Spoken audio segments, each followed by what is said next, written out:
Good morning. I welcome you all for this morning's session for EAC Foundation course. Now, we had been doing these foundation courses for graduates since last 2 to 3 weeks. We have finished the portion for aptitude. Now, from today onwards, I'm going to talk about the verbal ability. But before we speak about verbal ability, it's very important for you to understand the communication aspect itself. So today and tomorrow, I'm going to talk about the communication aspect just to give you the foundation for it before we head on to the vocabulary part, where you will understand certain elements which will help you answer questions in terms of verbal ability. Now, when we talk about verbal ability, it's imperative, it's important that you understand the foundation in terms of vocabulary. Now, when we speak about vocabulary, it's one of the 4 fundamental pillars of communication. Now, when I say fundamental pillars of communication, I am referring to the oral communication. Now, the question would be, what is oral communication? Is it verbal or non-verbal communication? So, we have to take few steps back to understand the foundation. That's why in next few sessions, I'm going to talk about the foundation, the fundamentals of communication skills. Then I will move on to the verbal ability part. So we often tell each other, or we make this observation and comment that the communication skill is very important if you want to succeed in life. Now, what do we exactly mean by communication skill? So communication skills is, or rather communication. So how would you define that? So whenever 2 individuals are getting into a conversation, there are 2 people talking, it could be face-to-face communication, it could be a written communication. What exactly happening is there is an exchange of information, there is a transmission of data. What you see here is that 2 individuals, there is transmission of data happening, and the transmission of information happening and exchange of data. All right. Now, if we go further, now we need to understand what is a communication cycle, and I have mentioned this as a myth.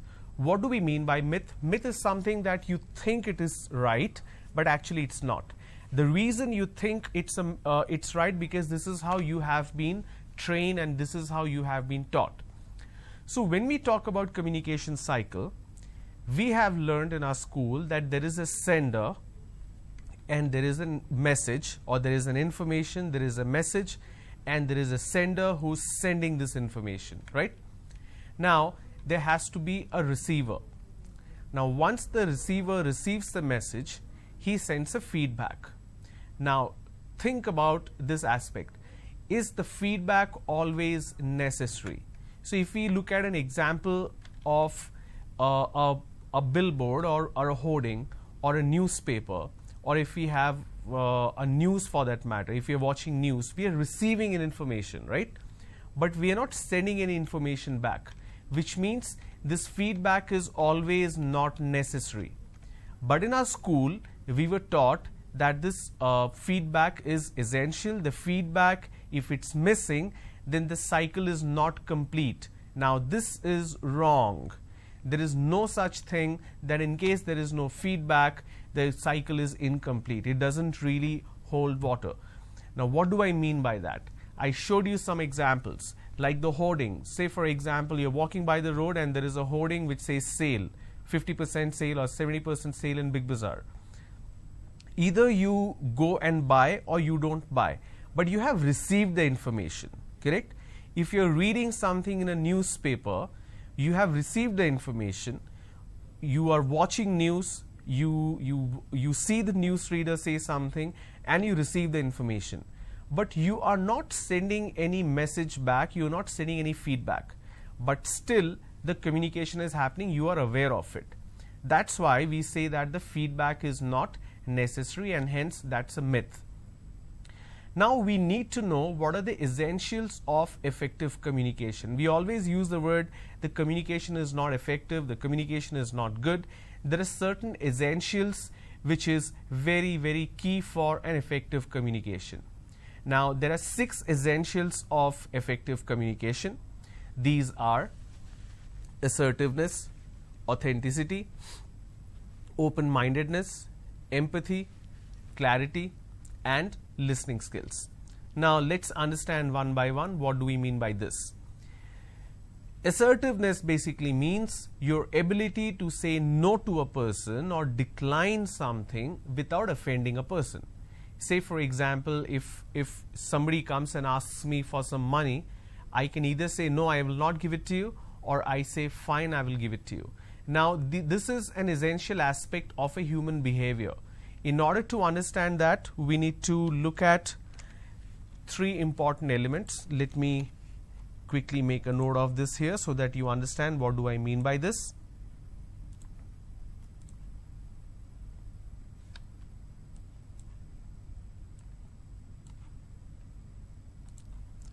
So three important elements. I'll first type it, then I will zoom it so that you can see it clearly.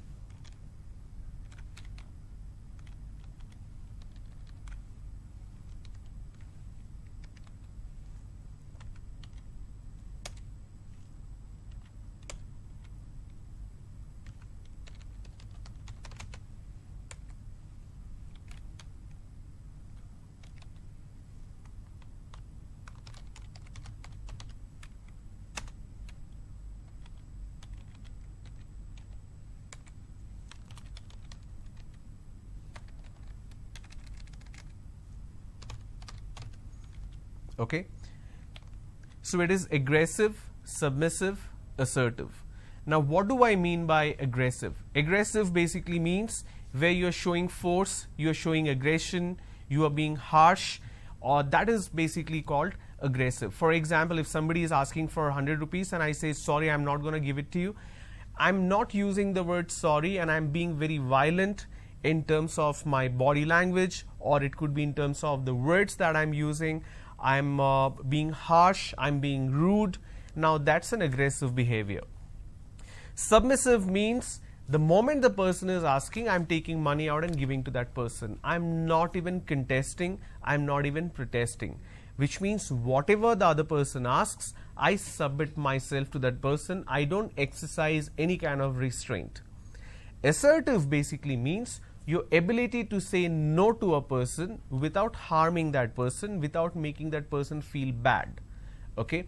Now, when we talk about effective communication, it's very important that our communication is assertive in the sense we use words, we use a language, we use vocabulary that is considered more polite.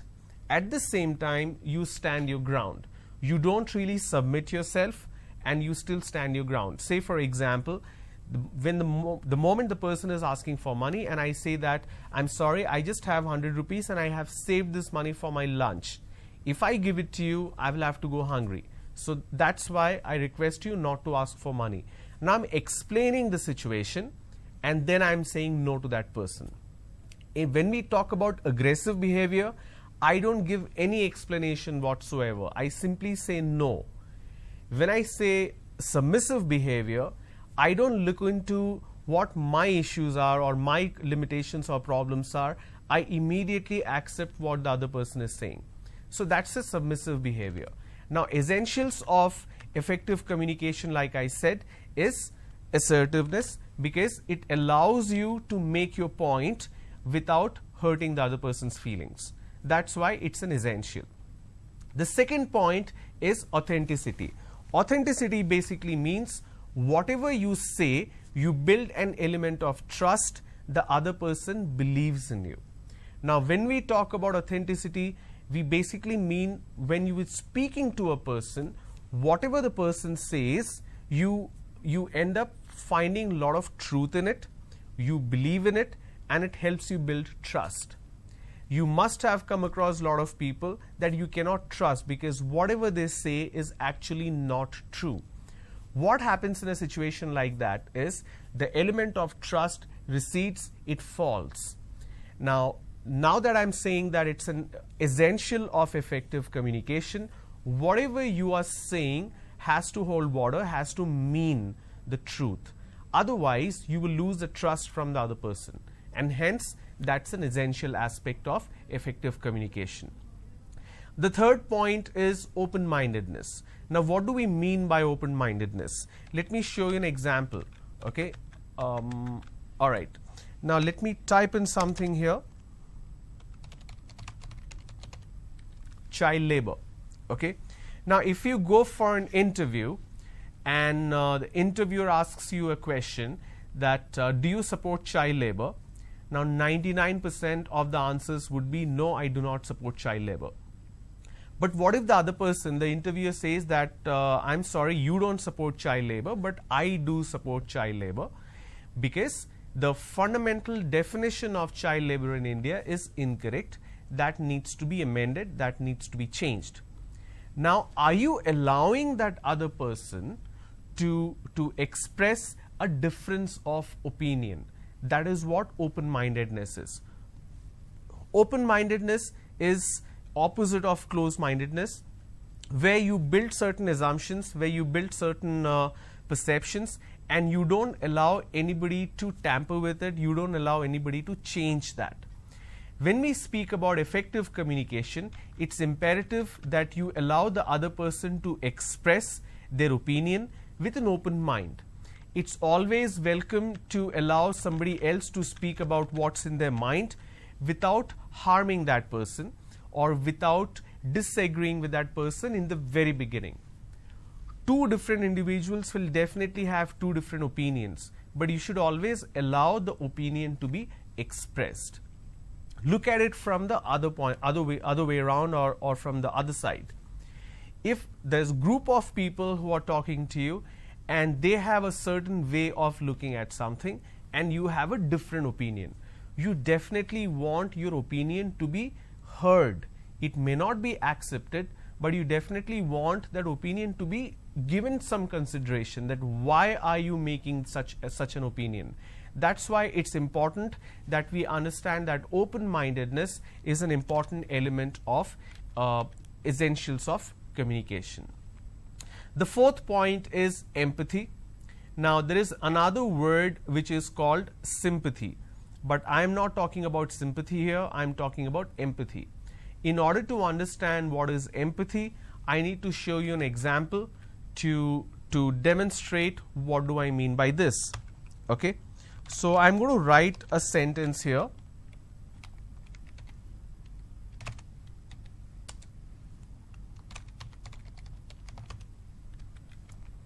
Okay, the first one is I'm sorry. The second one is I apologize.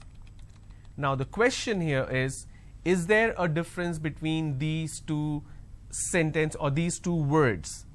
Okay, so I am sorry, the key word here is sorry in this case. Let me mark it. And in this case it is I apologize. Is there a fundamental difference between these two words? Okay, now since we have this mode of communication through television, so obviously I can't hear what you're saying and there is no way you can express your opinion here, but I would like you to think and understand what exactly do I mean by this. Number one is I'm sorry, number two is I apologize. Is there a difference? Your answer could be yes, there is a difference. Now, if there is a difference, you need to think what the difference is. If you think there is no difference, then obviously there are no further questions to that, right? So, if you think there is a difference between sorry and apology, what exactly is that? Okay, so before I go ahead, I want to tell you what exactly I mean by this. Now, there are two more words.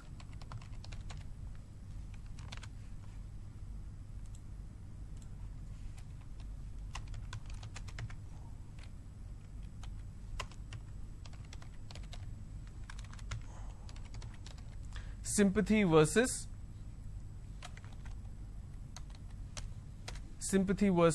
empathy, right? Now, when we talk about sympathy, I'm just going to write it here.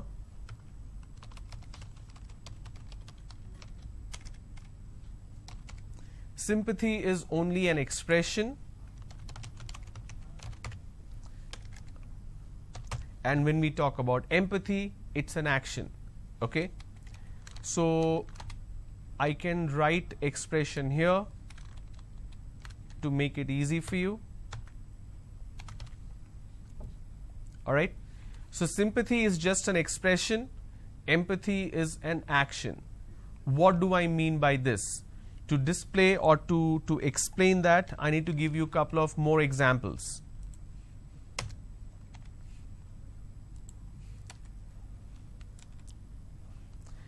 I'm going to write, I'm going to give you a situation, and then I'm going to write the sentence, okay?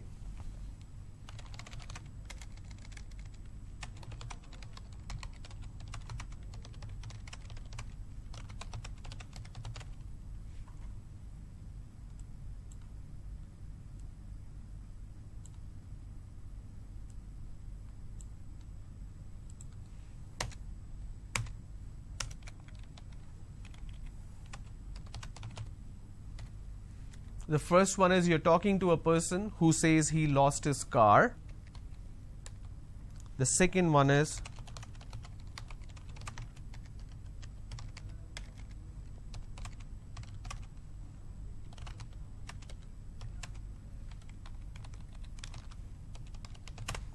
you're talking to a person who says he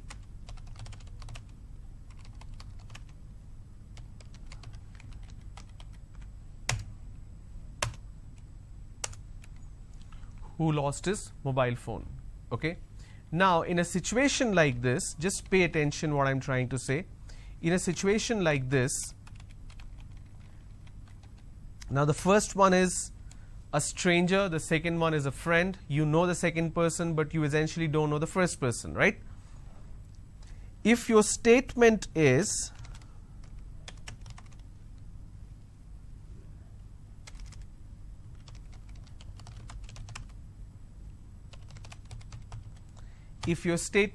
I apologize for your loss,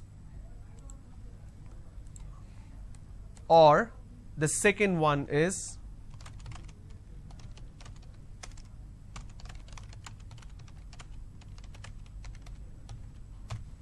I'm sorry to hear about your loss. Okay? Now, the point to be noted is the moment you say I apologize for your loss, that means you are responsible for it. So let me change the color.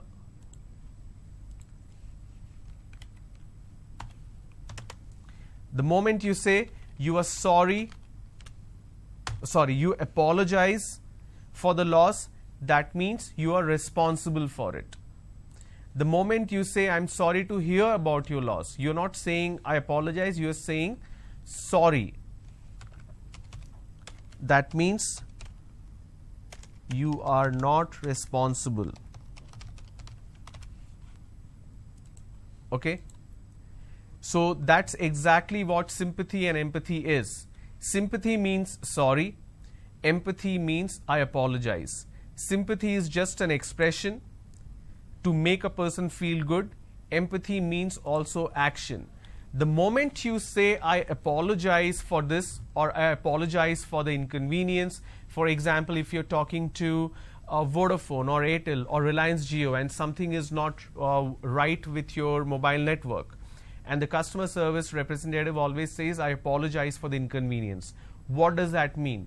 It means, let me find out what is wrong and let me fix the problem.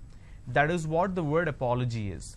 You will use the word apology when you are directly or indirectly responsible for anything that is wrong. You will use the word sorry when you are not or nowhere concerned in terms of the responsibility or being the reason for anything going wrong. It's just an expression of consoling someone. Sorry is an expression of sympathy. Apologize is an expression of empathy. So when we talk about essentials of communication, we say that you should have empathy. It basically means your words should translate into action. You should not say things just for the heck of it, just for the sake of it. You need to use these words which can also have a following action to bring a change, to make a difference, or to find a solution.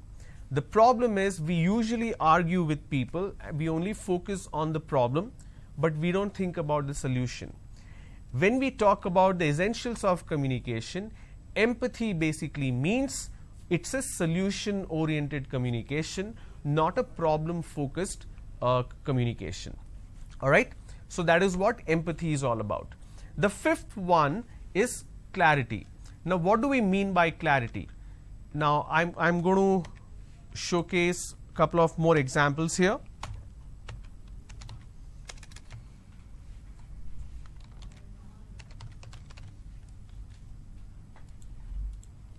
Now clarity, it can be denoted in two ways, in terms of speech or in terms of thought. Okay. Now when I say in terms of speech, it means the way we speak. Okay.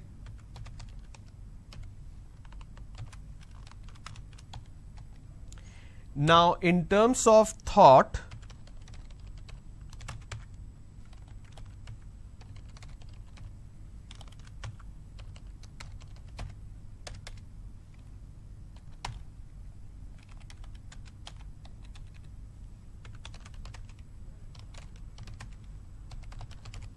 the way we listen. Now I'm going to give you an example. Now when we say essentials of communication, this clarity is extremely important. Okay. In terms of thought, the way we listen, I'm going to talk about that in detail when we speak about listening skills. But here I'm going to talk specific to the speech part. Let me show you a number.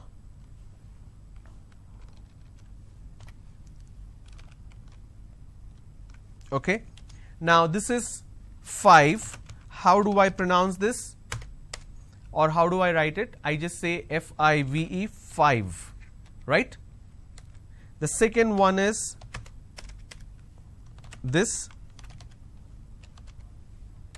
and the third one is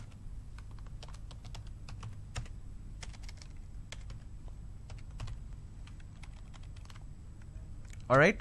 Now pay attention here.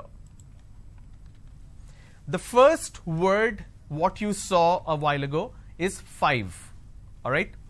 Now the pronunciation is 5, F-I-V-E, 5. So I need to bite my lower lip to end the word. It's 5. The second one is 11. So it starts with A, le, ven, 11. And the third one is 12. Like how I ended the number 5 in terms of pronunciation, I do the same with 12 as well. Now problem that happens among people, I will explain where the issue is. Okay. The pronunciation here, I hope this is visible to all of you. Yes. The pronunciation here, if I may put it in terms of phonetics or easily understandable, it's 5. Correct? 5. But lot of us pronounce that as 5. Instead of saying 5, lot of us mispronounce this as 5. This mispronunciation can lead to misunderstanding, especially when you're speaking to someone on a phone. Now imagine you're speaking to someone on an international call, if you're working in an organization, and usually the connections are sometimes not so good. So when you're making these pronunciations, when you're saying these words, it can lead to misunderstanding. The second one here is 11. So I can pronounce this as a, le, ven, but lot of people pronounce this as 11. Right? Now that's a mispronunciation. This is where they go wrong. Then you have 12.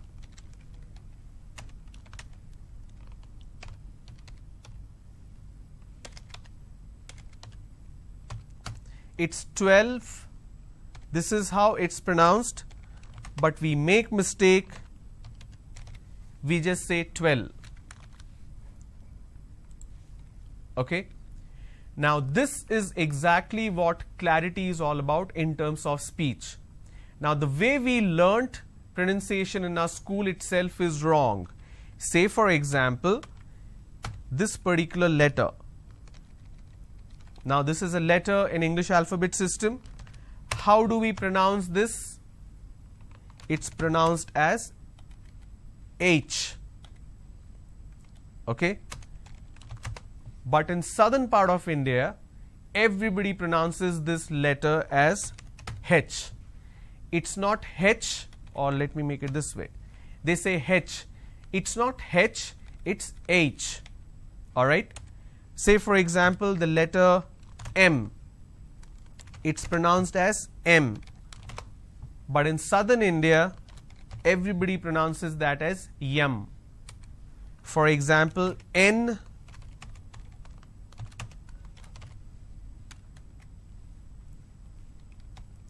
And it's pronounced as yen.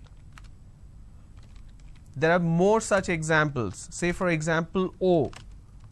It's pronounced as O, but a lot of people pronounce this as wo.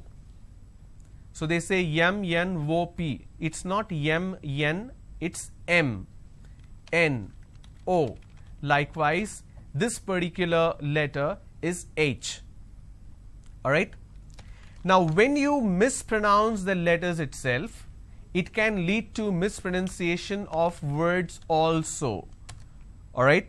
Say for example, the word class.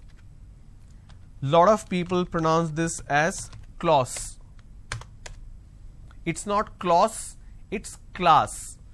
So I have k, l, a, s, class. This is how it's pronounced. But people make a mistake and they make it class. Say for example, I have, just a moment.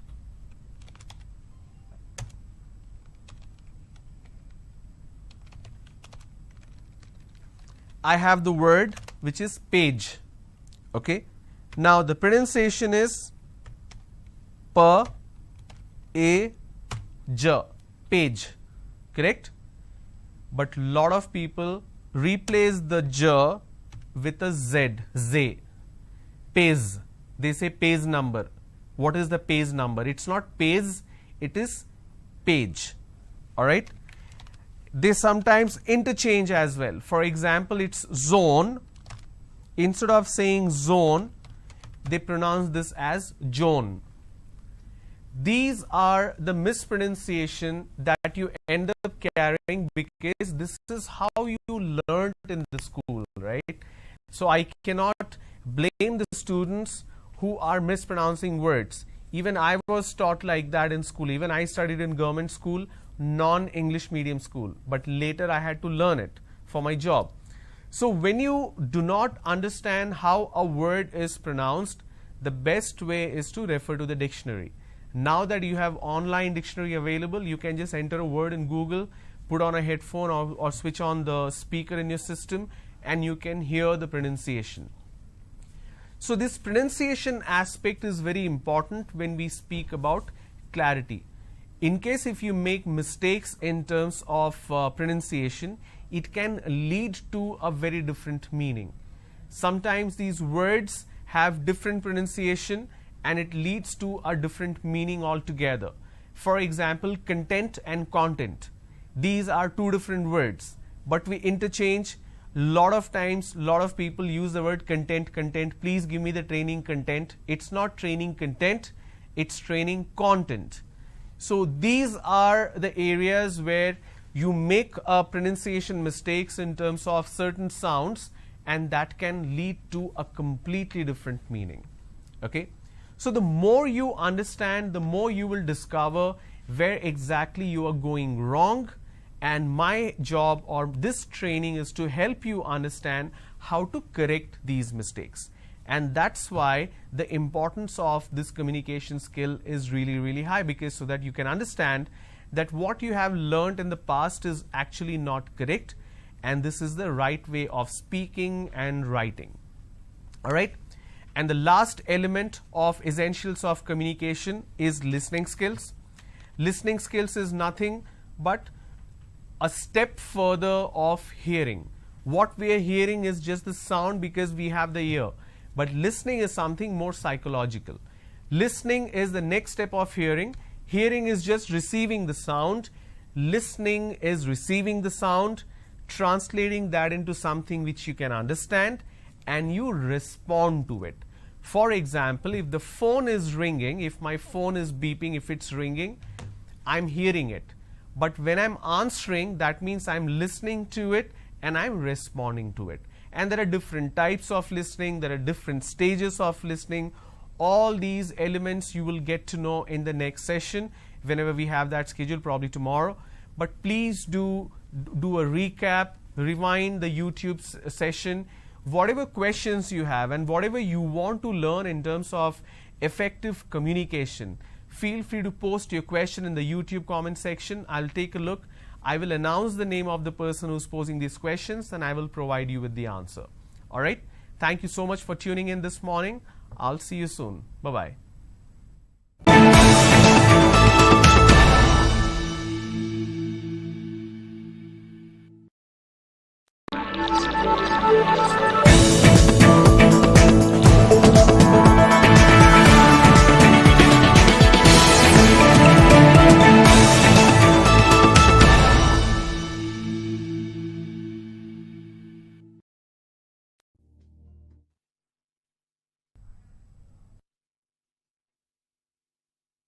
Welcome to Aptitude Foundation course presented by APSSTC. So today we are going to discuss permutations and combinations. But before we understand what is meant by permutations and combinations, I would recommend you people to understand counting principles. అంటే permutation combination అనేది మీరు school days నుంచి చదవడం same topic. ఇక్కడ మీరు న్యూగా ఏం నేర్చుకోలేదు. Whatever we have studied in a school days the same thing I'm going to repeat but with the help of short cuts. Whereas like you take more time to do it in your school days, but here we are going to solve the questions within 45 seconds, 30 to 45 seconds, depends on the context. But మనం ఇక్కడ permutations and combinations అని చెప్పగానే చాలా మంది students are like very hard. permutation combination and probability అంటేనే మీరు చూసినట్లయితే ఈ టాపిక్స్ హార్డ్ అండ్ ఇది మాకు రాదు అనే ఒక మైండ్ సెట్లో ఉంటారు. It's nothing like that. It is so easy if you understand and work on it. నా ఈ permutations అండ్ combinations అనే టాపిక్ని మనం కంప్లీట్గా నేర్చుకునే ముందు there is something called counting principles which is most essential part of permutation combination. ఈ particular కాంపొనెంట్ని మీరు నేర్చుకోవాలి, which is nothing but counting principles or principles of counting, fundamental principles of counting లేదా basic principles of counting అని ఉంటుంది మీకు బుక్స్లో. First అది మీరు అర్థం చేసుకున్నప్పుడే then we will understand what is mean by permutation and then what is mean by combination. And trust me, మీ కాలేజ్ డేస్లో ఫర్ ఎగ్జాంపుల్ మీ డ్రైవ్స్లో let's say whatever the company may CMMI level 3, level 4, level 5 companies, ఏ companies అయినా మీరు on campus కానీ off campus కానీ attend అయ్యేటట్టుకుంటే మీకు కాంప్లెక్స్ లెవెల్లో క్వశ్చన్స్ ఏమి ఉండదు. చాలా standard level questions, I mean standard questions మాత్రమే వస్తాయి. సో రిపీటెడ్గా వచ్చే క్వశ్చన్స్ చాలా ఉన్నాయి. ఆ మెథడ్స్ అని మనం ఎలా చేయగలుగుతాం, ఐ మీన్ ఎలా సాల్వ్ చేయగలుగుతామని తెలిసి it's going to be easy for you. Now if you see the first thing which we're going to learn is nothing but fundamental principles of counting. Just have a look at the screen. ఈ fundamental principle of counting లో we have two different things. First one is multiplication and second one is addition. So what does mean by multiplication? See, ఈ particular principle మీరు చూసినట్లయితే just have a look at it. If one operation can be performed in m ways, m అనేది ఇక్కడ వేరియబుల్గా consider చేసుకోండి. If one operation can be performed in m ways and corresponding to the each way of performing the first operation, a second operation can be performed in n ways, then the two operations together can be performed in m into n ways. So m into n or m cross n ways. Alright, నా దీనికి మనం example అనేది next చూద్దాం. Let's see the next rule, second rule. Addition అనేది మీరు చూసినట్లయితే if two jobs such that they can be performed independently in m and n ways respectively, then either of the two jobs can be performed in m plus n ways. So సింపుల్గా రెండు rules అని మీరు గుర్తుపెట్టుకోవచ్చు. ఈ definitions obviously they are not going to as such definitions in the examination. So ఇవి రెండు మీరు గుర్తుపెట్టుకోవాలి, which is nothing but application, I mean multiplication and then addition rule. So మల్టిప్లికేషన్లో లెట్స్ సే m వేస్లో ఒక టాస్క్ని పర్ఫార్మ్ చేసి, ఐ మీన్ ఒక ఆపరేషన్ పర్ఫార్మ్ చేసినప్పుడు దాన్ని బేస్ చేసుకొని n వేస్లో ఇంకొక టాస్క్ని పర్ఫార్మ్ చేసినప్పుడు so the final answer is going to be m into n ways. Whereas in addition it is going to be m అనేది లెట్స్ సే ఫర్ ఎగ్జాంపుల్ ఒక ఆపరేషన్ని m వేస్లో మనం పర్ఫార్మ్ చేసినప్పుడు లెట్స్ సే నదర్ ఆపరేషన్ 2ని మనం n వేస్లో perform చేసినప్పుడు it's going to be addition కాబట్టి m ప్లస్ n వేస్. So this is how it works. ఇది అప్లికేషన్, ఐ మీన్ దీని యొక్క అప్లికేషన్ ఎలా ఉంటుందని మనం చూద్దాం. Let's see the first question. if you see the first question, if a die is cast, see, I mean, oka die manam vestam, throw chestam antam kada, it's nothing but cast word. If a die is cast and a coin is tossed, find the number of all possible outcomes. I repeat the question, just make a note. If a die is cast and then a coin is tossed, find the number of total possible outcomes. Okay, now let's say we have a die and a coin. We have a die and a coin. Now, if you observe this, then in 3-dimension lo koncham consider cheskunte, this is how a die looks like, and we all know that. Let's say, for example, this is like 1 and 2, let's say 3, 4, 5, and here let's say it's like 1. Okay, so okay, ఇదొక die అని చెప్పి మనం తీసుకుందాం. It's nothing but 3-dimensional die. And just try to understand ఈ డైకి, let's say if this is a die and this a coin for example, and for a die it has how many faces అంటే it has 6 faces. Correct, ఒక డైలో 6 faces మనకు ఉంటుంది. And వెరస్ ఒక coin మీరు చూసినట్లయితే, so this is one face of the coin. ఇంకొక or other face మీరు చూసినట్లయితే either it is head or it is tail. Correct, okay. So ఒక ఫేస్లో మీకు కాయిన్లో చూసినట్లయితే హెడ్ ఉంటుంది అండ్ ఇంకొక ఫేస్లో ఇట్ ఇస్ టెయిల్. అండ్ నా హియర్ సే, సో డై మీరు చూసినట్లయితే 6 ఫేసెస్ ఉంటుంది. ఆ 6 ఫేసెస్ని మనం చూసినట్లయితే ఒక ఫేస్లో ఒక సింగిల్ డాట్ ఉంటుంది అండ్ ఆబ్వియస్లీ ఇంకొక ఫేస్లో 2 డాట్స్ ఉంటుంది and probably 3 dots and 4 dots, let's say 5 dots, and probably the last face which represents 6 dots. Correct. Now these are the 6 faces of a die. So please try to understand, when we cast a die ante, when we throw a die, roll out a die, oka dice ni manam see dintlo meeru see, another thing you have to understand, if it is a single it is die, and let's say if it is a plural they'll say dice, dice. Okay, first we'll understand how one die works and then we'll understand how coin works. So ఈ డైని మీరు చూసినట్లయితే, ఒక డైని మనం role చేసినప్పుడు మీరు చూసినట్లయితే మనకి, so either మనకి అవుట్కమ్స్ ఏంటి మనం చూసినట్లయితే, ఈదర్ మనకి 6 రావచ్చు, 1 రావచ్చు, లేదంటే 2 రావచ్చు, లేదంటే 3 రావచ్చు, లేదంటే 4 రావచ్చు, లేదంటే 5 రావచ్చు, లేదంటే 6 రావచ్చు. మరి ఈ డైకి మనం కన్సిడర్ చేసినట్లయితే ఎన్ని ఫేసెస్ అని నేను చెప్పినట్లయితే 6 ఫేసెస్ అని మీకు చెప్పాను. సో ఆ 6 ఫేసెస్ని ఇండివిజువల్గా చేశాను. ఈ 3-dimensional పిక్చర్లో మీకు చూసినట్లయితే 3 ఫేసెస్ మాత్రమే ఉంటుంది. ప్రాబబ్లీ ఈ బ్యాక్ సైడ్ ఇంకొక face, another face and another face, so టోటల్గా 6 ఫేసెస్. మరి ఈ డైని మీరు రోల్ చేసినప్పుడు చూసినట్లయితే మరి ఏ ఫేస్ని మీరు కన్సిడర్ చేసుకుంటారంటే obviously the upper face. So పైన ఏదైతే మనకి డిస్ప్లేలో ఉంటుందో, ఏదైతే మనం చూడగలుగుతామో దీన్నే మనం అవుట్పుట్గా కన్సిడర్ చేస్తాం ఒక డైని మనం వేసినప్పుడు. ఓకే, సో ఈ పర్టికులర్ డైని మనం రోల్ చేసినప్పుడు మనకి ఇదన్నా రావచ్చు, లేదు ఇది, లేదంటే 3, లేదంటే 4, లేదంటే 5, లేదంటే 6. సో టోటల్గా 6 ఫేసెస్ కాబట్టి మనకి ఇక్కడ మనం ఎన్ని వేస్ చూసినట్టయితే 6 వేస్. సో ఈ 6లో మనకి ఏదైనా రావచ్చు. కరెక్ట్, ఒక పర్టికులర్ డైని రోల్ చేసినప్పుడు మీకు 1, లేదు 2, లేదు 3, లేదు 4, లేదు 5, లేదు 6 ఏదైనా రావచ్చు. ద సేమ్ థింగ్ మనం ఒక కాయిన్ని టాస్ చేసినప్పుడు we have only 2 different ways. Correct, so either you'll get a head or you'll get a tail. So రెండిట్లో ఏదో ఒకటి మాత్రమే రావడానికి ఛాన్స్ ఉంది. బట్ పాసిబుల్ ఎన్ని వేస్ అని మీరు చూసినట్లయితే 2 వేస్. ఎన్ని వేస్ అని మీరు చూసినట్టయితే 2 వేస్. సో ఈ పర్టికులర్ క్వశ్చన్ అనేది మీకు పర్ముటేషన్ కాంబినేషన్ మీకు ఏది అవసరం లేదు, just a principle, counting principle. So ఇవన్నీ మీరు అర్థం చేసుకున్నప్పుడే మీకు పర్ముటేషన్ కాంబినేషన్ ప్రాబబిలిటీ ఈజీ ఉంటుంది. సో ఇప్పుడు దీన్ని మనం ఏం చేద్దామంటే, ఫస్ట్ ఆపరేషన్, దీన్ని మనం సెకండ్ ఆపరేషన్ కన్సిడర్ చేసుకుందాం. Rolling out a die is a first operation and then tossing a coin is a second operation. ఇప్పుడు మీరు చూసినట్టయితే ఫస్ట్ ఆపరేషన్లో మీరు ఎన్ని వేస్లో మీకు ఛాన్సెస్ ఉందంటే 6 వేస్లో మీకు అవుట్పుట్స్ రావచ్చు. అండ్ సెకండ్ ఆపరేషన్స్లో మీరు చూసినట్టయితే మీకు ఎన్ని వేస్లో అవుట్పుట్ రావచ్చు అంటే 2 డిఫరెంట్ వేస్లో. మరి క్వశ్చన్ ఏంటంటే హౌ మెనీ వేస్, మీరు ఒకసారి క్వశ్చన్ చూసినట్లయితే if a die is cast and the coin is tossed, both రెండు చెప్పాడు. Then find the number of all possible outcomes.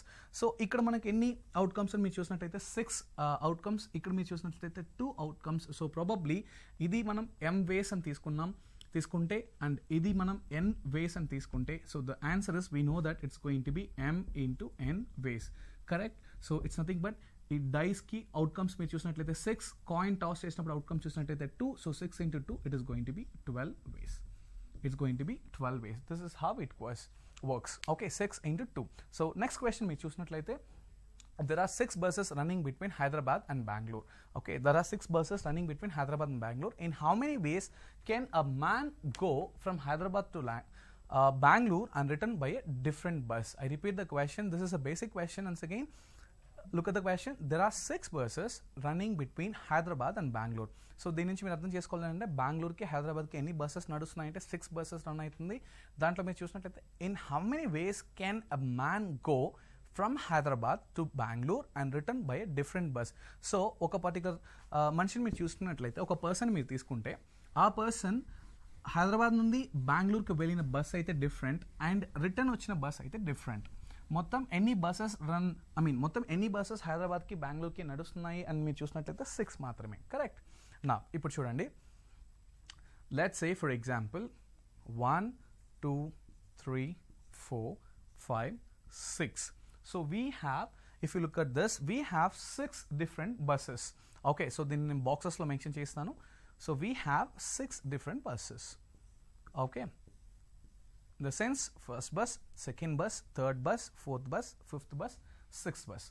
Now ippudu Hyderabad, understand this, Hyderabad to Bangalore,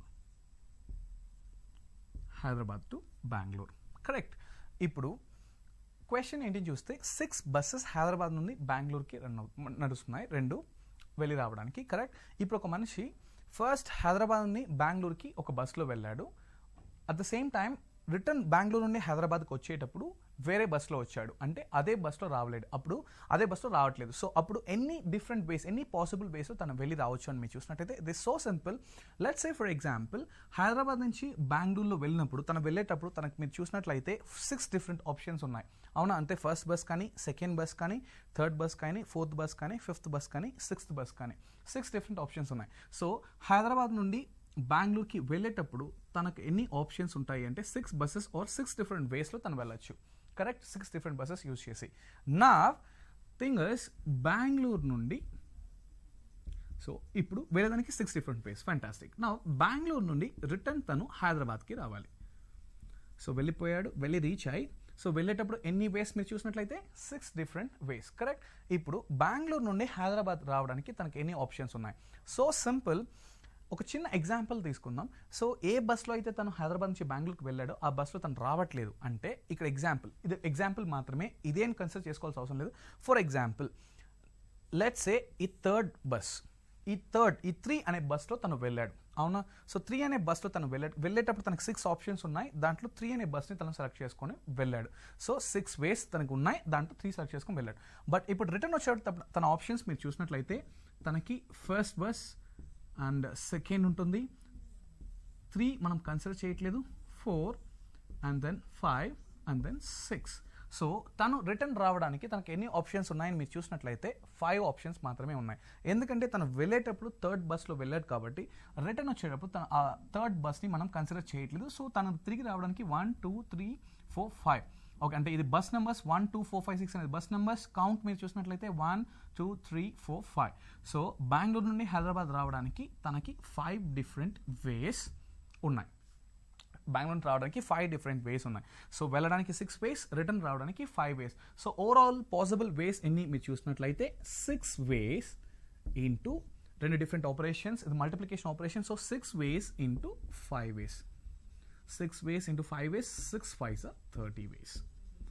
so తను టోటల్గా ఎన్ని different కాంబినేషన్స్లో వెళ్ళి రావచ్చు అంటే 30 డిఫరెంట్ కాంబినేషన్స్లో తను వెళ్ళి రావచ్చు. అంటే సో ఫర్ ఎగ్జాంపుల్ వెళ్ళేటప్పుడు ఫస్ట్ బస్, వచ్చేటప్పుడు fourth bus. Let's say for example వెళ్ళేటప్పుడు ఫిఫ్త్ బస్, వచ్చేటప్పుడు సెకండ్ బస్. ఇలాంటి డిఫరెంట్ వేస్ అనేది కన్సిడర్ చేసుకుంటే ఎన్ని వేస్ అంటే 30 డిఫరెంట్ వేస్లో తను వెళ్ళి రావచ్చు. అంటే వెళ్ళేటప్పుడు ఒక బస్లోను, రిటర్న్ వచ్చేటప్పుడు ఒక బస్లోను. So this is answer, 30 different ways. I hope you understand this. Let's see the next question. 4 persons entered the lift cabin. I repeat, 4 persons entered the lift cabin on the ground. On the ground floor of a 6th floor office. I repeat the question. 4 persons entered the lift cabin on the ground floor of a 6th floor office. Full stop. Suppose each of them can leave the cabin independently at any floor beginning with the first. Full stop. Find the total of ways in which each of the 4 persons can leave the cabin at different floors. I repeat the question ఒకసారి మీరు చూసినట్లయితే 4 persons entered the lift cabin on the ground floor of a 6th floor office. So ఒక 6th floor office అని చెప్పారు అంటే try to understand it has 6 floors which includes ground floor. Okay, so 6th floor office అనేది మీరు చూసినట్లయితే which includes ground floor. Okay, in the sense let's say మీరు ఇలా consider చేసుకుందాం, టోటల్గా 6 floors ఉన్నాయి అంటే like this is how.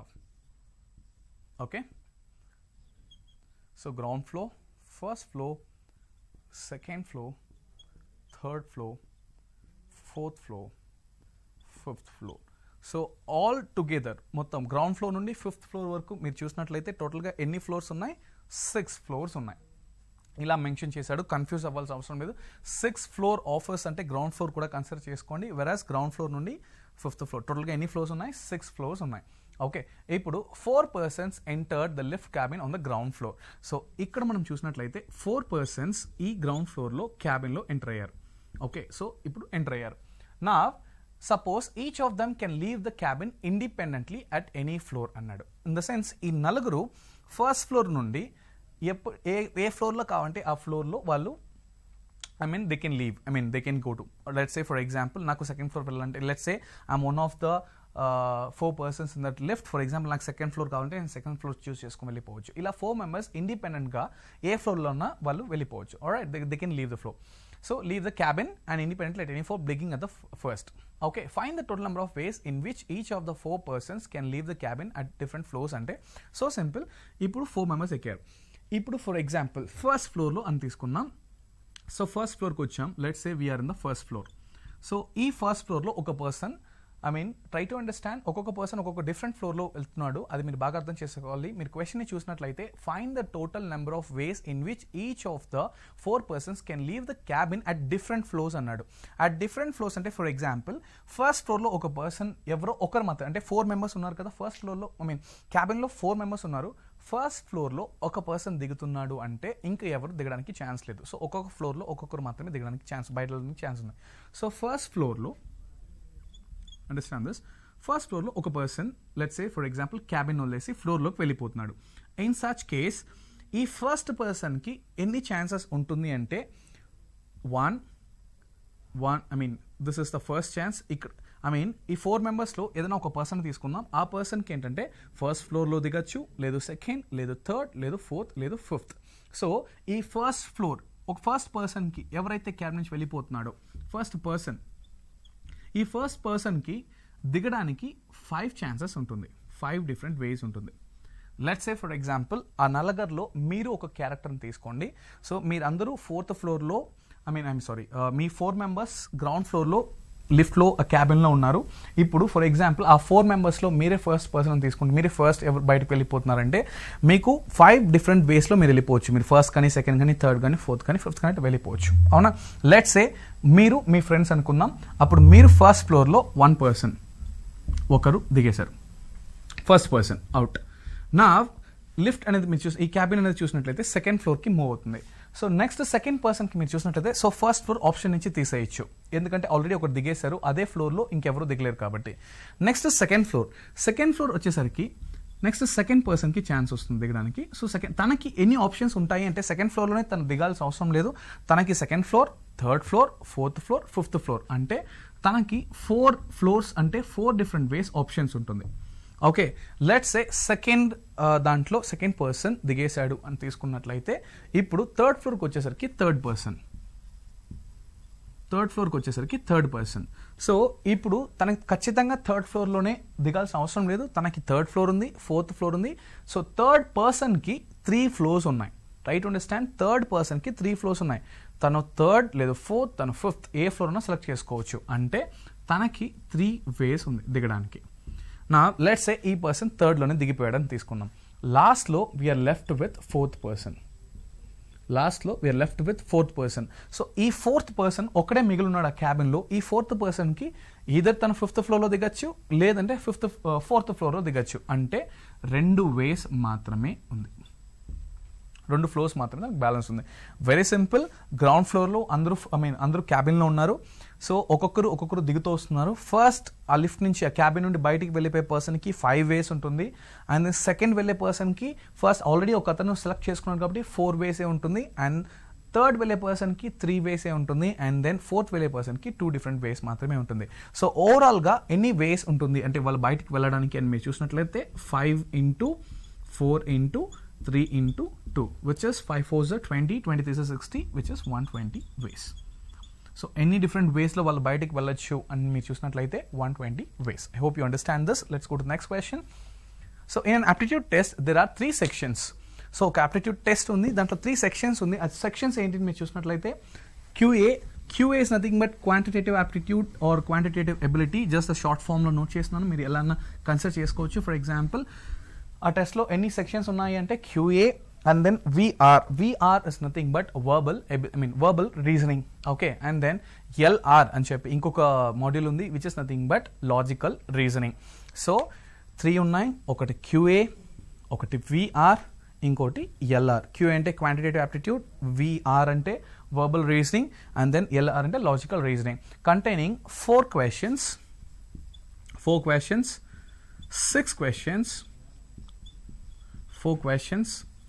6 questions, and then next మీరు చూసినట్లయితే 11 questions. 4 questions, 6 questions, 11 questions respectively. In how many ways can a candidate select one question from each of the 3 sections? Okay, so one question select చేసాం. For example so simple, నా ముందర ఒక question paper ఉంది. ఆ question పేపర్లో 3 section ఉంది. This is section 1, section 2, section 3. 3 sections ఉన్నాయి అని తీసుకున్నాం. Okay, 3 sections. ఫస్ట్ సెక్షన్ మీరు చూసినట్లయితే quantitativity, second section verbal reasoning, third section logical reasoning. First సెక్షన్లో ఎన్ని క్వశ్చన్స్ ఉన్నాయి? 4. సెకండ్ సెక్షన్లో 6 క్వశ్చన్స్, థర్డ్ సెక్షన్లో 11 క్వశ్చన్స్. ఇప్పుడు in how many ways can a candidate, for example ఆ క్యాండిడేట్ నేనేం తీసుకుంటా కాసేపు. సో నేను ఒక్కొక్క సెక్షన్ నుండి ఒక్కొక్క క్వశ్చన్ని చూస్ చేస్తున్నా. అప్పుడు ఎన్ని డిఫరెంట్ వేస్లో నేను చూస్ చేసుకోవచ్చు, ఎలాంటి పాసిబిలిటీస్ వస్తాయి అనేది మనం ఫైండ్ అవుట్ చేయాలి. It is so simple. So ఈ ఫస్ట్ సెక్షన్ నుంచి నాకు 4 క్వశ్చన్స్ ఉంది.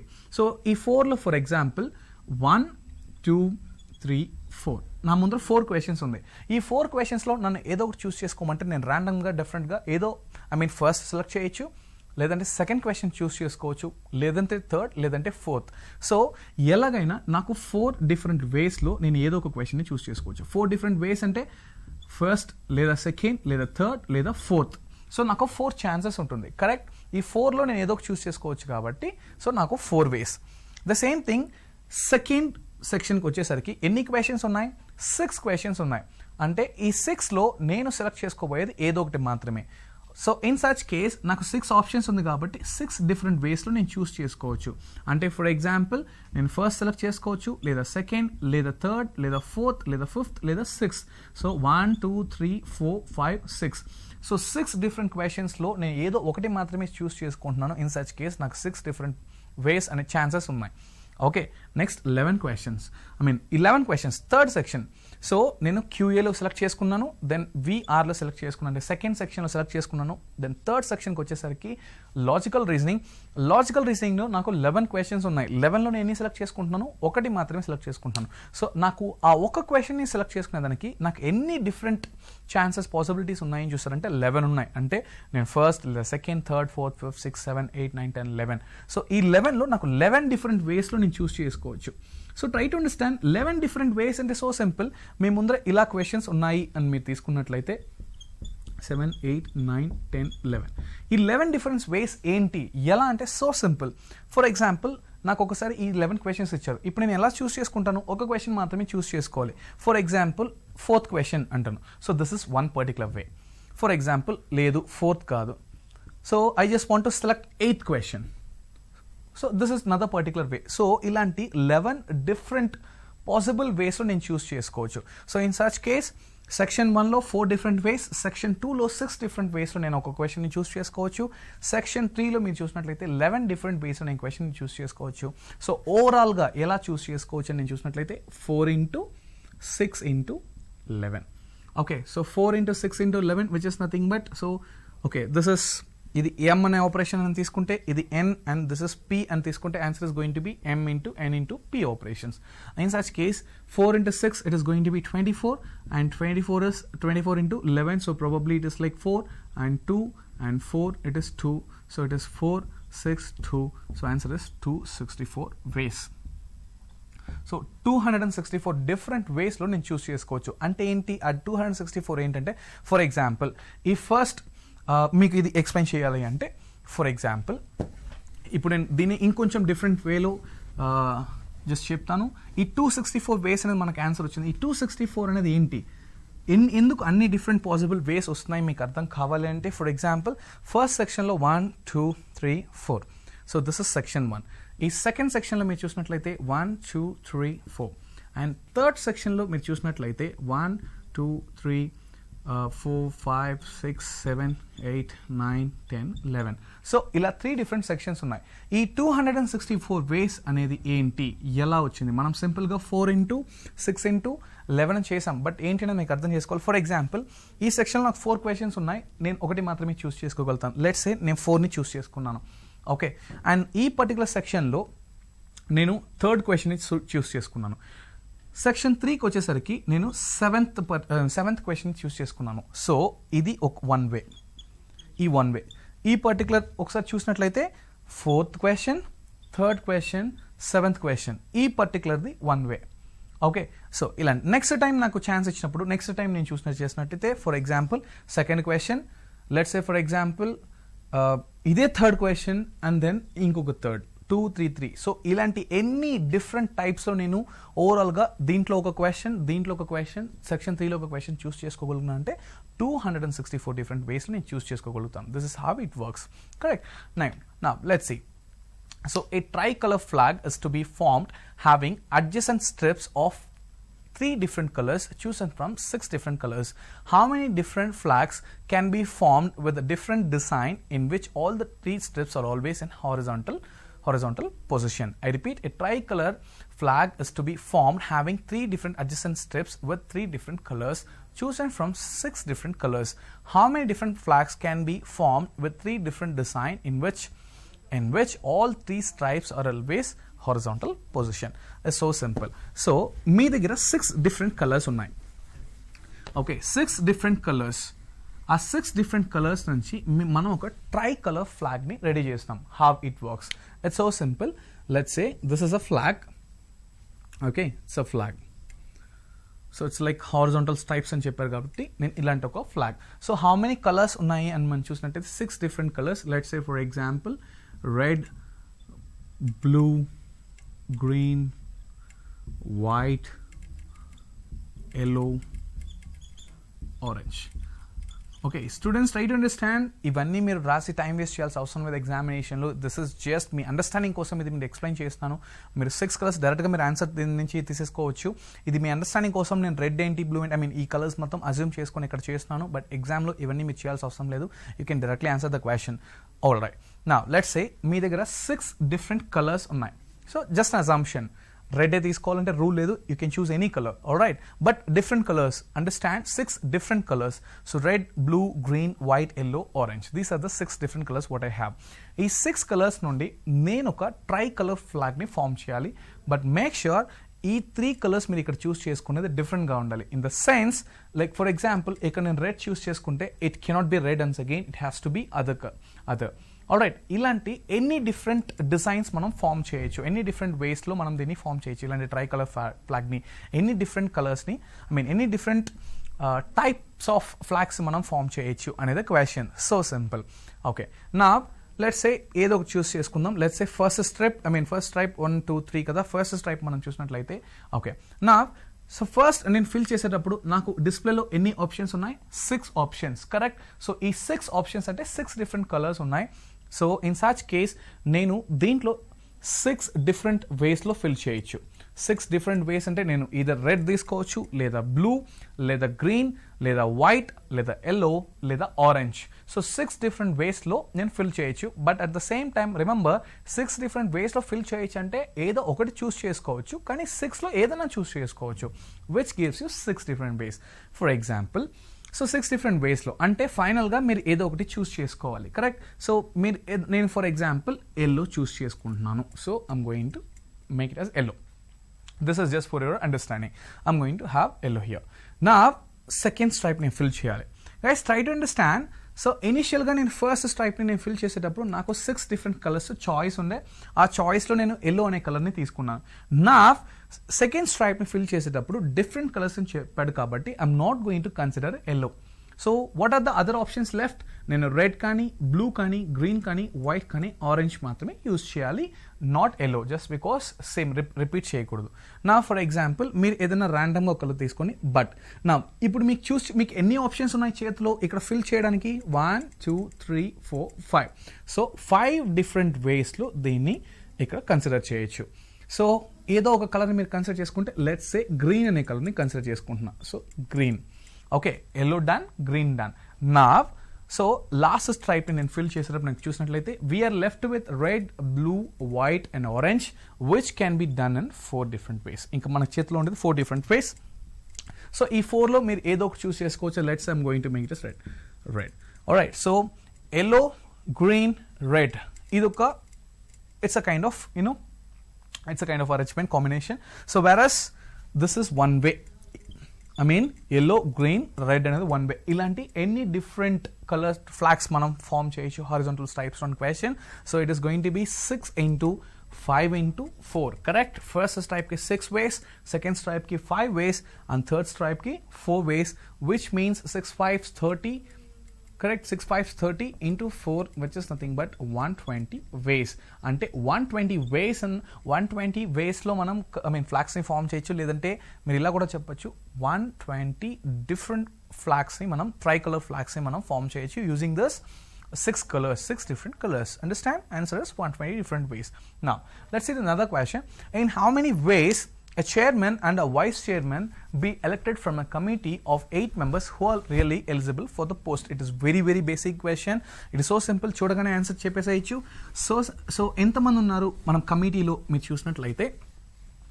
Okay, 8 members, correct. Let's say for example 1 2 3 4 5 6 7 8.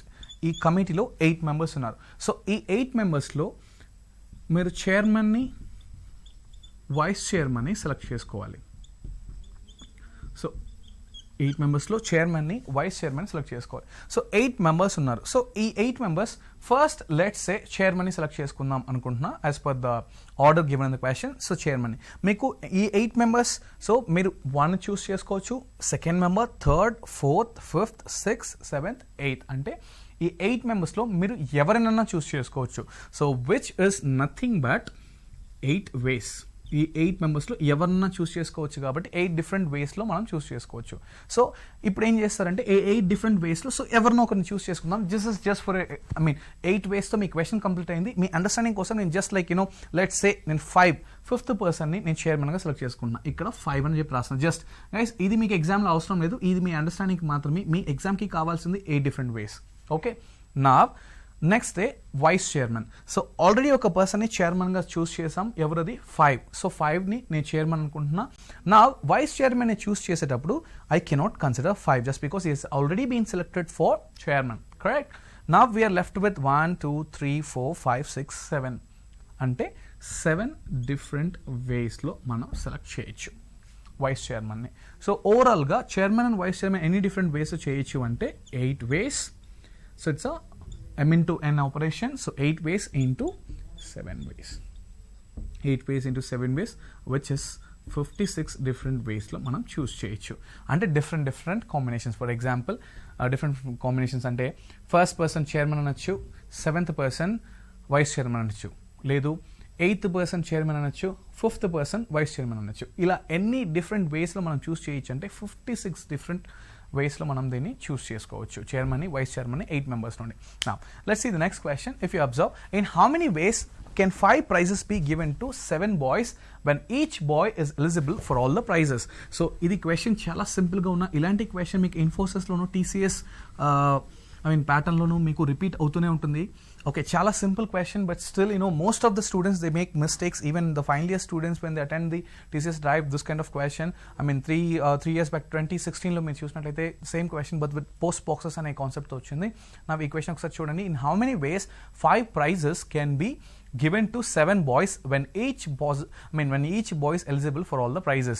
So ilanti questions meer chusinatleyte combination of permutation అని చెప్పి మీ హెడ్ బ్రేక్ చేసుకొని ఆన్సర్ తీసుకురావడానికి బదులు simple logical okay common sense use చేసినట్లయితే మీకు ఈ క్వశ్చన్కి ఆన్సర్ వచ్చేస్తుంది. ఆల్రైట్, సో ఎన్ని ప్రైజెస్ ఉన్నాయని మనం చెక్ చేసుకుందాం. So we have 5 prizes, correct? First prize P1, now P2, P3, P4, P5. Students, నేను మీ అండర్స్టాండింగ్ కోసం ఇవన్నీ ఈ ఎగ్జాంపుల్స్ అన్ని ఇలా డ్రా చేసి మీకు ఎక్స్ప్లెయిన్ చేస్తున్నాను. ఎగ్జామ్లో ఇవన్నీ మీరు చేయాల్సిన అవసరం లేదు. 5 prizes కాబట్టి మీరు డైరెక్ట్గా దాని ఆన్సర్ నేను ఎలా చేయాలని చెప్తాను. బట్ ఇప్పుడు జస్ట్ లైక్ అండర్స్టాండింగ్ కోసం నేను ఇవన్నీ డ్రా చేస్తాను. Alright, now if you ask me how many boys are there, we have 7 boys. Let's say B1, B2, B3, B4, B5, B6, B7. So 7 మంది బాయ్స్ ఉన్నారు. ప్రైజెస్ ఎన్ని ఉన్నాయి మీరు చూసినట్లయితే 5 different prizes ఉన్నాయి. Now in how many ways can 5 prizes be distributed or given to 7 boys when each boy is eligible for all the prizes? For example, boy 1, first అబ్బాయిని తీసుకుంటే, ఒక స్టూడెంట్ని తీసుకుంటే, ఈ particular this guy is eligible for all the 5 prizes. అంటే ఈ particular person first ప్రైజ్కి, second ప్రైజ్కి, థర్డ్ ప్రైజ్కి, ఫోర్త్ ప్రైజ్కి, ఫిఫ్త్ ప్రైజ్కి, అన్ని ప్రైజెస్కి తను ఎలిజిబులే. లెట్స్ సే మీరు ఏ పర్టికులర్ పర్సన్ని తీసుకున్నా అన్ని ప్రైజెస్కి వీళ్ళు ఎలిజిబులే. ఓకే, దీన్ని ఎలా మనం డిస్ట్రిబ్యూట్ చేసాం, ఎలా మనం ఈ ప్రజెంట్ చేసాం, ఎన్ని వేస్లో మనం చేయొచ్చు అంటే సో సింపుల్. చిన్న లాజిక్ ఆలోచించండి. సో నేను ఫస్ట్ ప్రైజ్ని నేను కన్సిడర్ చేస్తున్నాను. నా దగ్గర చేతిలో ఒక ప్రైజ్ ఉంది. ఇప్పుడు నా ముందర 7 స్టూడెంట్స్ ఉన్నారు, కరెక్ట్? నా ఈ 7 పర్టికులర్ స్టూడెంట్స్ కూడా ఈ పర్టికులర్ ప్రైజ్కి ఎలిజిబుల్, అవునా? అంటే ఈ ప్రైజ్ని నేను ఫస్ట్ B1కి ఇవ్వచ్చు, ఆర్ B2 సెకండ్ పర్సన్కి ఇవ్వచ్చు, ఆర్ థర్డ్ పర్సన్కి ఇవ్వచ్చు, or fourth, fifth, or sixth, are seventh. కరెక్టేనా? సో ఈ బాయ్స్ వీళ్ళందరూ ఈ ప్రైజ్కి ఎలిజిబుల్. సో ఈ ప్రైజ్ నా చేతిలో ఉన్నప్పుడు నేను వీళ్ళలో ఎవరినన్నా చూస్ చేసుకోవచ్చు. In such case what does it mean? నాకు 7 వేస్ ఉంది ఈ పర్టికులర్ ప్రైజ్ని డిస్ట్రిబ్యూట్ చేయడానికి. అంటే వీళ్ళలో నేను చూస్ చేసుకోబోయేది ఒక్కడే, కన్నా ఆప్షన్స్ ఆ ఒక్కడికి ఇవ్వడానికి నాకు ఎన్ని ఆప్షన్స్ ఉన్నారు అంటే 7 ఆప్షన్స్ ఉన్నారు. సో 7 వేస్, కరెక్ట్? సో దీన్ని కాసేపు పక్కన పెడితే ఇప్పుడు సెకండ్ ప్రైజ్ ఉంది. ఈ సెకండ్ ప్రైజ్కి కూడా వీళ్ళందరూ ఎలిజిబులే. ఆల్రైట్, ఈ సెకండ్ ప్రైజ్కి కూడా ఈ అందరూ ఎలిజిబులే. ఇన్ సచ్ కేస్ ఈ సెకండ్ ప్రైజ్కి కూడా 7 different వేస్లో ఎవరికైనా నేను ఇవ్వచ్చు. అంటే ఈ 7 మెంబర్స్ ఎవరికైనా ఇవ్వచ్చు, ఎందుకంటే అన్ని ప్రైజెస్కి అందరూ ఎలిజిబుల్. నా థర్డ్ ప్రైజ్, ఇప్పుడు నేను థర్డ్ ప్రైజ్ డిస్ట్రిబ్యూట్ చేయాలి. ఈ థర్డ్ ప్రైజ్కి కూడా వీళ్ళందరూ ఎలిజిబుల్, అంటే ఇది ఒక 7 వేస్, కరెక్ట్? నా ఫోర్త్ ప్రైజ్ని నేను డిస్ట్రిబ్యూట్ చేస్తున్నా. ఈ ఫోర్త్ ప్రైజ్కి కూడా వీళ్ళందరూ ఎలిజిబుల్ కాబట్టి ఇది కూడా నేను 7 మెంబర్స్లో ఎవరికైనా ఇవ్వచ్చు. సో 7 వేస్.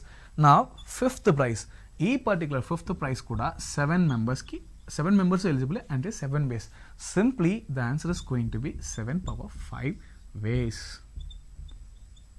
7 power 5 వేస్. సో ఎగ్జామ్లో మీరు చెక్ చేయాల్సింది ఇవన్నీ మీరు డ్రా చేస్తూ కూర్చోలేరు. సో ఇన్ సచ్ కేస్ మరి నేను ఎలా చేయాలంటే సో సింపుల్. మీరు ఎన్ని ప్రైజెస్ని డిస్ట్రిబ్యూట్ చేయాలనుకుంటున్నారు? 5 prizes. సో దాన్ని just put it in the power. Alright, మీరు ఎంతమందికి డిస్ట్రిబ్యూట్ చేయాలనుకుంటున్నారు? It is so simple, which is 7. Alright, నా in such case put it in the base. 7 power 5 ways. So 5 ప్రైజెస్ని 7 మెంబర్స్కి నేను డిస్ట్రిబ్యూట్ చేయాలనుకుంటున్నాను. సో ఇక్కడ డిస్ట్రిబ్యూట్ చేయాల్సిన ఆబ్జెక్ట్స్ ఏంటి? 5 ప్రైజెస్. సో దాన్ని మీరు పవర్లో యూస్ చేసుకోండి. ఎంతమందికి డిస్ట్రిబ్యూట్ చేయాలనుకుంటున్నారు? 7 మెంబర్స్కి డిస్ట్రిబ్యూట్ చేయాలనుకుంటున్నారు, దాని ఆబ్వియస్గా 7. సో 7 power 5 వేస్. మీ ఫస్ట్ ఆప్షన్ మీకు చూసినట్లయితే ఆల్వేస్ ఇలాంటి క్వశ్చన్కి 7 power 5కి ఇన్స్టెడ్ 5 power 7 ఉంటుంది. So most of the students ఇది ఇంకా క్లారిటీ లేదనమాట. 5 power 7 7 power 5, but it is 7 power 5 ways. Alright, just because first prize can be distributed to any of the 7 students, so 7 ways. Second prize can be distributed to any of the 7 students. Third prize can be distributed to any of the 7. Fourth similarly, and fifth similarly. So 7 into 7 into 7 into 7 into 7, it's going to be 7 power 5 ways. Alright, so answer మీరు దీన్ని multiplication కూడా చేయాల్సిన అవసరం లేదు. ఇలాంటి క్వశ్చన్కి డెఫినెట్గా let's say 2 power 3 power 2 2 power 3 అంటే you'll get the answers in terms of numbers. But ఇలాంటి పవర్స్ మీరు మల్టిప్లికేషన్ కూడా చేయాల్సిన అవసరం లేదు. 7 power 5 అనేది మీ ఆప్షన్స్లోనే అలానే ఉంటుంది. No need to worry. Alright, I hope you understand this. Let's see the next question. See, a test paper consists of 10 questions and each question has 4 options. I repeat the question, please make a note of it. A test paper consists of 10 questions and each has 4 options. Correct? Now, if each question is necessarily attempted, then find the number of ways of answering the test paper. So, any different ways lo manam ee question paper ni answer cheyochu. Any different ways, possible ways, any anedi manam check cheyali. So simple. Okay, manam dini కంప్లీట్గా note చేయాలంటే ఎలా ఉంటుంది? So simple. Okay, first ఎన్ని questions అంటున్నారు? 10 questions అంటున్నారు. In such case 1 2 once again ఇది మీ understanding కోసం మాత్రమే రాస్తాను. ఎగ్జామ్లో ప్లీజ్ ఇవన్నీ మీరు నోట్ చేశారంటే it takes lots of time. ఇవన్నీ మీరు నోట్ చేయాల్సిన అవసరం లేదు. ఎగ్జామ్లో ఇవన్నీ ఇలా రాసుకోవాల్సిన అవసరం లేదు. Just for your understanding purpose I'm writing all these things. Okay, 10 questions. So each question has 4 options అంటున్నాడు. అంటే ఇక్కడ ఫస్ట్ క్వశ్చన్లో A, B, C, D. First క్వశ్చన్లో 4 ఆప్షన్స్ ఉన్నాయి. సేమ్ థింగ్ సెకండ్ క్వశ్చన్లో కూడా A, B, C, D. Alright, ఇలా అన్ని క్వశ్చన్స్లోనూ A, B, C, D ఇలా ఉన్నాయి. సో ఇప్పుడు ఎన్ని డిఫరెంట్ వెరైటీస్లో ఈ క్వశ్చన్స్ని ఆన్సర్ చేయొచ్చు అంటే what is the different ways అనేది మీరు అర్థం చేసుకోవాలి. ఫర్ ఎగ్జాంపుల్, ఫస్ట్కి నేను A సెలెక్ట్ చేశాను, సెకండ్కి నేను C సెలెక్ట్ చేశాను. ఇదొక వే అనమాట. లెట్స్ సే థర్డ్కి లెట్స్ సే ఇలా ఉంది. ఓకే, థర్డ్లో నేను D సెలెక్ట్ చేశాను. ఇలా డెఫినెట్గా ప్రతి క్వశ్చన్కి మీ 4లో ఏదో మారుస్తూ ఉంటారు, అవునా? ఇలా ఎన్ని డిఫరెంట్ వేస్లో టోటల్గా మనం ఫైండ్ అవుట్ చేయొచ్చు అనేది. సో ఇది మాన్యువల్గా మీరు కౌంట్ చేయలేరు. Obviously we have to use this counting principle. చాలా ఈజీగా తీసుకురావచ్చు. ఓకే, మాన్యువల్గా అయితే it's not possible at all. Time consuming. So దీన్ని మీరు కౌంటింగ్లో ఎలా చేయొచ్చు అంటే so simple. Okay, let's talk about the first question. A test paper has 10 questions and each has 4 options కదా. సో సింపుల్, బాగా అర్థం చేసుకోండి. ఫస్ట్ క్వశ్చన్ మీరు ఆన్సర్ చేసేటప్పుడు మీకు ఎన్ని ఆప్షన్స్ ఉన్నాయి ఇది మాత్రమే మీకు గుర్తుండాలి. ఫస్ట్ క్వశ్చన్ మీరు ఆన్సర్ చేసేటప్పుడు మీకు 4 ఆప్షన్స్ ఉన్నాయి. బట్ ఆ 4లో మీరు ఒక ఆప్షన్ ఆన్సర్ చేస్తారు. In such case this can be answered in 4 different ways. 4 different వేస్ అంటే ఎలా? నేను Aని సెలెక్ట్ చేయొచ్చు, లేదా Bని సెలెక్ట్ చేయొచ్చు, లేదా Cని సెలెక్ట్ చేయొచ్చు, లేదా Dని సెలెక్ట్ చేయొచ్చు. అంటే నాకు 4 ఆప్షన్స్ ఉన్నాయి. 4 ఆప్షన్స్లో నేను ఒకటి మాత్రమే సెలెక్ట్ చేస్తున్నాను, which means I have 4 different ways to answer. Same thing ఇప్పుడు నేను సెకండ్ క్వశ్చన్కి వచ్చేసరికి మళ్ళీ నాకు ఏమవుతుంది? మళ్ళీ I have 4 different options which is A, B, C, D, which means ఈ సెకండ్ క్వశ్చన్ కూడా 4 డిఫరెంట్ వేస్లో ఆన్సర్ చేయొచ్చు. And it goes on 10th question కూడా 4 డిఫరెంట్ వేస్లో ఆన్సర్ చేయొచ్చు, which means 4 power 10 ways. I hope you understand this. That's it. 10 questions కదా, each question 4 different వేస్లో answer చేయొచ్చు. So 10 questions, అవునా? So అప్పుడు ఏమవుతుంది? Obviously it's multiplication rule. 4 into 4, second క్వశ్చన్కి into 4, third క్వశ్చన్కి ఇంకొక 4 ways, ఫోర్త్ క్వశ్చన్కి ఇంకో 4 ways, అండ్ ఫిఫ్త్ క్వశ్చన్కి ఇలా పోతూనే ఉంటుంది. సో 4 into ఇట్లా డాట్ ఎన్ని క్వశ్చన్స్ ఉన్నాయి అన్ని. So simple. ఇవన్నీ మీరు చేయకుండా యూ హ్యావ్ టు అండర్స్టాండ్ ఎగ్జామ్లో ఏం చేయాలి. Very simple. Try to understand how many questions.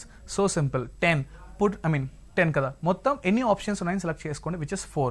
So 4 in the base and 10 in the power. That's it. 4 power 10 ways. So ఒక క్వశ్చన్ని ఎన్ని విధాలుగా ఆన్సర్ చేయొచ్చు అనేది మీ యొక్క ఆప్షన్స్. సో మీ ఆప్షన్స్ ఎప్పుడు బేస్లో ఉండాలి. 10 4. ఓకే, 4 అనేది. సో అండ్ ఎన్ని క్వశ్చన్స్ ఉన్నాయని మీరు చెక్ చేసినట్లయితే 10, దాన్ని మీరు పవర్లో యూస్ చేసింది విచ్ ఇస్ 4 power 10. ఆల్రైట్, ఈ ప్రొసెస్ మొత్తం చేయాల్సిన అవసరం లేదు, ఇది మీ అండర్స్టాండింగ్ మాత్రమే. Let's see the next question. A set of 6 questions contains true false type questions.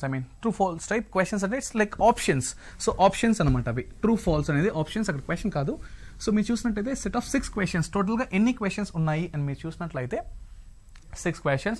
Maximum how many students can take the test if all the students answer differently from other and must attempt all the questions. So simple. ఇక్కడ different ways లో ఎన్ని మంది students maximum attempt చేయగలుగుతారు అంటే for example first అతను answer చేసినట్టు second అతను answers ఉండకూడదు. ఫర్ ఎగ్జాంపుల్ ఫస్ట్ క్వశ్చన్కి ఎస్ పెట్టాడు, సెకండ్ క్వశ్చన్కి నో పెట్టాడు అంటే అదేలాగా మళ్ళీ పెట్టకూడదు. Alright, let's say for example first question yes no, okay, second yes no, third one yes no, fourth yes no. So ఇది కూడా మీ అండర్స్టాండింగ్ మాత్రమే నోట్ చేస్తున్నాను. In exam no need to write all these things. Okay, this is just for your understanding. So first question yes no ante, so first question answer చేసినప్పుడు either true false అన్న yes no అన్న however it is okay. ఇది true అనుకుందాం, yes అని true అనుకుంటే no అని false అనుకుందాం. Okay, కాసేపు just alright. So first question కి నేను yes no ఆన్సర్ చేయొచ్చు, సెకండ్ క్వశ్చన్ కి yes no. Correct, simple, the same. This can be done in two different ways, and this can be done in two different ways. This can be done in two, this can be done in two, this can be done in two, this can be done into two. So obviously it's like 2 into 2 into 2 into 2 into 2 into 2, which is 2 power 6 ways. 2 power 6 అంటే మనకి ఏమవుతుంది? So 2 to the 4 and 4 to the 8, 8 to the 16, 16 to the 32, then it's like 64 ways. That's it. 64 ways. Meku sometimes 2 power 6 numbers chinnadi kabatti either you'll get 2 power 6 ways or you get 64 ways in the examination. However the way answer is this. Ante any different combinations lo deni manam answer select chesukochu. It is so simple. Any different students kuda ee question paper different answers ni select cheskoni raskochu. Now let's see the next question. So in a test paper, first section contains 5 questions and each 4 choices, and the second section contains 4 questions and each with 3 choices. In how many different ways can the paper be answered if all the questions are attempted? Alright, so ఇప్పుడు మీరు చూసినట్లయితే options అనేది ఇక్కడ differ అవుతుంది. Correct, రెండు different sections ఉన్నాయి. Okay, so ఈ రెండు డిఫరెంట్ సెక్షన్స్ని మనం ఎలా ఆన్సర్ చేస్తామంటే so simple. Okay, first 5 questions with 4 choices. Okay, 5 questions 4 choices. Correct? Okay, 5 questions 4 choices. Now next section 2 మీరు చూసినట్లయితే how many questions are there? Just look at the screen. It's like 4 questions and how many choices are there? 3 choices. 3 choices. Okay, so ఇప్పుడు ఇది మొత్తం రాయకుండా ఎలా డైరెక్ట్గా question చూసి answer చేయాలి అనేది నేను చెప్తాను. Just make it note. Okay, first section 1, ఇది సెక్షన్ 2. కరెక్ట్, ఇది చూద్దాం. సో 5 questions ఉన్నాయి, అవునా? 5 questions. ఒక క్వశ్చన్ అటెండ్ చేయడానికి మీకు ఎన్ని ఆప్షన్స్ ఉన్నాయి? 4 ఆప్షన్స్ ఉన్నాయి. So simple, it is going to be 4 power 5. That's it. ఎలా అంటే దిస్ ఇస్ నథింగ్ బట్ ఒక క్వశ్చన్ అటెండ్ చేయడానికి మీకు 4 ఆప్షన్స్ ఉన్నాయి. ప్రతి క్వశ్చన్కి 4 ఏబిసిడి అలా ఉంది. సో ప్రతి క్వశ్చన్లో మీకు 4 ఆప్షన్స్ కాబట్టి use 4 in the base. And ఇలాంటి ఎన్ని క్వశ్చన్స్ ఉన్నాయి దాన్ని మీరు పవర్లో యూస్ చేసేయండి. That's it, 4 power 5 base. Okay, ఇది ఎలా ఉంటుంది నేను మీకు ఇందాక డ్రా చేసి చూపించాను కదా. ఫస్ట్ క్వశ్చన్, అందులో ఏ బి సి డి ఇలా ఆప్షన్స్ ఉంటుంది. ఇలా 5 questions ఉన్నాయి. సో ఆబ్వియస్లీ ఇది 4 ways, ఇది 4 ways, అలా 4 power 5. నెక్స్ట్ 4 questions ఉన్నాయి, 3 choices.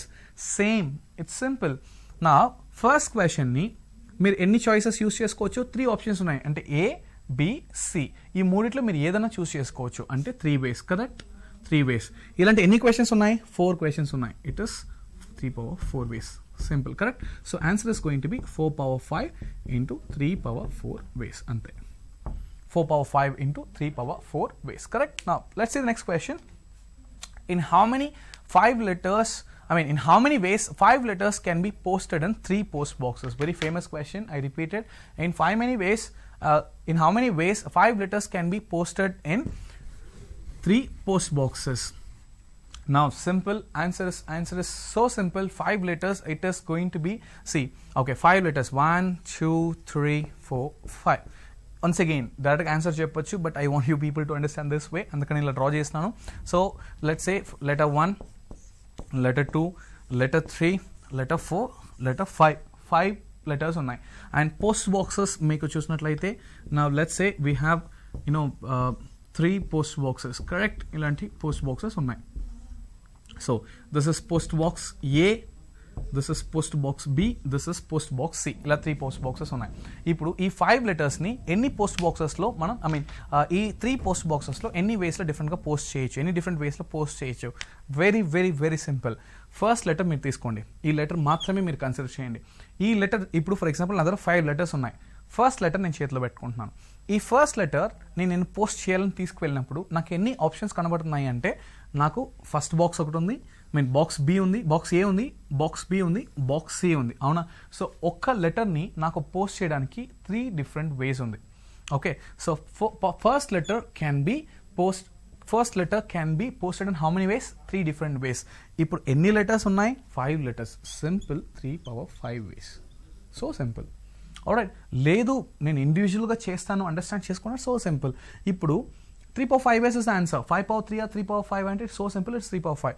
ఇప్పుడు మీరు చూసినట్టయితే సెకండ్ బాక్స్ ఉంది అవునా. ఈ సెకండ్ ఓవరాల్గా డైరెక్ట్ ఆన్సర్ మీకు నేను చెప్పేసాను ఇక్కడ, బట్ స్టెప్ బై స్టెప్ వెళ్ళాలి అంటే ఈ ఫస్ట్ లెటర్ని నేను 3 బాక్సెస్ ఉంది అంటే 3 ఛాన్సెస్ ఉంది, నాకు 3 ఆప్షన్స్ ఉంది. ఈ 3 ఆప్షన్స్లో ఏదైనా పోస్ట్ చేయొచ్చు. సేమ్ థింగ్ నేను సెకండ్ లెటర్ ఇప్పుడు నేను సెకండ్ లెటర్ తీసుకునేదానికి నాకు ముందు మళ్ళీ 3 పోస్ట్ బాక్సెస్ ఉన్నాయి. ఈ 3 పోస్ట్ బాక్సెస్లో నేను ఏదో ఒక దాంట్లో వేయచ్చు. థర్డ్ లెటర్ని నేను చేతిలో పెట్టుకునేటప్పుడు once again correct 3 3 3 which is 3 power 5 అని చెప్పి డైరెక్ట్గా మీకు చెప్పేసాను. విచ్ ఇస్ 3 ఇంటూ ఫస్ట్ లెటర్కి 3 ఆప్షన్స్, సెకండ్ లెటర్కి 3 ఆప్షన్స్, థర్డ్ లెటర్కి 3 ఆప్షన్స్, ఫోర్త్ లెటర్కి 3 ఆప్షన్స్, ఫిఫ్త్ లెటర్కి 3 ఆప్షన్స్. సో ఇది దాని వెనుకున్న అండర్స్టాండింగ్. అండ్ డైరెక్ట్గా మీరు ఆన్సర్ చెప్పాలంటే so simple. So number of పాసిబిలిటీస్ని మీరు దీన్ని నేను ఫార్ములాగా చెప్పదలుచుకోలేదు. ఫార్ములా అంటే మీరు మర్చిపోయి 3 power 5 5 power 3 అని చెప్పి కన్ఫ్యూజ్ అవుతారు ఎగ్జామ్లో. So don't use any formula. But formula అనేది ఏం లేదు ఇక్కడ. ఇది నేను చెప్పాలి, దీని నొటేషన్ ఏంటి అని చూసినట్లయితే ఇది నెంబర్ ఆఫ్ పాసిబిలిటీ ఆప్షన్స్, మనకి ఎన్ని ఆప్షన్స్ ఉన్నాయి ఆ వర్క్ని చేయడానికి అనేది నేను బేస్లో యూస్ చేస్తాను. ఆ ఆబ్జెక్ట్స్ ఎన్ని ఉన్నాయి అనేది నేను పవర్లో యూస్ చేస్తాను. ఫర్ ఎగ్జాంపుల్ నాకు 3 పోస్ట్ బాక్సెస్ అంటే 3 డిఫరెంట్ పోస్ట్ బాక్సెస్ నేను పోస్ట్ చేయొచ్చు కాబట్టి నేను 3ని బేస్లో పెట్టుకుంటున్నాను. నా చేతిలో ఎన్ని ఆబ్జెక్ట్స్ ఉన్నాయి, 5 ఆబ్జెక్ట్స్ ఉన్నాయి కాబట్టి దాన్ని నేను power, so 3 power 5 ways. Alright, so ఇప్పుడు మీరు చూసారు కదా, this is how basic fundamentals of what is that, counting, correct, fundamentals of counting. So ee counting meeku ardhamainappude then we can go with the permutations and combinations. All right, so most of the companies questions ni counting nunde adugutunnai, but students they could not recognize whether that particular question comes in a permutation or combination anedi chaala mandiki artham kavatledu. Idi so simple, counting anedi ilane untundi, deeniki meer pedda formulas em use cheyalsi avasaram ledu, just use some logic and common sense, that is more than enough to crack the questions. And in the next class, I mean in the tomorrow's class, I'll start with the permutations and then the combinations, and like let's say the basic level, konni basic level questions, and then we'll understand, we'll go through higher level questions as well. I hope you understand the class. If you have any doubts, post in the comment section. Thank you so much.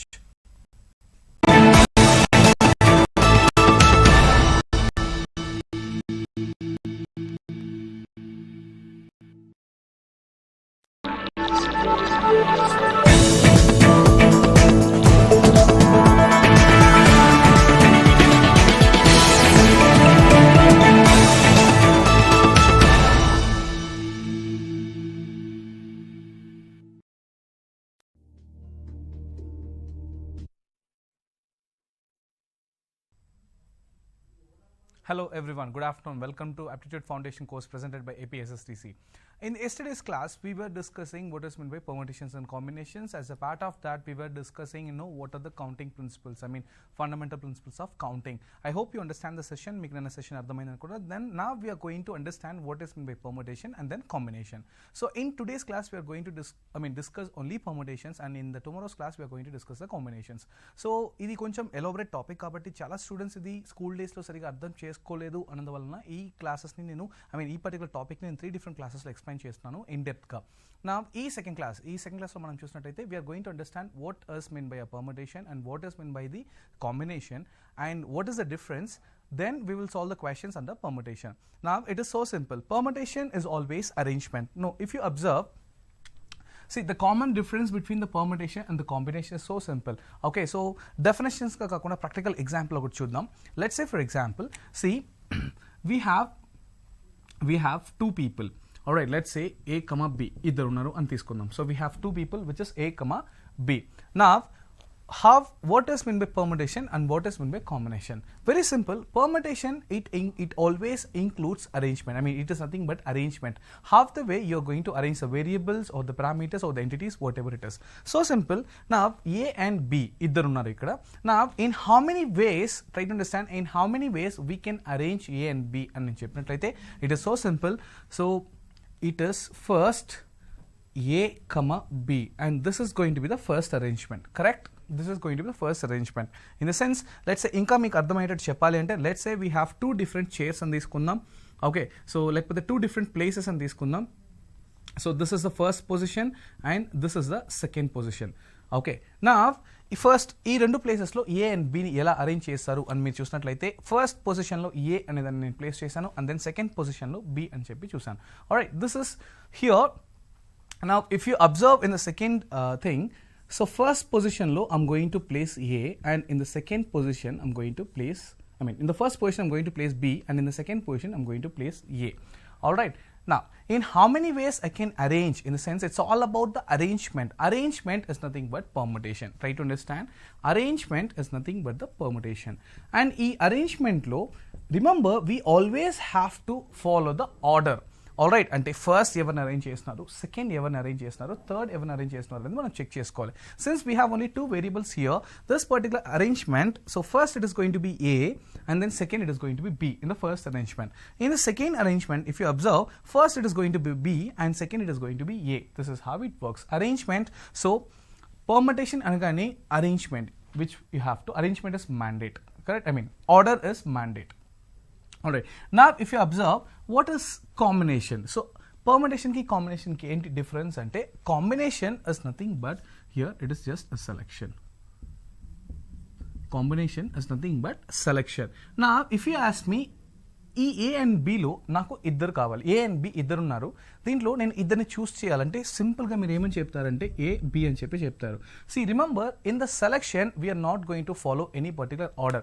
So మీ ముందు ఇద్దరు ఉన్నారు, మీ ఈ ఇద్దరిలో మీరు ఇద్దరిని select చేసుకోవాలి అనుకుంటే మీరు ఏ అయినా సెలెక్ట్ చేసుకోవచ్చు, B అయినా సెలెక్ట్ చేసుకోవచ్చు. So first A, second B or second B, first A, however it is, in selection order doesn't matter. So only thing is here in the arrangement order matters. Order matters, and in the selection order doesn't matter. Order doesn't matter. Alright, so A, B arrange చేసినప్పుడు నేను ఇక్కడ ఏం చేస్తున్నా, first ఎవరు second ఎవరు అనేది check చేస్తున్నాను. But ఇదే నేను సెలక్షన్లో అయితే ఫస్ట్ ఎవరు సెలెక్ట్ సెకండ్ ఎవరు చూస్ చేసుకోవట్లేదు, జస్ట్ సెలెక్ట్ అయిందా లేదా అనేది చెక్ చేస్తున్నాం. ఈ ప్రాబ్లమ్స్ చూసేసరికి మీకు ఇంకా అండర్స్టాండింగ్ బాగుంటుంది. Let's see the first question under permutations.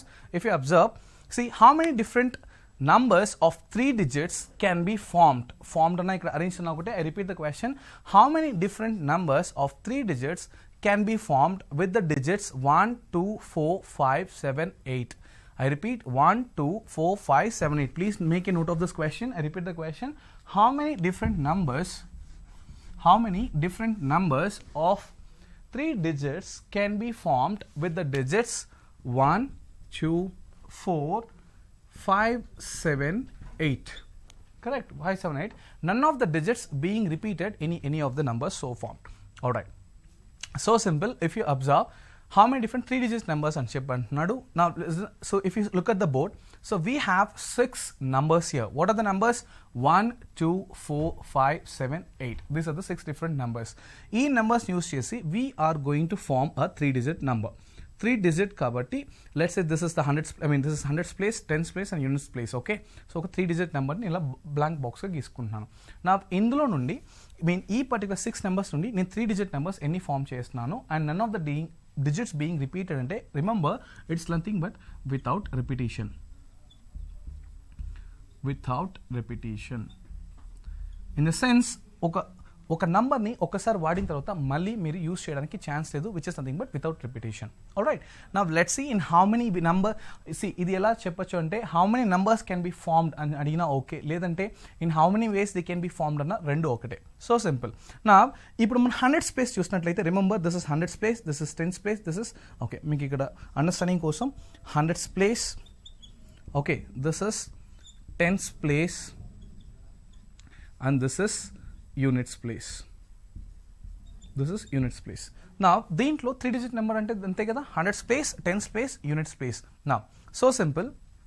Remember in the hundreds place ఇక్కడ నాకు ఎన్ని నెంబర్స్ కనపడుతున్నాయి, 6 ఆప్షన్స్ ఉంది. ఈ 6 ఆప్షన్స్లో నేను ఏదో ఒకటి చూస్ చేసుకోవచ్చు కాబట్టి this can be filled using n different ways.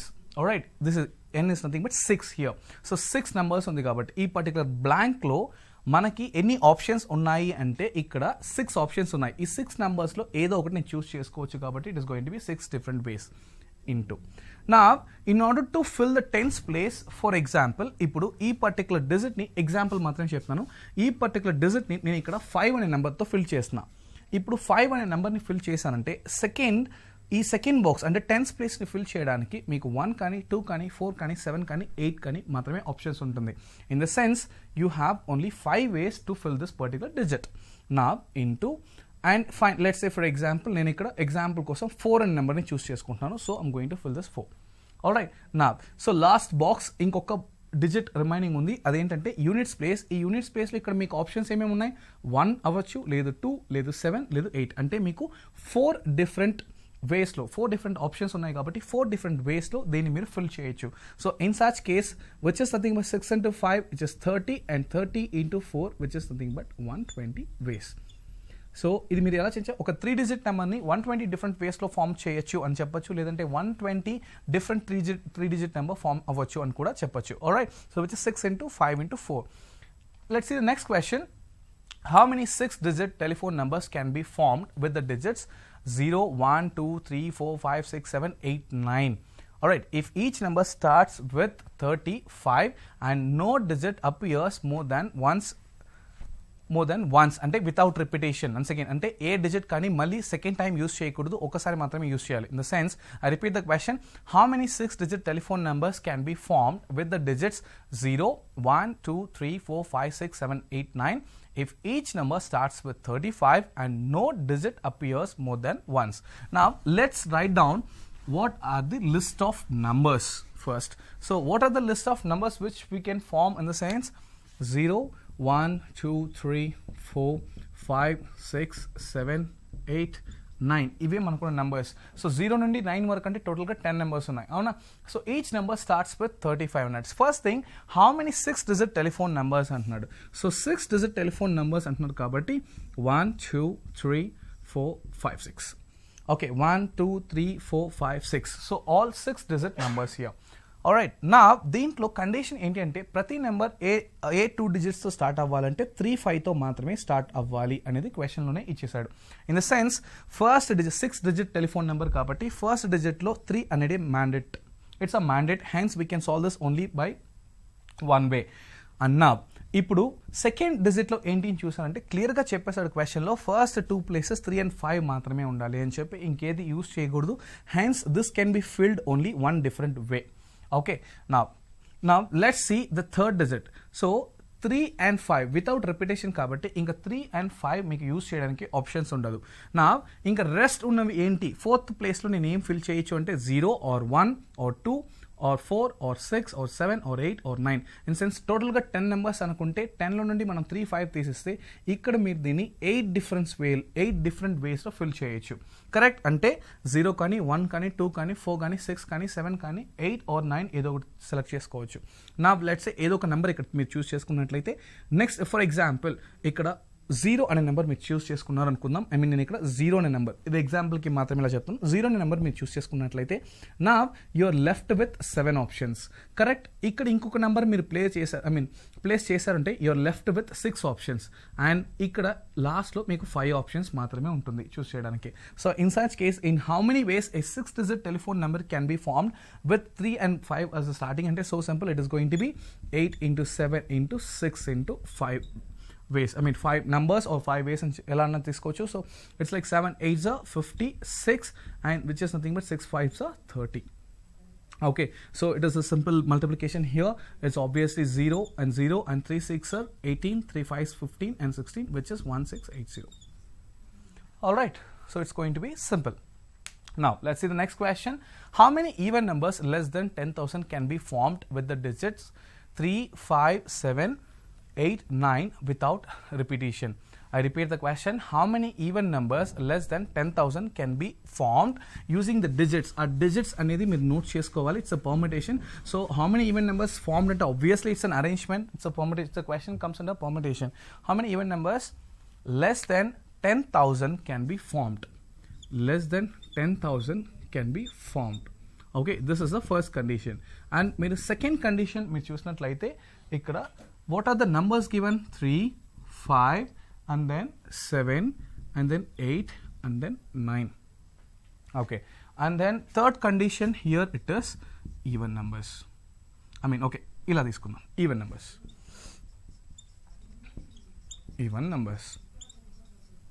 Okay, now so simple. Our target is to form even numbers. Alright, how many even numbers less than 10,000 can be formed అన్నట్టు కాబట్టి our target is even numbers. And the first condition, even numbers అని ఎలా ఉండాలి, less than 10,000 ఉండాలి. Correct. And second ఏంటంటే ఈ even numbers అన్ని ఏ నెంబర్స్ని base చేసుకొని ఉండాలి, 3, 5, 7, 8, 9. Okay, this is the question. నా ఇట్ ఈస్ సో సింపుల్. కొన్ని కండిషన్స్ని మీరు ఫాలో అవ్వాల్సి ఉంటుంది. Don't be in a hurry. Okay, if you solve this if you're in a hurry, you'll not get the answers for this permutation combination. Try to understand the question and then solve. ఇప్పుడు మీరు చూసినట్లయితే less than 10,000 even numbers అని చూసినట్లయితే remember you have to find out the even numbers which are like 10,000 నుండి 9,900 అంటే 4 digit even numbers ఉంటుంది. 4 digit even numbers. Correct. 10,000 నుండి 999 వరకు 4 digit ఈవెన్ నెంబర్స్ ఉంటాయి. అండ్ దెన్ మీరు చూసినట్లయితే 3 digit ఈవెన్ నెంబర్స్ ఉంటుంది.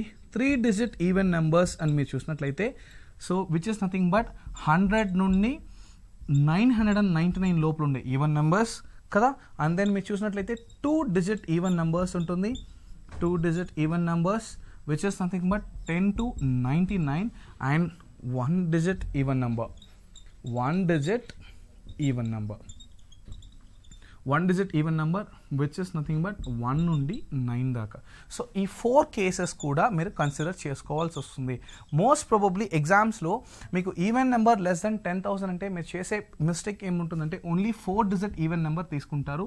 4 digit ఈవెన్ నెంబర్ మాత్రమే తీసుకుంటే రిమైనింగ్ కన్సిడర్ అవ్వదు. So you have to find out 4 digit even numbers and then 3 digit even numbers, 2 digit even numbers and then 1 digit even number. ఇవన్నీ మీరు కలిపి find out చేయాల్సిన question ఇది. Alright, in such case ఇది ఎలా చేయాలి so and then another point మీరు ఇక్కడ చూసినట్లయితే 3, 5, 7, 8, 9 ఈ 5 నెంబర్స్ని మాత్రమే యూస్ చేసి మీరు ఈవెన్ నెంబర్స్ని ఫామ్ చేయాలి. And 4 digit, 3 digit, 2 digit, 1 digit consider చేసుకోవాలి.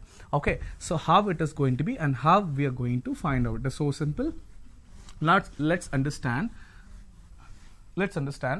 First of all, 4 digit even numbers ఎన్ని ఉంటాయి అనేది మనం చెక్ చేద్దాం. So which is 4 digit even numbers ఎన్ని ఫామ్ అవుతాయి అనేది చెక్ చేద్దాం. 4 digit even numbers. Correct. So 4 digit even numbers అంటే ఆబ్వియస్లీ నేను 4 digits కాబట్టి 4 బాక్సెస్ తీసుకుంటున్నా. So like this. And if you ask me it is so simple. ఇది thousands place, hundreds place, tens place, units place. Okay, so 4 తీసుకుంటున్నాను. And what are the numbers to be used here? 3, 5, 7, 8, 9. Correct. So ఈ 5 నెంబర్స్ని మాత్రమే మీరు use చేసి form చేయాల్సిన condition. In such case so even number అంటే it should obviously the last number should end with either 2 or 4 or 6 or 8 or 0. So ఇచ్చిన నెంబర్స్లో మీరు చూసినట్లయితే we have only 8 as even number. So 8 తప్ప మీరు ఇంకేది యూస్ చేయలేదు. ఎందుకంటే 3 యూస్ చేసినా, 5 యూస్ చేసినా, 7, 9 ఇంకేది యూస్ చేసినా it will not become a even number. So only 8 then it's an even number. So ఇది 1 వేలో మాత్రమే మీరు సాల్వ్ చేయగలుగుతారు. కరెక్ట్. మీకున్నది ఒకే ఆప్షన్, ఆ ఒక ఆప్షన్ మాత్రమే అక్కడ యూస్ చేయగలుగుతారు. Hence it can B fill using only 1 way. And next మీరు చూసినట్లయితే ఇక్కడ మీకు ఎన్ని ఆప్షన్స్ ఉంటుంది అంటే సో 8ని మీరు ఇంకా తీసేసేయచ్చు. 8ని తీసేస్తే you're left with 4 options here. Correct. So ఇక్కడ మీరు ఫిల్ చేయాలి అంటే ఈ 1000 స్పేస్ మీరు ఫిల్ చేయాలంటే మీరు 3 కానీ 5 కానీ 7 కానీ 9 కానీ ఏదో ఒకటి యూస్ చేసి ఫిల్ చేయొచ్చు. సో ఆబ్వియస్లీ 4 వేస్ ఉంటుంది. అండ్ వితౌట్ రిపిటేషన్ కాబట్టి ఇక్కడ మీరు ఫిల్ చేయడానికి ఆప్షన్స్ ఏమేమి ఉంటుంది? 3 or 5 or 7 or 9 ఈ 4లో ఏదో ఒక ఆప్షన్ మీరు ఫిల్ చేస్తారు. అండ్ దెన్ నెక్స్ట్ ప్లేస్ వచ్చేసరికి లెట్స్ సే ఫర్ ఎగ్జాంపుల్ ఏదైనా నెంబర్ మీరు తీసుకోవచ్చు. ఎగ్జాంపుల్ మీరు 7 ఫిల్ చేశారు ఇక్కడ అని చెప్పి ఎగ్జాంపుల్ మీరు తీసుకున్నట్లయితే నెక్స్ట్ 100th ప్లేస్ వచ్చేసరికి మీకు చూసినట్లయితే 7 ఆల్రెడీ ఫిల్ చేశారు కాబట్టి 3, 5, 9 అంటే you're left with only 3 options. Next డిజిట్ని ఫిల్ చేయడానికి మీకు 3 ఆప్షన్స్ మాత్రమే ఉంటుంది. సిమిలర్లీ ఇక్కడ 2 options. So answer is going to be it's like 24. ఇన్ ద సెన్స్ 3, 5, 7, 8, 9 యూస్ చేసి 4 digit ఈవెన్ నెంబర్స్ ఎన్ని ఫామ్ చేయొచ్చు అంటే 24 నెంబర్స్ ఫామ్ చేయొచ్చు. Keep it aside. Now you have to find out 3 digit even numbers మీరు ఎన్ని ఫామ్ చేయగలుగుతారు అనేది మీరు చెక్ చేసుకోవాల్సి ఉంటుంది. 3 digit even numbers. So 3 digit even numbers అంటే జస్ట్ లైక్ డ్రా 3 బాక్సెస్. ఇది 3 digits, units place, 10th place, 100th place అనుకుందాం. అండ్ ఈవెన్ నెంబర్స్ అన్నాను కాబట్టి ఈ పర్టికులర్ నెంబర్స్ యూస్ చేసి ఫామ్ చేయాలి. 8 మాత్రమే యూస్ చేయగలుగుతారు even number. Hence it is only 1 way. And let's see ఇప్పుడు మీకు 100th ప్లేస్ ఎంటీ ఉంది, 10th ప్లేస్ ఎంటీ ఉంది. Whereas your left so you have 3, 5, 7, 9 అనే నెంబర్స్ ఉన్నాయి కదా.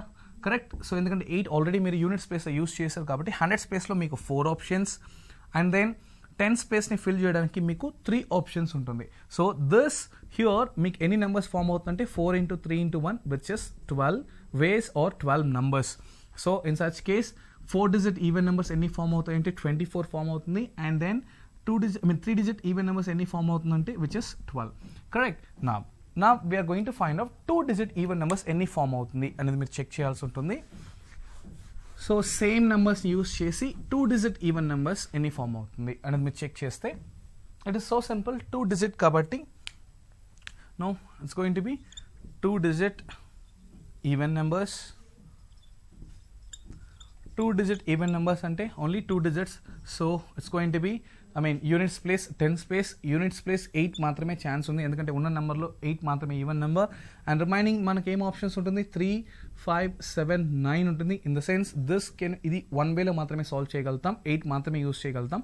ఈ పర్టికులర్ 10 స్పేస్ని మీరు సాల్వ్ చేయాలి అంటే ఏదైనా ఫిల్ చేయాలంటే మీకు 4 different ఆప్షన్స్ ఉన్నాయి. So 4 different ways, hence it is going to be 4 into 1, 4 numbers or 4 ways.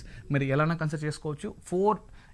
2 digit even numbers అన్న ఫామ్ చేయొచ్చు using this numbers, or else 4 ways ఎలానా. Okay, so it's going to be 4. Then obviously it is 1 digit even number. 1 digit even number కూడా పాసిబులే. 1 digit even number అంటే only units place ఉంటుంది, ఒకే ఒక blank. So ఉన్న నెంబర్స్లో మీరు చూసినట్లయితే ఈవెన్ నెంబర్ ఏంటి only 8. So this can be done in only 1 way, అంటే ఒకే ఒక ఈవెన్ నెంబర్ మాత్రమే ఫామ్ అవుతుంది 1 way or 1 even number, however the way it is.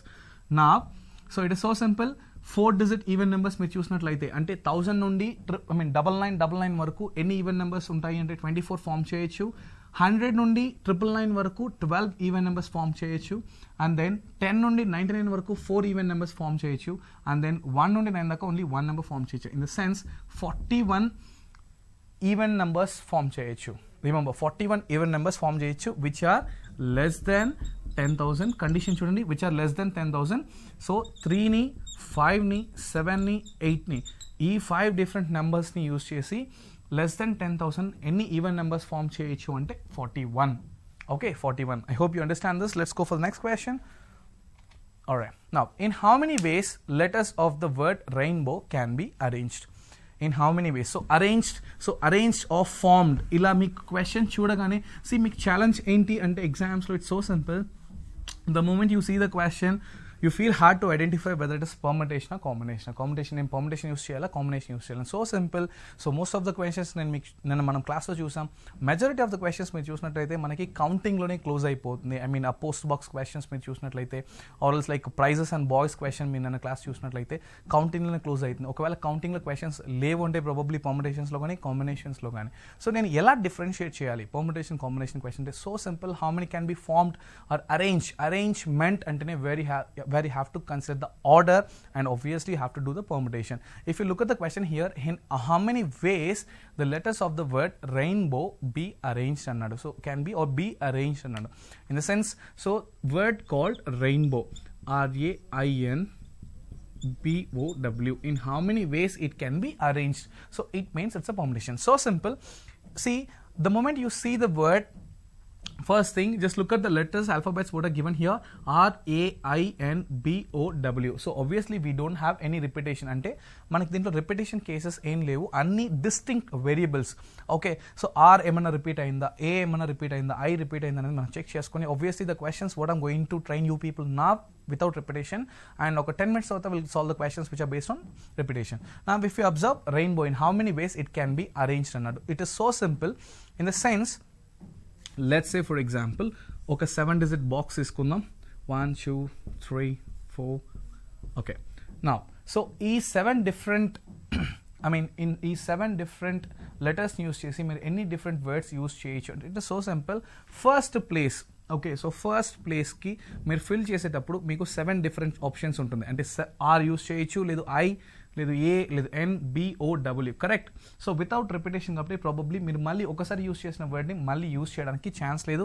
So next ప్లేస్ని మీకు ఫిల్ చేయడానికి 6 different ఆప్షన్స్ మాత్రమే ఉంటుంది. థర్డ్ ప్లేస్ని ఫిల్ చేయడానికి 5 ఆప్షన్స్. ఫోర్త్ ప్లేస్ని ఫిల్ చేయడానికి ఫోర్త్ ప్లేస్ని ఫిల్ చేయడానికి 4 ఆప్షన్స్. థర్డ్ ప్లేస్ని అండ్ దెన్ ఫిఫ్త్ ప్లేస్ని 2 ఆప్షన్స్. సిక్స్త్ ప్లేస్కి 2 and then 1. So it is first place ki 7 options, second place ki 6 options matrame, third place ki 5 options, fourth place ki 4 options, fifth place ki 3 options, sixth place ki 2 options, and then finally it is only 1. Okay, so simple. It is going to be 7 into 6 into 5 into 4 into 1, which is 5040. Okay, which is 5040. Or else మీరు దీన్ని ఇంకా simple గా చెప్పాలంటే 7 distinct words ఉన్నాయి. So this can be arranged in 7 factorial ways. మీరు 7 so దీన్ని just count చేసుకుని word count మీరు లెటర్ కౌంట్ మీరు చూడండి, లెటర్ కౌంట్ మీరు చూసినట్లయితే 7 factorial. And then only concern is మీరు లెటర్ కౌంట్ చెక్ చేసేటప్పుడు just find out is there any letters which are being repeated అని. In the sense first question మీరు చూసినప్పుడు ఒకసారి యూస్ చేసిన ఆల్ఫాబెట్ మళ్ళీ యూస్ చేయొచ్చా అనేది ఫస్ట్ కండిషన్ మీరు చెక్ చేయాలి. అంటే with repetition without repetition. Probably this question is like none of the digits being repeated. In the sense ఒకసారి మీరు ఆర్ యూస్ చేసినట్లయితే మళ్ళీ ఈ ఆర్ని ఇంక ఏ ప్లేస్లోనూ యూస్ చేయడానికి కుదరదు. సో 7 డిస్టింక్ట్ లెటర్స్, ఇది ఫస్ట్ కండిషన్. సెకండ్ మీరు చెక్ చేయాల్సి విత్ రిపిటేషన్ వితౌట్ రిపిటేషన్ అనేది ఫస్ట్ కండిషన్. సెకండ్ మీరు చెక్ చేయాల్సింది ఏంటి అంటే ఇక్కడ సో మీకు ఏదన్నా ఈ పర్టికులర్ క్వశ్చన్లో ఏదన్నా లెటర్స్ రిపీట్ అయి ఉన్నాయా. ఫర్ ఎగ్జాంపుల్ ఇప్పుడు నేను నీడ్ అనే వర్డ్ని తీసుకుంటాను, need which is NEED. If you take this particular word so obviously we have a repetition here. So question lo repetition lekapaina particular word lo letters anedi the multiple times repeat aina, so that we have to discuss. So this question letters we don't have any repetition, and as per the question also the condition is in how many ways a word rainbow can be arranged without being repeated. It is so simple, it is 7 factorial. Now let's see the next question. My next question chusnatlaithe okay, now based on the same word called rainbow, now we have to sort out these questions. ఈ rainbow అనే ఒక particular వర్డ్ని use చేసి నా ఈ questions అన్ని మనం solve చేయాల్సి ఉంటుంది. What is that word which is nothing but rainbow, correct? Okay, what is the first question? So how many words begin with R అన్న రెయిన్బోలో? నా it is so simple. If you observe rainbow అనేది 7 letter word, correct? So it's going to B 1 2 3 so 1 2 3 4 5 6 7 2 3 4 5 6 7. So ఈ 7 letter word దీంట్లో how many words that begin with R అన్నాడు. So how many words begin with R అంటే I'm going to place R. So మనకి R ఎన్నిసార్లు ఉంది? Only 1 time. This can happen only one way. And remaining next మీకు ఇక్కడ ఏ ఆర్డర్లోనో రావచ్చు. So ఇక్కడ మీరు చూసినట్లయితే ఆర్ని మనం తీసేస్తే మీకు ఇక్కడ ఎన్ని ఆప్షన్స్ ఉంటుంది? 6 డిఫరెంట్ ఆప్షన్స్ ఉంటుంది. So descending order. So second ప్లేస్ని నాకు ఫిల్ చేయడానికి 6 ఆప్షన్స్ ఉంటుంది. Once again it is without repetition, అంటే ఏ పర్టికులర్ లెటర్ని నేను మళ్ళీ యూజ్ చేయకూడదు కాబట్టి సెకండ్ ప్లేస్లో నేను ఆర్ అనే ఆప్షన్ నాకు ఉండదు. ఆర్ నేను ఆల్రెడీ ఫస్ట్ ప్లేస్లో యూజ్ చేశాను. I'm left with 6 options. So it is మా తర్వాత 5 and then 4 and then 3 and then 2 and then 1. Okay, మీరు ఇలా చేసినా ఓకే. లేకపోతే సింపుల్ ఫస్ట్ ప్లేస్లో ఆర్ని మనం సబ్స్టిట్యూట్ చేసాం కాబట్టి we're left with 6 letters. So it can be solve using 6 factorial ways. It is so simple. ఇలా కూడా మీరు చేసేసుకోవచ్చు, విచ్ ఇస్ 720. ఓకే, సో ఆర్తో స్టార్ట్ అయింది కాబట్టి ఆబ్వియస్లీ లెస్ట్ 6 పొజిషన్స్ని 6 డిఫరెంట్ ఆప్షన్స్ నుంచి మనం డిసెండింగ్ ఆర్డర్కి వెళ్ళాలి. అంటే సెకండ్ ప్లేస్ని ఫిల్ చేయడానికి మనకు 6 ఆప్షన్స్ ఉంటుంది. అంటే ఏ కానీ, ఐ కానీ, ఎన్ కానీ, బి కానీ, ఓ కానీ, డబ్ల్యూ కానీ. అండ్ దెన్ వీటిలో ఏదో ఒక వర్డ్ లెటర్ని మీరు చూస్ చేసుకున్నట్లయితే థర్డ్ ప్లేస్కి వచ్చేసరికి మనం దాన్ని కూడా సబ్ట్రాక్ట్ చేసి మనం 5 ఆప్షన్సే మనకు ఉంటుంది. ఆ తర్వాత 4 ఆప్షన్స్, ఆ తర్వాత 3 2 1. Alright, so answer 6 factorial. Now see the next one, which is 720 ways obviously. So see the next one. How many words begin with R and ends with W? Okay, so any words R to start W to end out నేను చెప్తున్నాడు. It is so simple. I'll let you know the shortcut. See, it's like 1 2 3 4. Okay, so we have 6 letters. We need to do it. So R అనేది fixed, W అనేది fixed, which can be filled only one way. Correct. ఇంకా we're left with 5 boxes here. And see రెయిన్బోలో కూడా మీరు చూసినట్లయితే RAINBOW, correct. So ఈ particular వర్డ్ని use చేసి ఇంకా ఎన్ని వర్డ్స్ మనం ఫామ్ చేయొచ్చు. బట్ ఫామ్ అయ్యే వర్డ్స్లో మీరు చూసినట్లయితే ఆర్ అనేది స్టార్టింగ్లో ఉండాలి. Begin with R and end with W ఉన్నాడు. In the sense so R W అనేది మళ్ళీ మనం మధ్యలో ఎక్కడ యూజ్ చేయలేం. మనకి ఇక్కడ ఎన్ని బ్లాంక్స్ ఉన్నాయి? 5 blanks ఉన్నాయి. మన దగ్గర ఉన్న లెటర్స్ కూడా 5. So obviously it is going to B 5 factorial. I hope you understand this. It's 5 factorial. Now if you see the next question, how many words are there? How many words are there in which R and W are the end positions? So how many words are there in which R and W at the end positions? So end positions అనేది ఏంటి అనేది మీరు అర్థం చేసుకోవాలి. R and W are the end positions. Okay, so it is so simple. End positions అంటే 1 2 3 4 5 6 7. ఓకే, ఆర్ డబ్ల్యూ ఎండ్ పొజిషన్స్లో ఉండాలి అన్నాడు. అంటే ఏదో ఒక ఎండ్లో, for example left extreme, right extreme అనేది తీసుకోవచ్చు. సి ఎండ్ పొజిషన్స్ అనేది మీరు ఎలా తీసుకోవచ్చు అంటే లెట్స్ సే ఫర్ ఎగ్జాంపుల్ ఇలా తీసుకోవచ్చు end positions. Okay, end positions I mean last 2 ప్లేసెస్లో ఆరల్స్ లేదంటే ఫస్ట్ 2 ప్లేసెస్లో ఎలా అన్నా మీరు కన్సిడర్ చేసుకోండి R W. Okay, so I mean right extreme లేదు లెఫ్ట్ ఎక్స్ట్రీమ్ ఇలా కన్సిడర్ చేసుకున్నా ఓకే, లేకపోతే ఫస్ట్ పొజిషన్లో ఆర్, లాస్ట్ పొజిషన్లో డబ్ల్యూ ఎలా కన్సిడర్ చేసుకున్నా okay. Okay, thing is see R W లేదు డబ్ల్యూఆర్, కరెక్ట్. సో ఇక్కడ ఆర్ ఫస్ట్ ఆర్ రావచ్చు and then W. So permutations is all about arrangement and the order. నా end positions అని మీరు తీసుకున్నప్పుడు బాగా గుర్తుపెట్టుకోండి. సో లాస్ట్లో ఆర్డబ్ల్యూ లేకపోతే ఫస్ట్లో ఆర్డబ్ల్యూ అని మీరు కన్సిడర్ చేసుకున్నా okay. So in such case ఇక్కడ ఆర్డబ్ల్యూ అని చెప్పి కాన్స్టెంట్గా పెట్టేస్తే రిమైనింగ్ మీకు ఎన్ని బ్లాంక్స్ ఉంటుంది, 5 బ్లాంక్స్ ఉంటుంది. అండ్ రెయిన్బోలో 2 లెటర్స్ తీసేస్తే 5 letters. So this can be solve using 5 factorial ways. But try to understand మీరు ఎలా ఏ ఎండ్ పొజిషన్ తీసుకున్నా 5 factorial ways. But try to understand ఈ RW అనేది కూడా WR అని కూడా కన్సిడర్ చేయొచ్చు, కరెక్ట్. RWనే రావాలి అని అవసరం లేదు, ఆర్డర్ ఏం mention I mean RW end positions అన్నాడు కానీ R ఫస్ట్ రావాలి అండ్ దెన్ W రావాలని రూల్ ఇవ్వలేదు, కరెక్ట్. ఇన్ సచ్ కేస్ ఇది ఇంటర్నల్గా RW అన్న ఉండొచ్చు లేదు WR అన్న ఉండొచ్చు, ఎండ్ పొజిషన్స్లో ఉంటుంది. ఇలా ఇక్కడ కూడా అలాగే. So it might end with RW or WR or it might start with RW or WR. So which is going to be into, so ఈ రెండు కూడా 2 factorial ways లో అరేంజ్ చేయొచ్చు, internal arrangement. So which is going to be 5 factorial into 2 factorial ways. 5 factorial into 2 factorial ways, correct. Now let's see the next question. If next question we choose not like this, see how many words are there in which I and O are together. I repeat, how many words are there in which I and O are together అన్నాడు. So I and O are together అంటే ఏంటి అని చెప్పి చూద్దాం. First thing, so let's understand what are the letters here which is R. Okay, I N B O W. Okay, so I and O అనేది together రెండు కలిసే రావాలి అంటున్నాడు. So simple. First thing, so IO అనేది సెపరేట్గా note చేసుకుందాం. And then మీరు చూసినట్లయితే RA I వదిలేసేయండి.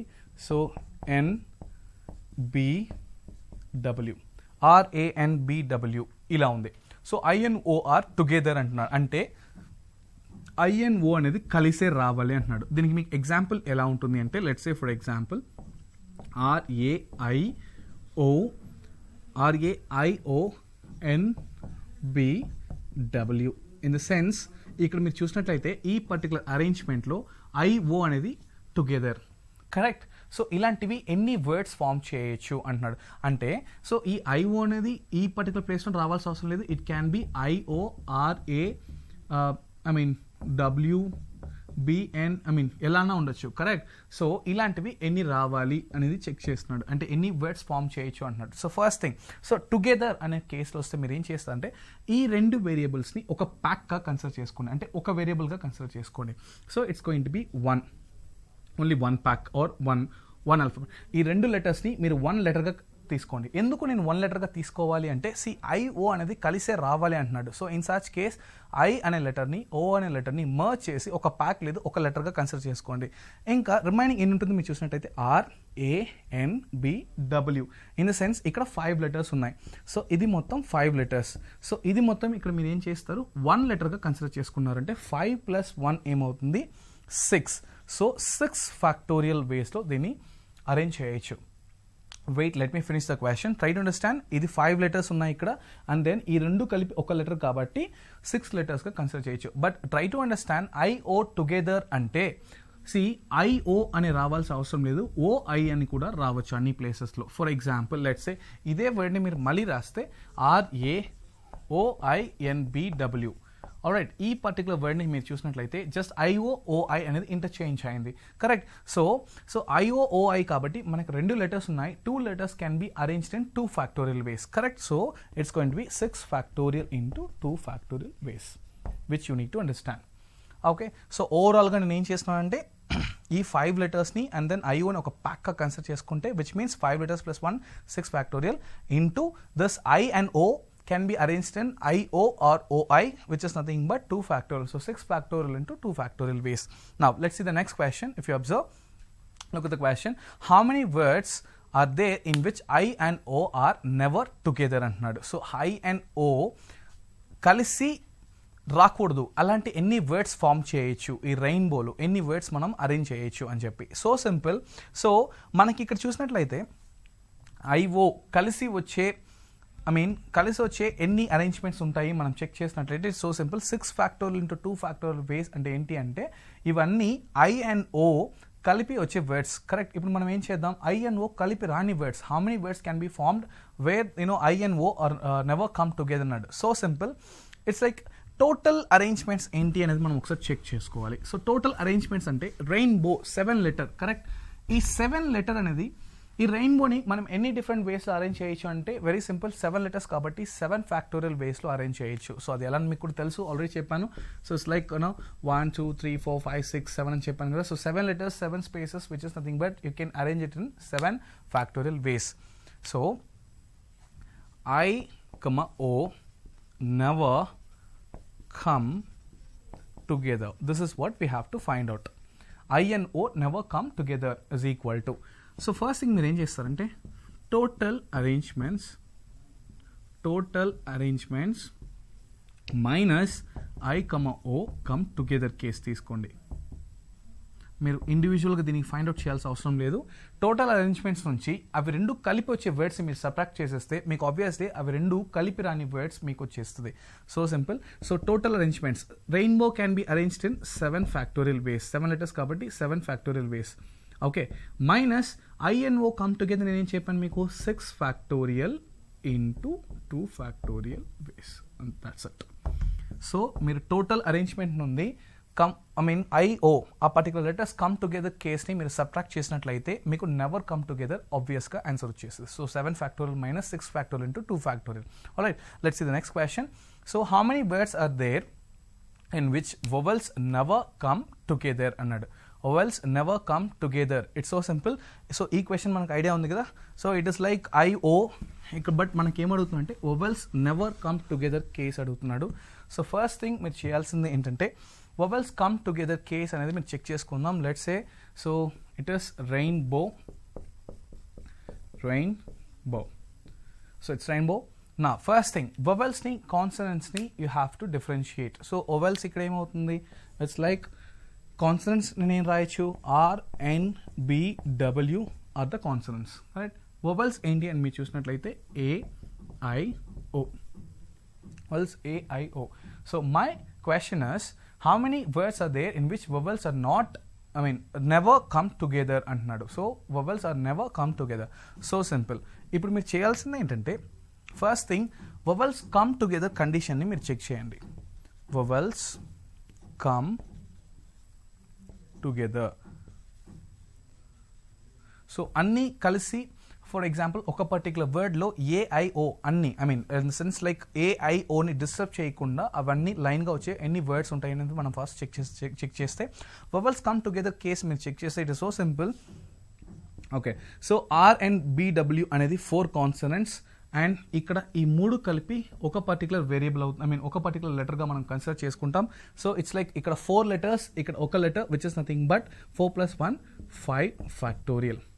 ఇది 5 factorial ఇంటూ అండ్ రిమెంబర్ ఈ ఏఐఓ అనేది ఇంటర్నల్గా మనం 3 factorial వేస్లో అరేంజ్ చేసుకోవచ్చు. ఎలా అంటే so remember AIO or else AOI correct ఇలా రాసుకోవచ్చు, లేదంటే IOA or else IAO or else OAI or else OIA. So ఇంటర్నల్గా which is nothing but 6 ways. 6 ways is nothing but 3 factorial. So ఇవన్నీ మనం చేయకుండా షార్ట్కట్ నేను చెప్తున్నాను, 3 వేరియబుల్స్ ఉన్నాయి కాబట్టి this can be arranged in 3 factorial ways. Okay. So R and BW అనేది 4 letters plus ఈ vowels అన్ని. So these are vowels and these are consonants. Correct. So ఈ పర్టికులర్ ప్లేస్లో మనం నేను చేస్తున్నాను 4 + 1 letter ఈ vowels అన్ని కలిపి నేను 1 letterగా కన్సిడర్ చేసుకుంటున్నాను. సో 5 factorial ఇంటూ ఈ పర్టికులర్ వెవల్స్ అన్ని మనం once again 3 different ways, I mean 3 factorial ways లో మనం చేసుకోవచ్చు, అరేంజ్ చేయొచ్చు. కాబట్టి so 5 factorial into 3 factorial ways. ఇదేంటి vowels come together case. If my question is vowels do not come together, my question is vowels do not come together, which is see total arrangement ఏమవుతుంది. So ఇందాక చెప్పాను కదా vowels do not come together అంటే so simple, total arrangements minus vowels come together. So total arrangement అంటే so rainbow can be arranged in 7 factorial ways. 7 letters కాబట్టి 7 factorial ways arrange చేయొచ్చు. Minus vowels come together case ని చేయండి. So vowels come together ఏమవుతుంది, it's like 5 factorial into 3 factorial ways అంతే. vowels do not come together. 7 factorial minus 5 factorial into 3 factorial ways. Alright, now let's see the last question here. I mean, ఈ particular page లో last question మీరు చూసినట్టయితే how many words are there in which no 2 vowels are never together అన్నాడు. All right, no 2 vowels కి vowels do not come together కి మీకు you need to understand the difference. Here I said vowels do not come together, but in this particular question it is like no 2 vowels come together. What is the difference? See ఈ particular question లో మీరు solve చేసినప్పుడు try to understand AIO OAI arrangement కాసేపు, I mean order కాసేపు వదిలేస్తే ఈ AIO అనేది కలిసి రాని వర్డ్స్ ఎన్ని ఉన్నాయి అంటే, for example AI different, I mean different ప్లేసెస్లో స్ప్రెడ్ అయి ఉండాలి. బట్ ఈ పర్టికులర్ క్వశ్చన్లో మీరు చూసినట్లయితే సి ఇవన్నీ డిస్ట్రిబ్యూట్ అయి ఉండాలి అంటే కలిసి రాకూడదని చెప్పాం. But remember, if you let's take a rainbow itself as an example, RAINBOW, O separate గా ఉంది, ఏఐ కలిసి ఉంది. సో ఈ పర్టికులర్ క్వశ్చన్లో వొవెల్స్ అనేది అన్నీ కలిసి లేవు, కరెక్ట్. ఏఐ కలిసి ఉంది, ఓ సెపరేట్గా ఉంది. So vowels do not come together అంటే అన్నీ కలిసి రాని సందర్భాలు మాత్రమే మనం తీసుకుంటున్నాం. బట్ ఈ పర్టికులర్ క్వశ్చన్ ఏంటంటే అసలు రెండు కూడా కలిసి ఉండకూడదు. In the sense, so it's like ఏ సెపరేట్గా ఉండాలి, ఐ సెపరేట్గా ఉండాలి, ఓ సెపరేట్గా ఉండాలి. సో ఏఐ కలిసి ఉండి ఓ సెపరేట్గా ఉన్నా కానీ ఈ పర్టికులర్ కేస్ అనేది మనకి ఎగ్జిక్యూట్ కాదు. So which is nothing but vowels do not come together. So vowels do not come together, no 2 vowels come together.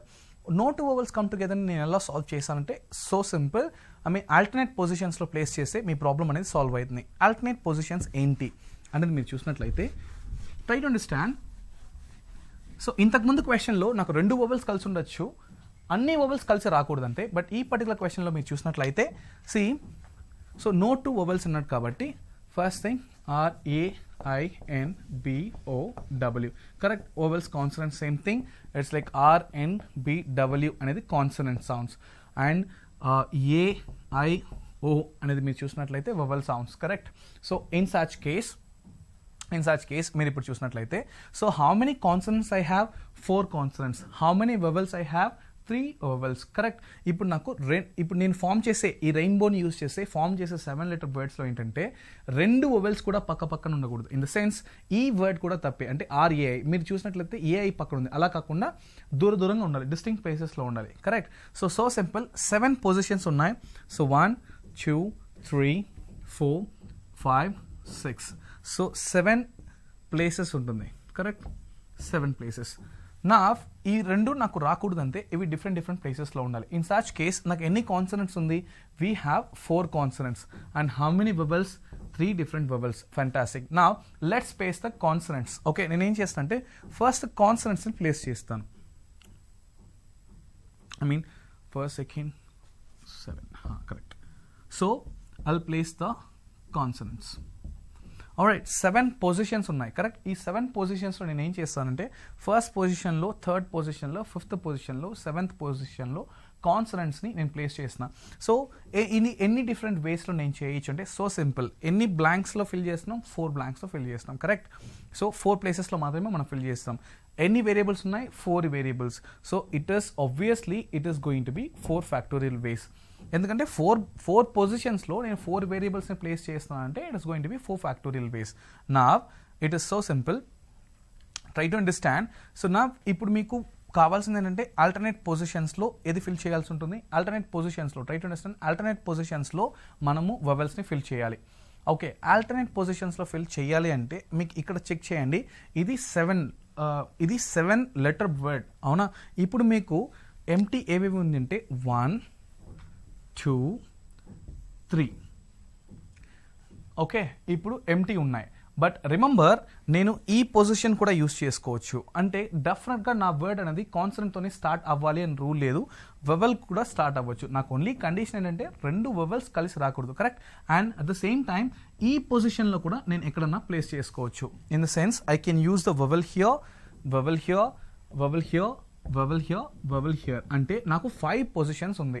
Alright, so you can ask me, sir నాకు ఉన్నదే 3 వెవెల్స్, బట్ ఎలా నేను 5 వెవెల్స్ని place చేయగలుగుతా అంటే it doesn't matter 5 వెవెల్స్ ఉన్నాయా లేవా నేను చెప్పట్లేదు, 5 positions ఉన్నాయి వెవెల్స్ని ప్లేస్ చేయడానికి. ఇన్ ద సెన్స్ నేను ఎలా చెప్తుంటే, ఒకవేళ మీరు 4th position, 6th position and last పొజిషన్లో మీరు వెవెల్ని ఫిల్ చేసినప్పుడు ఏమవుతుందంటే కాన్సనెంట్ 1 వస్తుంది and then consonant, so try to understand, consonant 1 వస్తుంది, మీరు ఇది ఫిల్ చేయట్లేదు, ఓకే, ఇది ఫిల్ చేయట్లేదు, so consonant 1, consonant 2 and then ఏమొస్తుంది మీకు, then vowel and then consonant 3 and then vowel and then ఇక్కడ మీరు చూసినట్లయితే consonant 4 and then vowel. Alright, so 1 2 3 4 5 6 7.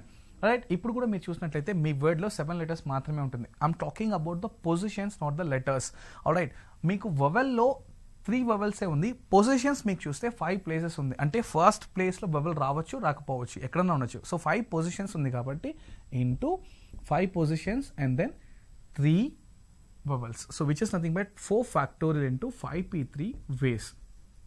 Alright, so ఇలా నేను అరేంజ్ చేసేటప్పుడు నాకు వచ్చిన యూజ్ ఏంటి అంటే, డెఫినెట్గా కాన్సనెంట్స్ అనేది నెక్స్ట్ రావచ్చు, ఆల్టర్నేట్ పొజిషన్స్ రావాలని రూల్ లేదు. వెవెల్స్ మాత్రం డెఫినెట్గా మీరు చూసినట్లయితే ఆల్టర్నేట్ పొజిషన్స్లోనే రావాలి, అదే rule. So it is better. So consonants ఎక్కువ ఉన్నాయి కాబట్టి మీరు ఏం చేస్తారంటే, ఫస్ట్ కాన్సనెంట్స్ని ప్లేస్ చేయండి. 4 కాన్సనెంట్స్లో 4 కాన్సనెంట్స్ ఉంది కాబట్టి 4 డిఫరెంట్ ప్లేసెస్లో 4 ఫ్యాక్టోరియల్ వేస్లో మీరు ఎలా ఫిల్ చేసుకోవచ్చు. అండ్ దెన్ 4 కాన్స్టెంట్స్ని ప్లేస్ చేసిన తర్వాత try to understand one thing, your hand is the best example. So extremes వదిలేసాము అంటే, let's take your hand. So n objects, 5 fingers ఉన్నాయి, గ్యాప్స్ ఎన్ని చూసినారంటే n-1 gaps, which is 1 2 3 4. Alright, so 5 fingers, 4 gaps in between. But try to understand, నేను ఎక్స్ట్రీమ్స్ని కూడా consider చేసుకున్నట్లయితే నాకు 6 గ్యాప్స్ వస్తుంది. ఎలా అంటే 1 2 3 4 5 6 గ్యాప్స్ వస్తుంది. సో నేను ఇప్పుడు 5 ఫింగర్స్ని అరేంజ్ చేసిన తర్వాత 5 ఫింగర్స్ని నేను ఇలా అరేంజ్ చేశాను. ఇప్పుడు నాకు ఎన్ని గ్యాప్స్ ఉంటుంది అంటే, ఎక్స్ట్రీమ్స్ని కన్సిడర్ చేయకపోతే 4 గ్యాప్స్ మాత్రమే ఉంటుంది. బట్ ఇదే నేను ఎక్స్ట్రీమ్స్ని కూడా కన్సిడర్ చేసేటట్టుగా అంటే నాకు 1 2 3 4 5 6 గ్యాప్స్ ఉంటుంది, 6 పొజిషన్స్ వ్యాకెన్స్ ఉంటుంది. ఆల్రైట్, సో నా ఇక్కడ ఫింగరే ఫిల్ అవ్వాలా, మార్కర్ ఫిల్ అవ్వాలనేది సెకండరీ. సేమ్ థింగ్ ఇక్కడ మనం ఏం చేస్తాం అంటే, ఫస్ట్ కాన్స్టెంట్స్ని ప్లేస్ చేస్తున్నాం. సో 4 కాన్స్టెంట్స్ని ప్లేస్ చేసినప్పుడు ఎక్స్ట్రీమ్స్ కూడా కన్సిడర్ చేసుకున్నప్పుడు 5 పొజిషన్స్ మీకు ఓపెన్ అవుతాయి. 5 పొజిషన్స్లో 3 వేరియబుల్స్ మాత్రమే మీరు ప్లేస్ చేస్తున్నారు, అంటే 3 వెవెల్స్ మాత్రమే ప్లేస్ చేస్తున్నారు. It becomes 5p3. So 4 factorial into 5p3 ways. Alright, I hope you understand how the questions when permutation works, and in the next class we will continue with the combinations. If you have any questions, please post in the comment section. Thank you so much.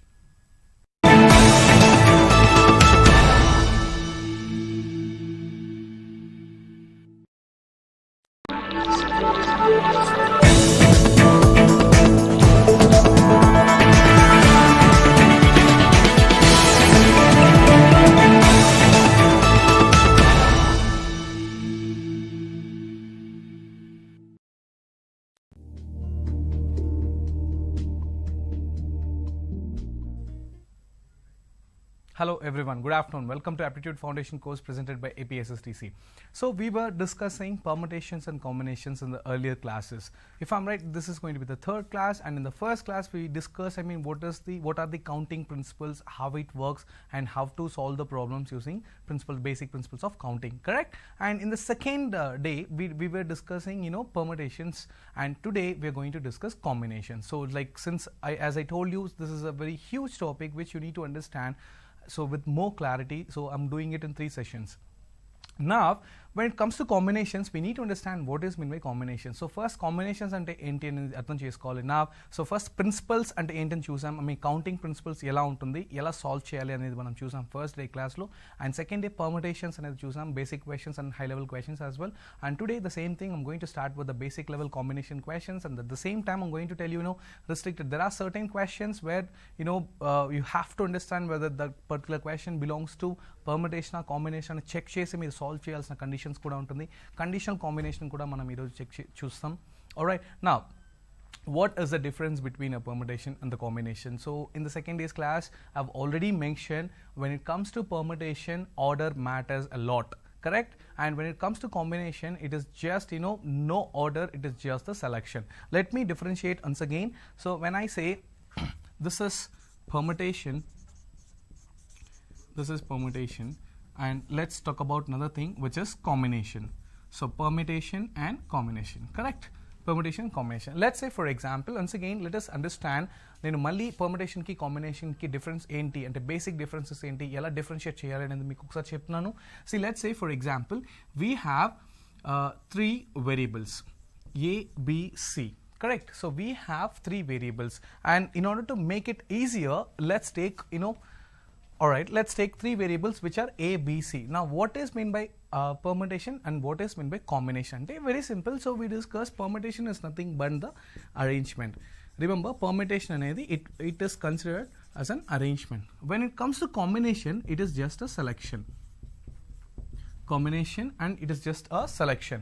Remember, this is permutation means arrangement and combination ante selection. So I mean arrangement ante enti, selection ante enti ante it is so simple. For example, so A, B, C ani 3 elements unnai. Try to understand A, B, C ane 3 elements. So in such case, ee A, B, C lo nenu any 2 elements ni తీసుకుంటున్నాను. Okay, any 2. So any 2 ఎలిమెంట్స్ని తీసుకొని నేను arrange చేయాలంటే ఎలా చేయొచ్చు? For example, నేను ఏ, B అనే 2 elements తీసుకుంటున్నాను. Try to understand, out of this 3, I'm going to take only 2 elements which are A, B. When it comes to arrangement, it is so simple. So here, permutations are always greater than combinations. Permutations are always greater than combinations. Now, ఈ A, B ని నేను ఎలా arrange చేయొచ్చు అంటే, first thing it is A comma B, and second thing it is B comma A. So when it comes to arrangement, remember, order you have to consider. When it comes to permutation or arrangement, order you have to consider, which is A comma B, which is nothing but B comma A, correct? Now when it comes to selection, when it comes to selection, I mean combination, so ee particular 3 elements lo I'm going to select 2 elements. Try to understand, permutation lo మనం నేను ఏం చేశానంటే I'm going to arrange 2 elements. So ఈ A, B ని నేను ఎలా arrange చేయొచ్చు అంటే, first A and then B గా అరేంజ్ చేయొచ్చు, or else first B and then A గా అరేంజ్ చేయొచ్చు, correct? Now when it comes to combination, so out of these 3 elements which are A, B, C, I'm going to select. So I'm going to select and it is going to be A comma B. That's it. See, I don't bother, I mean order doesn't matter here. It is so simple. So 3 members ఉన్నారు, or else 3 variables ఉన్నాయి, A, B, C. ఇందులో నేను 2 variables ని select చేసుకుంటున్నాను అంటే I'm just going to select A and B. I'm not going to bother about how the way or in which order I'm going to choose or select this particular 2 elements. It is so simple. So మీరు చూసినట్లయితే 3 elements లో నేను ఎప్పుడైతే 2 elements తీసుకున్నానో నాకు ఎన్ని orders వచ్చాయి? A, B and B, A.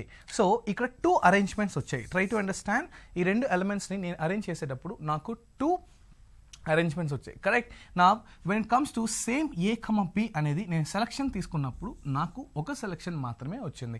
So permutations are always greater than combinations, and we all know that permutation మనం ఏం చేస్తాం? So it's represented in P, and obviously it is permutation is equal to n factorial by n minus r factorial అనే ఫార్ములాని use చేసి మనం dependency ఉంటుంది. n factorial by n minus r factorial permutation formula.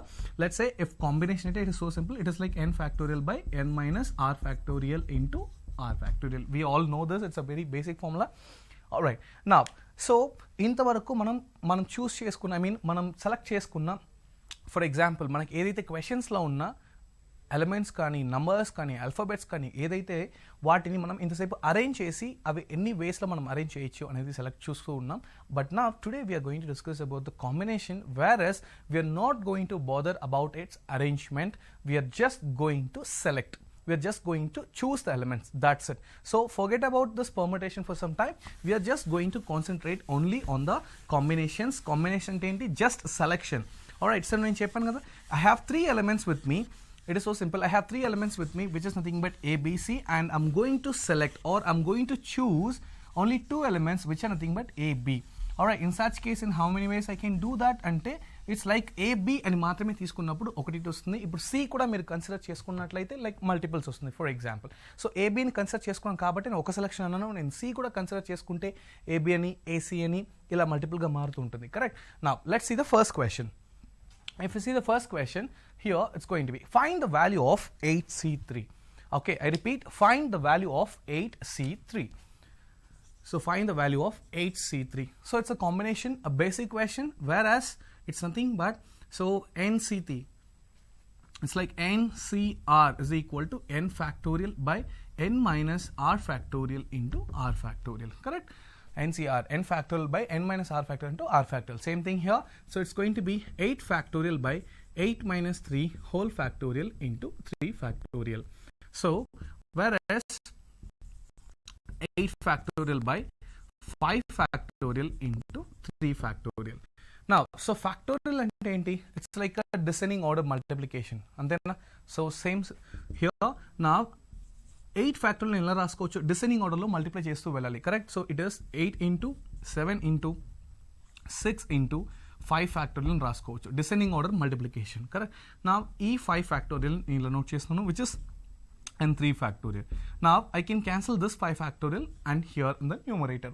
Now, we are left with 8 into 7 into 6 by 3 factorial can be expanded, which is 3 into 2.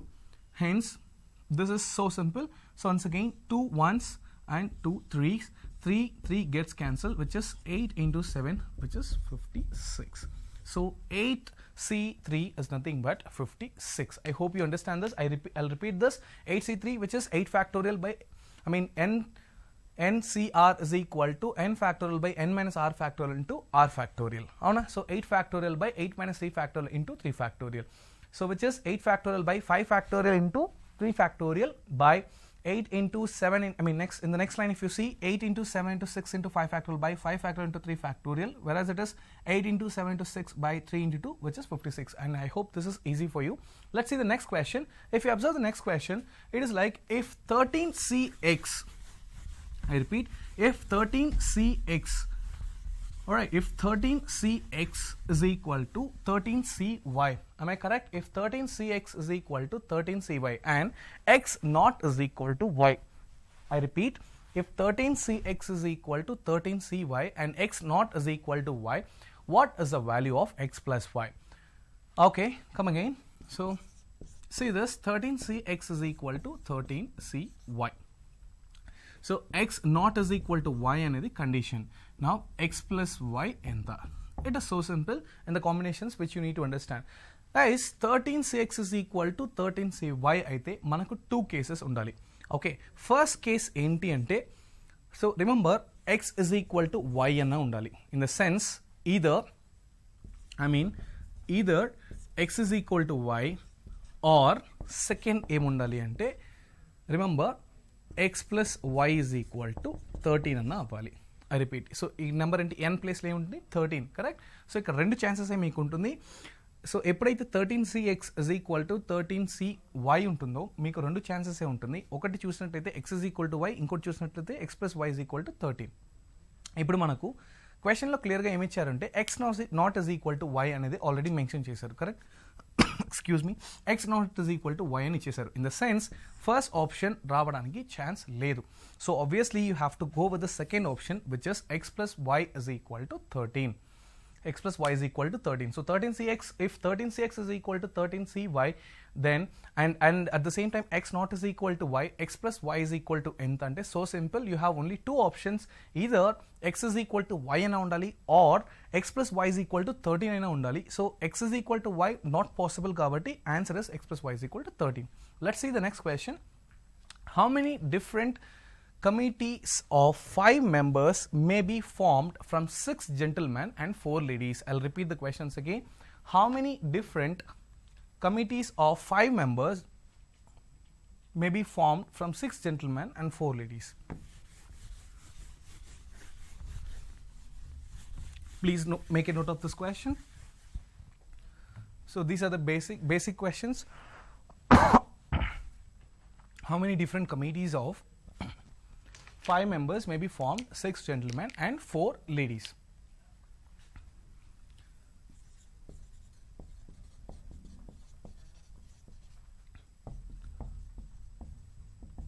Alright, if you observe, so we have 6 gentlemen and 4 ladies. Correct. We have 6 gentlemen and 4 ladies. So how many different committees of 5 members? Now from this we are going to form a committee. We are going to form a committee, and this committee has how many members? So which has 5 members. Okay, so which has 5 members. I repeat the question. So you have 6 gentlemen and 4 ladies with you, and you have to form a committee of 5 members. In how many ways it can be formed? In how many ways it can be formed? It is so simple. If you observe this, so 5 members kavali ante, let's sum up this. So we have 6 gentlemen and 4 ladies kada. Do we have any subcondition, a condition or subcondition here? We don't have any condition. Ante conditions enti anedi meer check cheyali first. So if you ask me what are those conditions, it is so simple. So ee committee form see 6 members, 6 male or 4 female icharu avuna. ఒక committee 5 మెంబర్స్ని form చేయండి ఇందులో నుండి చెప్పారు.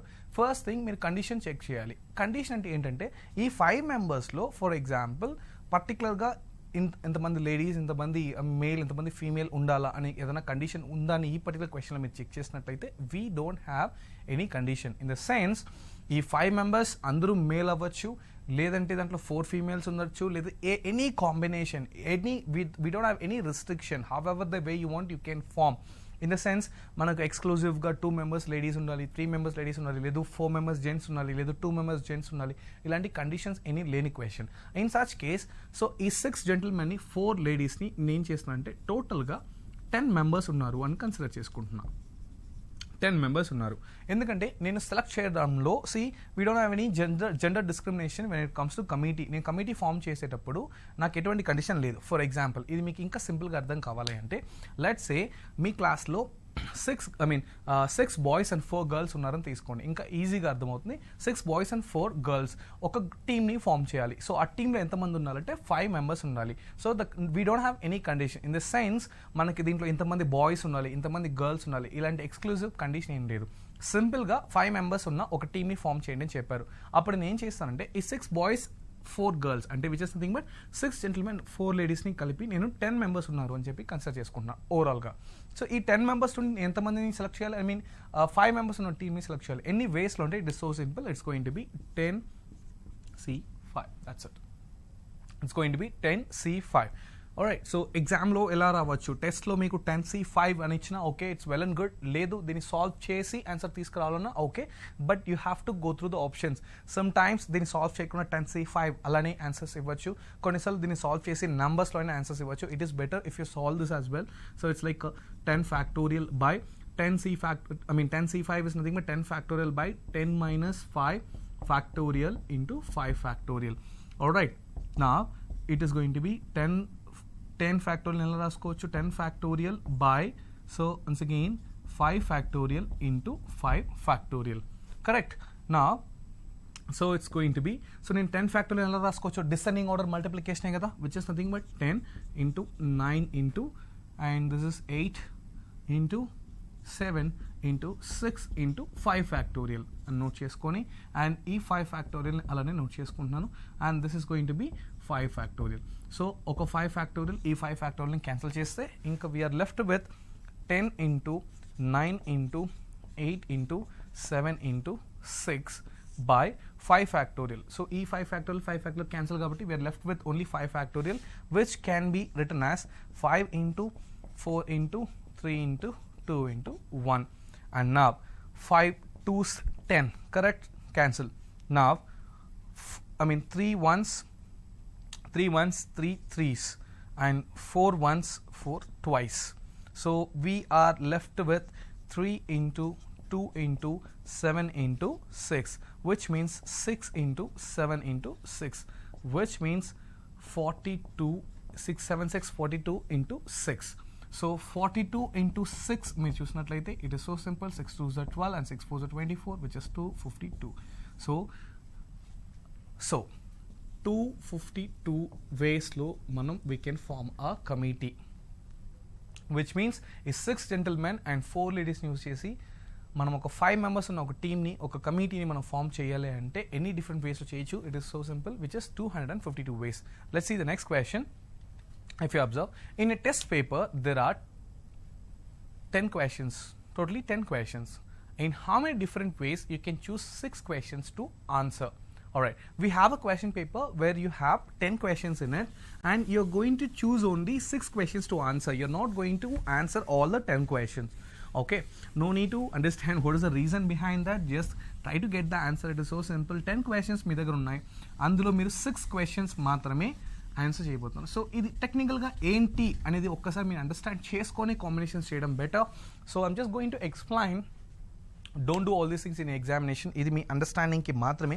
Let's say 1, 2, 3, 4, 5, 6, 7, 8, 9, 10. So I have 10 questions. So question number 1 from question number 10. Now I'm going to choose only 6 questions to answer. I'm not going to, let's say ఇది ఒక black box అనుకుంటే దీంట్లో 1, 2, 3, 4, 5, 6 ఈ 10లో నేను 6 questions మాత్రమే చూస్ చేసుకుంటున్నాను. Now I can choose question number 1 to answer. Let's say I don't want question 2. Let's say question 3 answer chesna. Let's say I want question 4. Yes, question 4, and I'm going to answer question 5 as well. Question 5. Alright, I'm not going to answer question 6. I'm going to answer question 7. Okay, question 7, and I'm not answering 8. I'm not answering 9. I'm answering question 10. Okay, so ర్యాండమ్గా నేను ఇక్కడ మీకు ఏం చేశానంటే 10 questions తీసుకొని దాంట్లో ఈ 6 questions మాత్రమే నేను ఆన్సర్ చేశానని చెప్పి. ఇది is just a random. Okay, నేను ఒక ర్యాండమ్గా ఇలా నేను ఈ 6 క్వశ్చన్స్ని ఆన్సర్ చేస్తానని చెప్పాను కదా. సో ఇన్ సచ్ కేస్ ఈ 10 క్వశ్చన్స్ ఉంటే దీంట్లో 6 మాత్రమే నేను ఆన్సర్ చేయాలనుకున్నప్పుడు ఇలాంటి ఎన్ని డిఫరెంట్ వేస్లో నేను ఆన్సర్ చేయొచ్చు అనేది ఇక్కడ question. But make sure we're not going to follow any particular order. This question doesn't come under permutations. This is completely combinations. So in how many ways I'm going to select. Alright, I'm not going to arrange. It is so simple. See here it is like we have 10 questions and probably we are going to answer only 6 questions. So obviously it is 10 C 6. If you ask me how it works, it is so simple. So 10 factorial by 10 minus 6 factorial by 10 minus 6 factorial into 6 factorial, which means 10 factorial by 4 factorial into 6 factorial. Now which means 10 into descending order multiplication, 10 into and 8 into 7 into 6 into 5 into let's say I'm going to stop with 6 just because we have 6 factorial and 4 factorial into 6 factorial.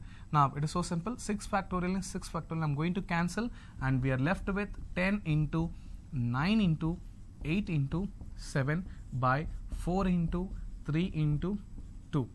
Okay, now so 4, 2, 8, correct. 4 2s are 8 obviously, and 3 1s 3 3s. So we are left with 10 into 3 into 7, which means 30 into 7, which means 210. 210. So in the sense, so this can be done in 210 different ways. 210 different ways. So ఇలాంటి ఎన్ని different combinations నేను choose చేసుకోవచ్చు అంటే question 1, question 2, question 3, let's say question 4, 5 ఇలాంటి ఎన్ని different combinations అనేది నేను చేయొచ్చు అంటే 210 డిఫరెంట్ వేస్లో I can select all this 10 questions. Now let's see the next question.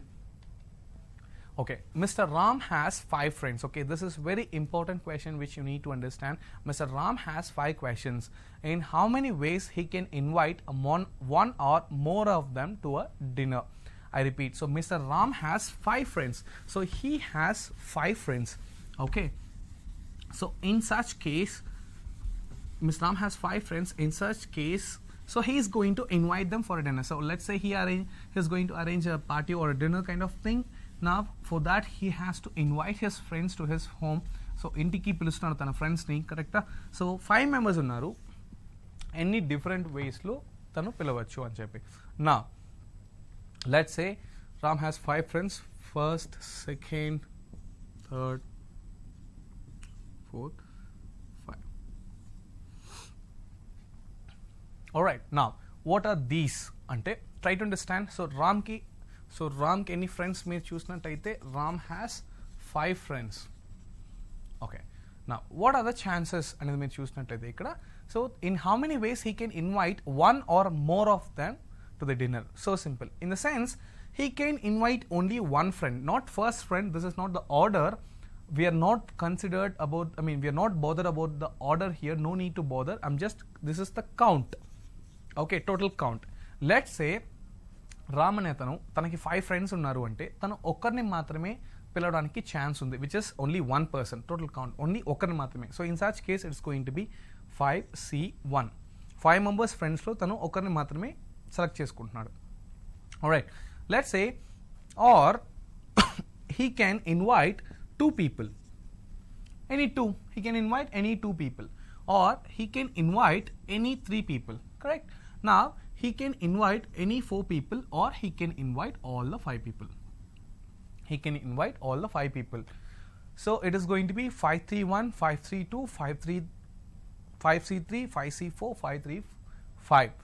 Now let's see how this works. So what is 5C1? So 5C1 may try just, it's going to be 5, but I just want to, I mean, understand how it works. Let's see, this is 5 factorial by 5 minus 1 factorial into 1 factorial. It is going to be, so if you understand, 5 by, correct, it is 5 minus 1, it is 4 factorial. I mean 5 into 5 factorial ఎలా రాసుకోవచ్చు, descending order multiplication కాబట్టి నేను 5 into 4 factorial రాస్తున్నాను by 4 factorial, ఎందుకంటే 5 minus 1 factorial. So 4 factorial gets cancelled. Here it is 5. Now see, or he can invite 5C 2 ways, అవునా, in the sense which is 5 factorial by 5 minus 2 factorial into, how much it is, 5 minus 2 factorial into 2 factorial, which means 5 factorial by 3 factorial into 2 factorial, which means దీన్ని ఎలా note చేయొచ్చు మీరు, 5 factorial అంటే 5 into 4 into 3 factorial రాయచ్చా, and 3 factorial into 2 factorial. Now 3 factorial gets cancelled. 2 factorial అన్న 2 అన్న ఒకటే, so 2 ones lose and 5 twos are, how much it is, 10. Alright, 5, 10. Now let's see, here it is 5C3, which means 5 factorial by, so 5 minus 3 factorial into 3 factorial, which means 5 factorial by, understand, which is 2 factorial into 3 factorial. Now it is going to be 5 factorial by 2 factorial into 3 factorial. We know that it is 10. So here it is 10, here it is 10 ways, here it is 5 ways, correct? Now let's understand 5C4. 5C4 and it is so simple, 5 factorial by 5 factorial, I mean 5 minus 4 factorial into 4 factorial, avuna? So which means 5 by, it's like 4 factorial, correct? So 4 factorial, which means 5 into 4 factorial by 4 factorial, which means 4 factorial gets cancelled and 5 is the remaining. This is 5 ways. So initial ga ఒకరినే పిలిస్తే 5 different ways లో పిలవచ్చు. Let's say ఇద్దరిని పిలిస్తే 10 different ways లో పిలవచ్చు, ముగ్గురిని పిలిస్తే 10 different ways లో పిలవచ్చు, and then if he is going to invite 4 people, once again 5 different ways లో, and finally if he is going to invite all the 5, it's like 5 factorial by 5 minus 5 factorial into 5 factorial, and this is so simple, 0 factorial is 1, so 5 factorial by 5 factorial, which means it is one way. అందరినీ పిలిస్తే there is only one way, అంతే కదా. So ఉన్నదే 5 మంది, and 5 మందిని పిలిస్తే it's going to be one way. So it is going to be 5, 10, 15 and plus 10, 25, 25 plus 5, it is 30 and 1, 31 ways. 31 ways, correct. So 31 different ways లో తను ఒకరిని కానీ లేదు more than one అంటే maximum ఎన్ని ఉన్నాయో అని మీరు సెలెక్ట్ చేసుకోవాలి. సో ఇక్కడ నేను ఎలా సాల్వ్ చేశాను మీరు చూసినట్లయితే, ఒకరినే పిలిస్తే ఎన్ని డిఫరెంట్ వేస్లో పిలవచ్చు, it is going to be 5C1 5 ways, ఇద్దరిని మాత్రమే పిలిస్తే 5C2 ways, అండ్ ముగ్గురిని మాత్రమే పిలిస్తే 5C3 ways, నలుగురిని మాత్రమే పిలిస్తే 5C4 ways, 5 మంది పిలిస్తే it's like 535, which is going to be 1. So all together 5, 10, 10, 5 and then 1, which is nothing but 31 ways లో he can invite 5 of his friends, and remember only invite 1 or more than friends. Now so in order to solve this in an easier way, do we have a shortcut for this? Of course we can. Now try to understand, see ఈ stepney గుర్తుపెట్టుకొని, నా let's say ఇది ఈజీగా solve చేయాలంటే ఎలా, ఈ calculations అన్ని లేకుండా అంటే, so initially consider this 5 R is obviously plus in permutation combination, అవునా. So it is a plus here, so plus అంతే కదా, ఒకరిని ఆర్ ఇద్దరిని ఆర్ ముగ్గురిని ఆర్ నలుగురిని లేదా 5 మంది or. So it's all going to be plus 5c1 plus 5c2 plus 5c3 plus 5c4 plus 5c5. Now this is in terms of if you observe this, see, let's say NC1 ఇది ఏ formula ఉంది అని మీరు చూసినట్లయితే NC1 NC2 NC3 goes on NCN అనే ఫార్మాట్లో ఉంటే we can simply make it as 2 power n minus 1. 2 power n minus 1. This is going to be shortcut. Now if you see 5c1, 5c2, 5c3, 5c4, 5c5, this is almost similar. Not almost, it is similar. Correct. In such case, so 2 power n. N is how much? N is 5. Correct. So n is 5. So 2 power 5. 2 power 5 minus 1. 2 power 5 is how much? 32. So 32 minus 1 is how much? 31 ways. 31 ways. మీరు ఇలా solve చేసిన okay. So instead of ఒక్కొక్కటి solve చేయడానికి ఈ short cut మీరు గుర్తుపెట్టుకొని NC1 plus NC2 plus NC3 goes on NCN is equal to 2 power n minus 1 is going to be the shortcut formula, whereas this is going to be your answer. I hope you understand this. Let's go for the next question. If you see this, in how many ways can a committee of 6 members be formed from 7 men and 6 ladies consisting of 4 men and 2 ladies? So now you're going to form a committee. Guys, try to understand, you're going to form a committee. Alright, so in such committee, okay, here you have to understand one thing. So indaka nenu cheppinappudu starting lo initially started with, let's say we have, see, before we solve this question you need to understand this. Okay, remember, if I say let's take only one fellow, I mean let's take only 2 people, forget about C. So initially I started with C as well, so it once again it makes our complication calculation bit more complex. Let's take A and B. A and B మాత్రమే ఉన్నారు అనుకుంటే, so as I told you, our permutations are always greater than combinations. కరెక్టా? So ఇలాంటి question solve చేసేటప్పుడు దీంట్లో మీకు clarity ఉండాలి. So A and B, let's say capital A and B లో నేను ఎక్స్ప్లెయిన్ చేస్తాను. ఓకే, A and B ఇద్దరు ఉన్నారు, 2 ఎలిమెంట్స్. ఓకే, ఈ 2 ఎలిమెంట్స్ అయితే if I'm going to do the arrangement, then it is going to be AB BA. Avuna? If I'm going to choose, this is permutation, which means arrangement. If I'm going to take the combination, then it is going to be selection just only AB. Ante. So nenu okasari veelliddari select cheskuntanu. So it is going to be 2 times and it is going to be 1 time. Now we are going to arrange here, that's why order AB and BA అని వచ్చింది. Here we are not going to arrange them, we are just going to choose them. Here ఇలాంటి questions కూడా మీరు చూసినట్లయితే ఈజీగా identify చేయడానికి, whereas క్వశ్చన్లో arrange చేయబోతున్నామా just choose చేయబోతున్నామా అనేది you have to understand. Alright, now if you see the question here, in how many ways a committee of 6 members can be formed in the sense arrangement అని కాదు. Try to understand, మీకు పర్ముటేషన్లో combination రెండిట్లోనూ formed అనే వస్తుంది. If మీరు పర్ముటేషన్లో ఒక question మీరు చూసినట్లయితే in how many 3-digit numbers can be formed using the digits అని వస్తుంది. ఫార్మ్డ్ అనేది common word, but beyond that question కొంచెం మీరు ఆలోచించినట్లయితే ఇట్ ఈస్ సో సింపుల్. కమిటీలో కొంతమంది టోటల్గా ఉంటే వాళ్ళని మనం ఒక కమిటీ ఫామ్ చేస్తున్నాం, అంతేగాని వాళ్ళని మనం అరేంజ్ చేయట్లేదు. ఆల్రెడీ జస్ట్ ఫామ్ చేసి వదిలేస్తున్నాం. ఫర్ ఎగ్జాంపుల్, మీ ముందు ఒక 10 మెంబర్స్ని కూర్చోబెట్టి ఇందులో నుండి మీరు ఒక కమిటీ ఫామ్ చేయాలి. ఆ కమిటీలో 2 members ఉంటే చాలు, ఉంటే మీరు ర్యాండమ్గా ఏదో ఒక 2 members మీరు తీసుకుంటారు, అంతేనా? ఆ 2 members మళ్ళీ మీరు ఎలా కావాలి, రైట్ లెఫ్ట్ అని మీరు అరేంజ్ చేయట్లేదు. సో అదే డిఫరెన్స్. వెరస్ ఏబి నేను తీసుకున్నప్పుడు ఐఎమ్ గోయింగ్ టు అరేంజ్మెంట్ అంటే ఏబి బిఏ 2 కన్సిడర్ చేసుకుంటాను. వెరస్ కాంబినేషన్ తీసుకునేటప్పుడు only AB. Let's say if it is C, alright, if it is C అంటే ఇప్పుడు ముగ్గురు ఉన్నారు. ఇప్పుడు ముగ్గురులో నేను ముగ్గురిని తీసుకుంటాను అనేటప్పుడు ఎలా ఉంటుంది అనేది కూడా మీరు తెలుసుకోవాలి. CBA and CAB, correct. నా when it comes to combination, I'm going to select this 3 people, and it's going to be only one way, A, B, C, that's it. You're not going to do multiple things here. It's going to be only one way you can select all the 3 people. See, మీకు ముగ్గురు ఉన్నారు and ముగ్గురిని మీరు consider చేయబోతున్నారు. Alright, here మీరు confuse అవ్వడానికి ఇక్కడేం లేదు. Understand this. నా సో కాంబినేషన్స్లో పర్ముటేషన్స్లో ఇంకొకటి ఎక్కడ మీకు ప్రాబ్లమ్ వస్తుంది. Let's say if we have 3 people and we are going to select only 2 people, arrange or select, అప్పుడు మనం ఏం చేస్తామని చెక్ చేయాలి. నా లెట్స్ సే ఈ పర్టికులర్ కేస్ మీరు చూసినట్లయితే, so we have 3 people. So ఈ 3 peopleలో, so in how many ways I can arrange 2 different people అంటే try to understand. See first thing, నేను ఏబి లేదు బిఏ, కరెక్ట్, ఏబి లేదు బిఏ, అండ్ లెట్స్ సే నేను CB అని తీసుకుంటే it's going to be CB or BC. లేదు నేను AC తీసుకుంటే ఏసీ ఆర్ సిఏ అని వస్తుంది. Understand this? Here it's going to be AB లేదు బీసీ లేదు CA. That's it. It's so simple. Here we get multiple arrangements and all, but here we got only 3. But I don't bother how A and B are going to sit or arranged. So it's like I'm going to choose AB, ledante BC, ledante CA. This is just a selection. This is arrangement. Fantastic. Now if you see this question, now you will understand. Just have a look at the screen.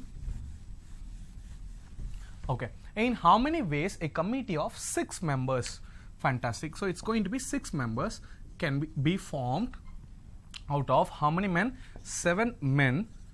And how many ladies? 6 ladies. 6 members I'm going to form, consisting of 4 men and 2 ladies. Fantastic. 4 men and 2 ladies.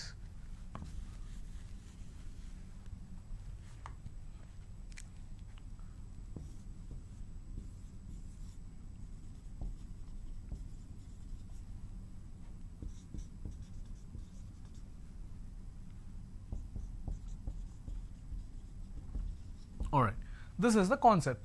Observe this. So we have 7 men, 7 male and 6 females. 7 men or 6 ladies, however the way you want. And out of this, so ఎంతమంది ఉన్నారు మీరు చూసినట్లయితే we have totally 13 people, correct? 7 plus 6 it is 13. ఆ 13 లో 7 male and 6 female. ఈ particular 7 male and 6 female లో you people are going to form a committee which has how many members? 6 members. And a 6 members లో now we have a condition. Last time మీరు చేసిన question మనం solve చేసిన question ఎలా ఉండే అంటే 7 member, I mean so some total count here and here, and they asked us to form a committee which has this many members. అంటే for example 7 members 6 ladies ఉన్నారు. దీంట్లో నేను 6 members ఉన్న ఒక కమిటీని ఫామ్ చేయాలంటే I'll be saying 13C6. So 7 male 6 female, which means totally 13 members. ఈ 13 members లో I'm going to form a committee which has 6 members. 13C6 అనే ఆన్సర్ నేను చెప్పేసి వెళ్ళిపోతాను. But try to understand, here we have a condition. What is that condition? మీరు form చేసే 6 members లో అంటే 6 member కమిటీలో 4 members ఖచ్చితంగా మేల్ ఉండాలి and 2 members ఎవరు ఉండాలి? ఖచ్చితంగా లేడీస్ ఉండాలి. Alright, so we have a condition. This we need to understand. Now you cannot use 13C6 bluntly, I mean directly. So we have to do some manipulation. So what is the kind of manipulation? We are going to form a 6-member team, correct? Now let's see the 6 నేను ఎలా split చేసుకుంటాను అనేది మీరు ఒకసారి check చేయండి.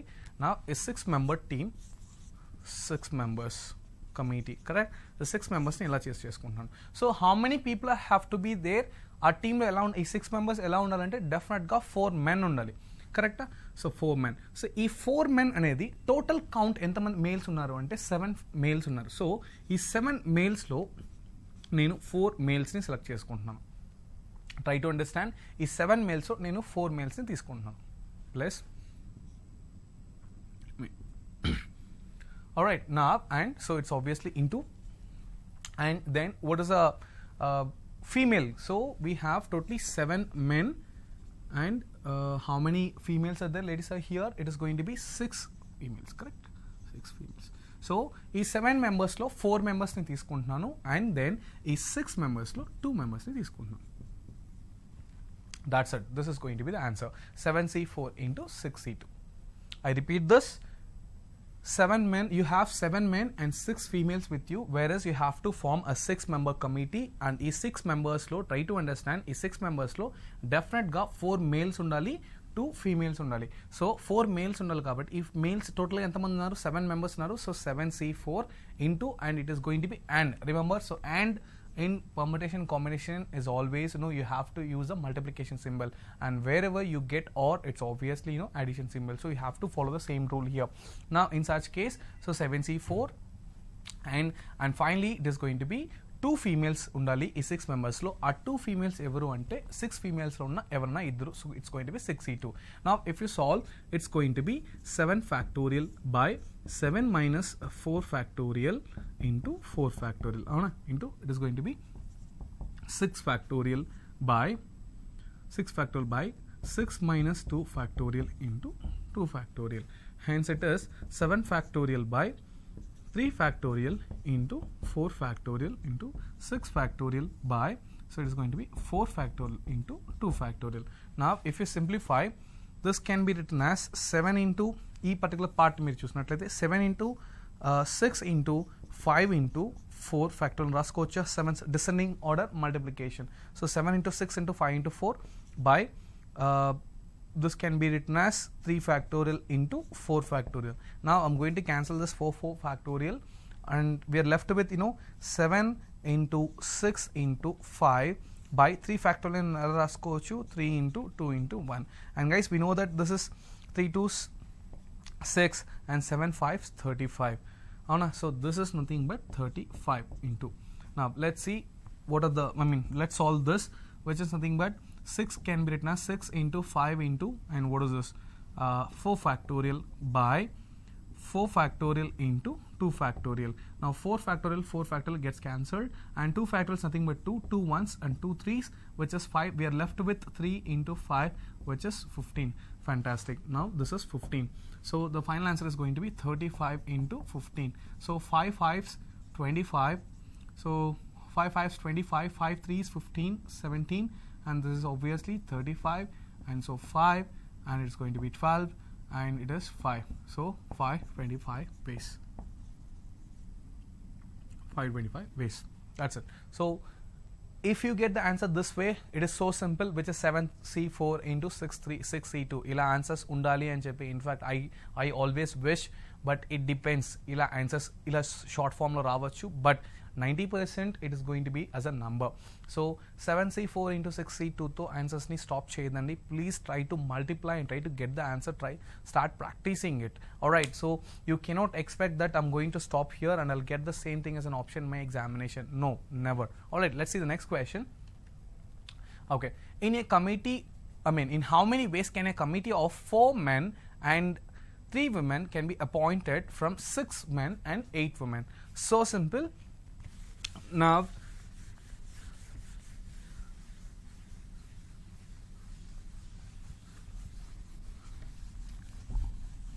see this question, I think we have already done this question. Let's this type of question we have already done. Let's go to the next question. This is very important. And now see this question. At an election, how many candidates? It's going to be 5 people, correct? Yes. So at an election, there are 5 candidates. 3 members are to be elected, and a voter is entitled to vote for any member to be elected. How many ways a voter can vote? Okay. And there is a hint for this question as well. Voter has an option to vote for at least 1 candidate or at most 3 candidates. Fantastic. Now, in how many ways can a voter can vote? Alright, so this is something, it's like what I can say. It's like somewhat tricky question which you have to understand. So how many people are there? If you ask me, totally 5 people. Alright, let's say I'm going to name them as A, B, C, D, E. There are 5 people. These are the names.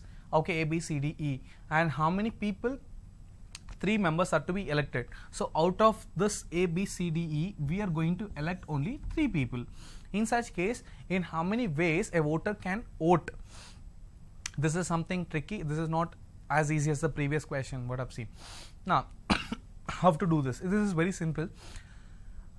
Simple in the sense, if you understand, I'm talking about A, B, C, D, E. దీని తెలుగులో నేను చెప్తే 5 మంది ఉన్నారు, టోటల్గా 5 members ఉన్నారు. ఈ 5 మెంబర్స్లో నేను ముగ్గురిని మాత్రమే సెలెక్ట్ చేసుకోగలుగుతాను.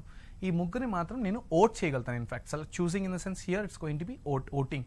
సో ఇది ముగ్గురికి నేను చూస్ చేసుకోగలుగుతాను. నా in how many ways we can do it, voter can vote it అంటున్నారు. But try to understand voter ఎంతమందిని చూస్ చేసుకోవచ్చు. ఫర్ ఎగ్జాంపుల్, నేను ఓటింగ్కి వెళ్తే నేను ముగ్గురిని చూస్ చేసుకోవచ్చా, ఒకరిని చూస్ చేసుకోవచ్చా, ఇద్దరిని చూస్ చేసుకోవచ్చా అంటే it is so simple. Voter minimum ఒకరిని చూస్ చేసుకోవచ్చు, మ్యాక్సిమం ముగ్గురిని చూస్ చేసుకోవచ్చు. Alright, maximum. So if you can see, if you observe the screen, voter has the option to vote for at least one, correct? To vote for at least one, and at most 3 candidates. So you have 3 different conditions here. ఈ 3 different conditions ని మీరు consider చేసుకుంటే మాత్రమే ఇది మీకు వస్తుంది. Let's say for example first condition ఏంటి అంటే నేనే కాసేపు ఓటర్ అని తీసుకుంటే సో నేను ఆ పోలింగ్ బూత్కి వెళ్ళి సో 5 క్యాండిడేట్స్ ఉన్నారు కరెక్ట్. నా let's say if I'm going to vote అని తీసుకుంటే సో నా ఆప్షన్స్ ఏంటి, నేను ముగ్గురిని సెలెక్ట్ చేసుకోవచ్చు కదా, ముగ్గురినే ఖచ్చితంగా సెలెక్ట్ చేసుకోవాలని లేదు, నేను ఒకరిని సెలెక్ట్ చేసుకుంటే పాసిబిలిటీస్ ఏంటి. Let's say I'm going to choose only 1 person అంటే ఈ 5 మెంబర్స్లో నేను ఒక్కరికి మాత్రమే ఓట్ చేశాను అంటే which means it's going to be 5C1. So we all know that 5 మెంబర్స్లో నేను ఒకరిని మాత్రమే సెలెక్ట్ చేసుకున్నాను it is 5C1 and 5C1 we already know that it is 5 different ways correct. 5 different waysలో నేను చూస్ చేసుకోవచ్చు. In the sense this is only 1 person. నా let's say నేను ఇద్దరికి ఓట్ చేసిన అంటే నేను ఇద్దరిని చూస్ చేసుకుంటున్నానంటే ఐ కెన్ ఓట్ నేను ఇద్దరికి ఓట్ చేసిన ఈ 5 మెంబర్స్లో నేను ఇద్దరిని సెలెక్ట్ చేసి వాళ్ళకి ఓటింగ్ వేస్తున్నానంటే 5C2. So which is nothing but మనం ఆల్రెడీ చూసాం. So it's like 5 factorial by 5 minus 2 factorial into 2 factorial which is nothing but 10 different ways. 10 different ways and try to understand ఈ కండిషన్ ఎప్పుడు అంటే నేను ఇద్దరికి ఓటింగ్ చేసినప్పుడు. నా మ్యాక్సిమం నేను ఇంకా ఎంతమంది చూస్ చేసుకోవచ్చు అంటే నాకున్న ఫైనల్ ఆప్షన్ నేను ముగ్గురికి ఓటింగ్ చేయొచ్చు which is nothing but 5C3 which means 5 factorial by 5 minus 3 factorial into 2 factorial correct. Which means this is also 10 different ways అంటే సో ఇది ఆల్రెడీ మనం సాల్వ్ చేసాం. This is also it's only 10 different ways which means I'm going to select 3 people. Okay so నేను ఒకరి మాత్రమే చూస్ చేసుకుంటే నేను 5 different ways చూస్ చేసుకోవచ్చు ఎందుకంటే 5 members ఉన్నారు. నేను ఇద్దరిని చూస్ చేసుకుంటే ఐ హ్యావ్ 10 different combinations అంటే 10 different waysలో నేను సెలెక్ట్ చేసుకోవచ్చు. నేను ముగ్గురికి ఓట్ చేయాలి అనుకుంటే 10 different waysలో చేసుకోవచ్చు. సో టోటల్గా నాకు ఎన్ని ఆప్షన్స్ వస్తుంది అంటే 5 + 10 + 10 so it is going to B 25 ways. 25 different waysలో నేను ఓట్ చేసేసి రావచ్చు. ఓటింగ్ అంటే సెలెక్ట్ చేసుకొని రావచ్చు. ఒకరినే సెలెక్ట్ చేసుకుంటే నాకు 5 ways కనబడుతుంది, ఇద్దరిని సెలెక్ట్ చేసుకుంటే 10 ways, ముగ్గురిని సెలెక్ట్ చేసుకుంటే 10 ways. టోటల్గా నాకు ఛాన్సెస్ ఎన్ని ఉంటుందంటే 25 different waysలో నేను ఓటింగ్ చేసి రావచ్చు if I consider myself as a voter. Alright, let's see the interesting question now. These are so important. Alright, ఇలాంటి questions మీరు ఎగ్జామ్స్లో ఇలాంటి క్వశ్చన్స్ మీరు ఫేస్ చేసి ఉంటారు. Let's say suppose there are 42 men and 16 women in a party. Try to understand. Suppose there are 42 men and 16 women in a party. Each man shakes his hand only with all the men. Alright, so each man shakes his hand only with all the men and each woman shakes her hand only with all the women. So we have to find the maximum number of handshakes that have taken place at the party. Fantastic. So ఇలాంటి questions మీరు చూడండి, నార్మల్గా ఈ committee formation అంతా మీకు already చూసాం కాబట్టి it's going to be simple and easy. But ఇలాంటి క్వశ్చన్స్ సొల్యూషన్ పార్ట్ మీరు చూసినట్లయితే we don't have much, but when it comes to understanding the question yes of course it is difficult. Okay నా so టోటల్గా ఎంతమంది ఉన్నారు, it's going to be 58 people. It's 58 people, 42 members దాంట్లో male and 16 people female. So males చూసినట్లయితే for example hand shakes జరుగుతున్నాయి ఆ పార్టీలో. Alright, ఆ హ్యాండ్ షేక్స్ అంటే male let's say for example 1 male person going to shake his hand only with another male candidate. Alright, and let's say 1 lady, she is going to shake her hand only with the another lady. In such case టోటల్గా party మొత్తంలో ఎన్ని hand shakes ఉంటాయి అనేది మనం find out చేయాలి. Okay, in such case see this questions and all, it is like the solution part if you ask me it is not that difficult. You can get the answer within 30 seconds as I discuss always. But the problem is have to hit the question, how to understand, how to analyze and how to hit the solution. That's going to be the challenge. So let's see. So 42 people and 42 men and 16 women. Correct. Now so try to understand, if it's a handshake it happens between 2 people. Avuna handshake and definitely it happens between 2 people.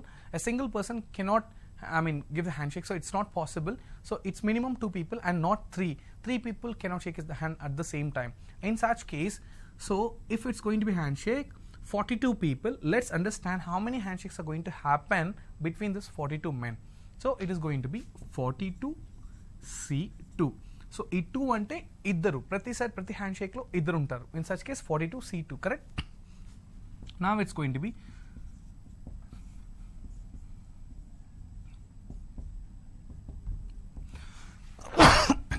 excuse me, now it is going to be 42 factorial by, and it is 40 factorial into 2 factorial, which means 42 into 41 into 40 by 40 factorial by 40 factorial into 2 factorial. So 40 gets cancelled, and this is 42 into 41 by 2, which means 2 ones to 21. So 21 into 41, so which is 1, 2, 4 ones, 4 twos, 8. So 861. Alright, if you ask me how many handshakes that have taken place when in between men is going to be 861. So simple. This calculation is nothing but 42C2. Alright, 861. Let's understand how many handshakes that takes place between the women. It is going to be once again 16C2. 2 people are going to involve in one handshake. Now in such case it is 16 factorial by 16 minus 2 factorial into 2 factorial, correct? Now it is 16 factorial by it's 14 factorial into 2 factorial. Now this is 16 into 15 into 14 factorial by 14 factorial into 2 factorial. So 14 gets cancelled. 2 factorial is nothing but 2. So 2 ones to 8. So 15 into 8 it is. So 15 8 it is 120. Okay. Try to understand. 861 handshakes are going to take place between within this 42 men, and 120 handshakes are going to take place between this 16 women.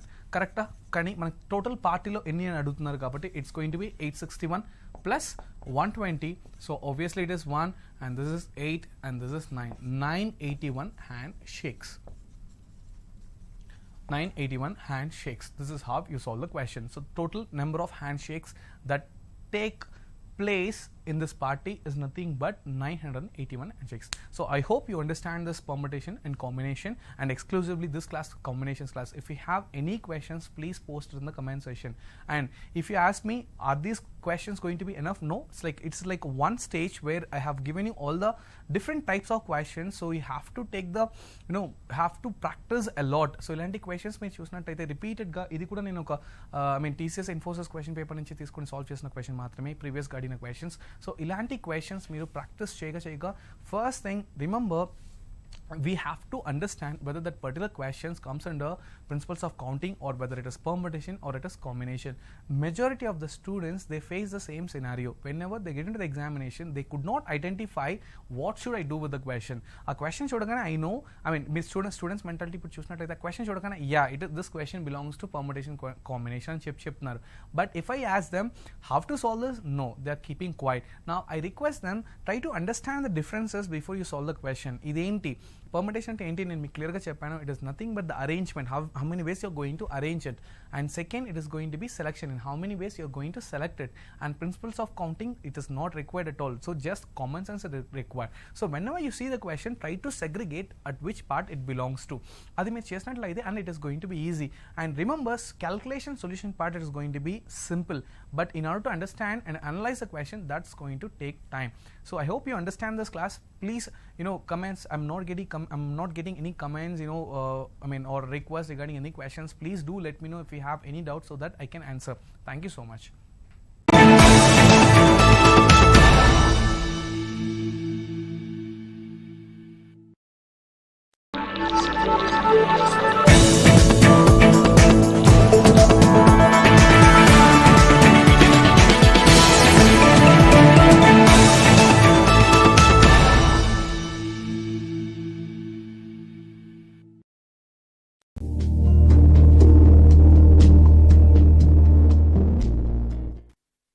Hello students, welcome to the C language training program.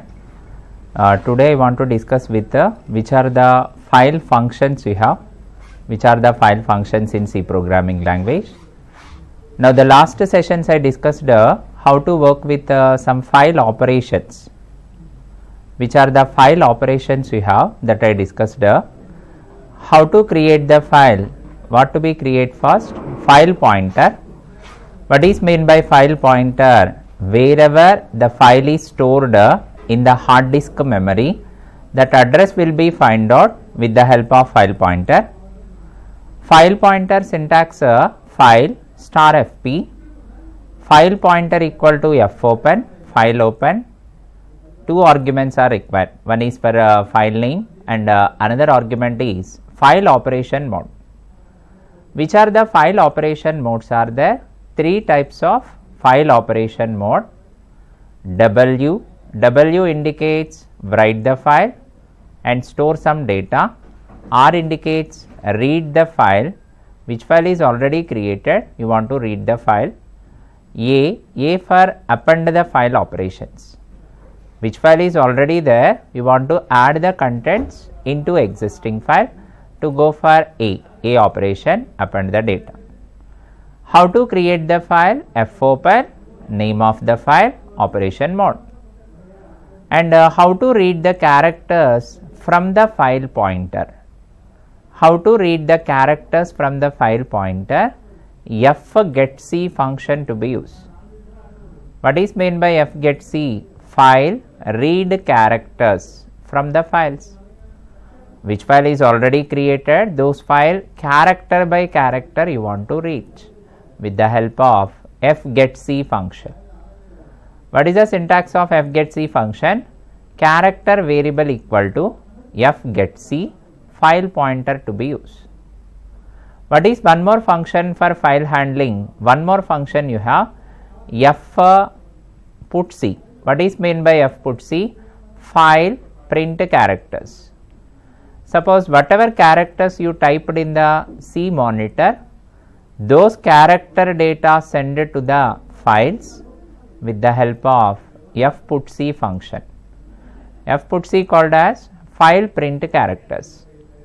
Which characters are already typed in the C monitor, those character to be sent to the files. What is one more function you have? One more function is there, fclose. What is meant by fclose function? Which file is already open? You are operating some operations, read the data, write the data or retrieve the data. Once your file operations are completed, how to close the file? Fclose, file pointer to be used. To avoid the data corruption, the file pointer must be closed. How to close the file pointer? Fclose, within the brackets, file pointer to be used. These are the major functions used for files. Which are the major functions used for files? fopen, fgetc, fputc, fclose. If I want to read the character from the keyboard, which function to be used? GetChar function to be used. GetChar function used to read the character from the keyboard at execution time. To read the character from the keyboard at execution of program. Putchar function is there. What is meant by putchar function? Print the character. Which character is already you are reading, that character to be print on the monitor with the help of putchar function you have. Now, the last session I discussed some programs about file operations. Now, today also I want to discuss with some file operation programs, file function programs. What is one program I have? I want to read the file. Which file is already there? I want to read the file. Which file data will be there? The file data to be read, and the content I want to convert to the uppercase, and those data I want to send to the new file. What is my program? To read one file, the content I want to copy to the another new file. Now, in this program, two file pointers to be used. One is for source pointer, it is called as file source. Another one pointer, file target, it is called as file target. What is the reason of file source? Which file is already there? You want to read the contents from the file source pointer. Once I read the characters from the file source, those characters I want to send to the new file. the file to be used with the file target. Finally, two operation modes.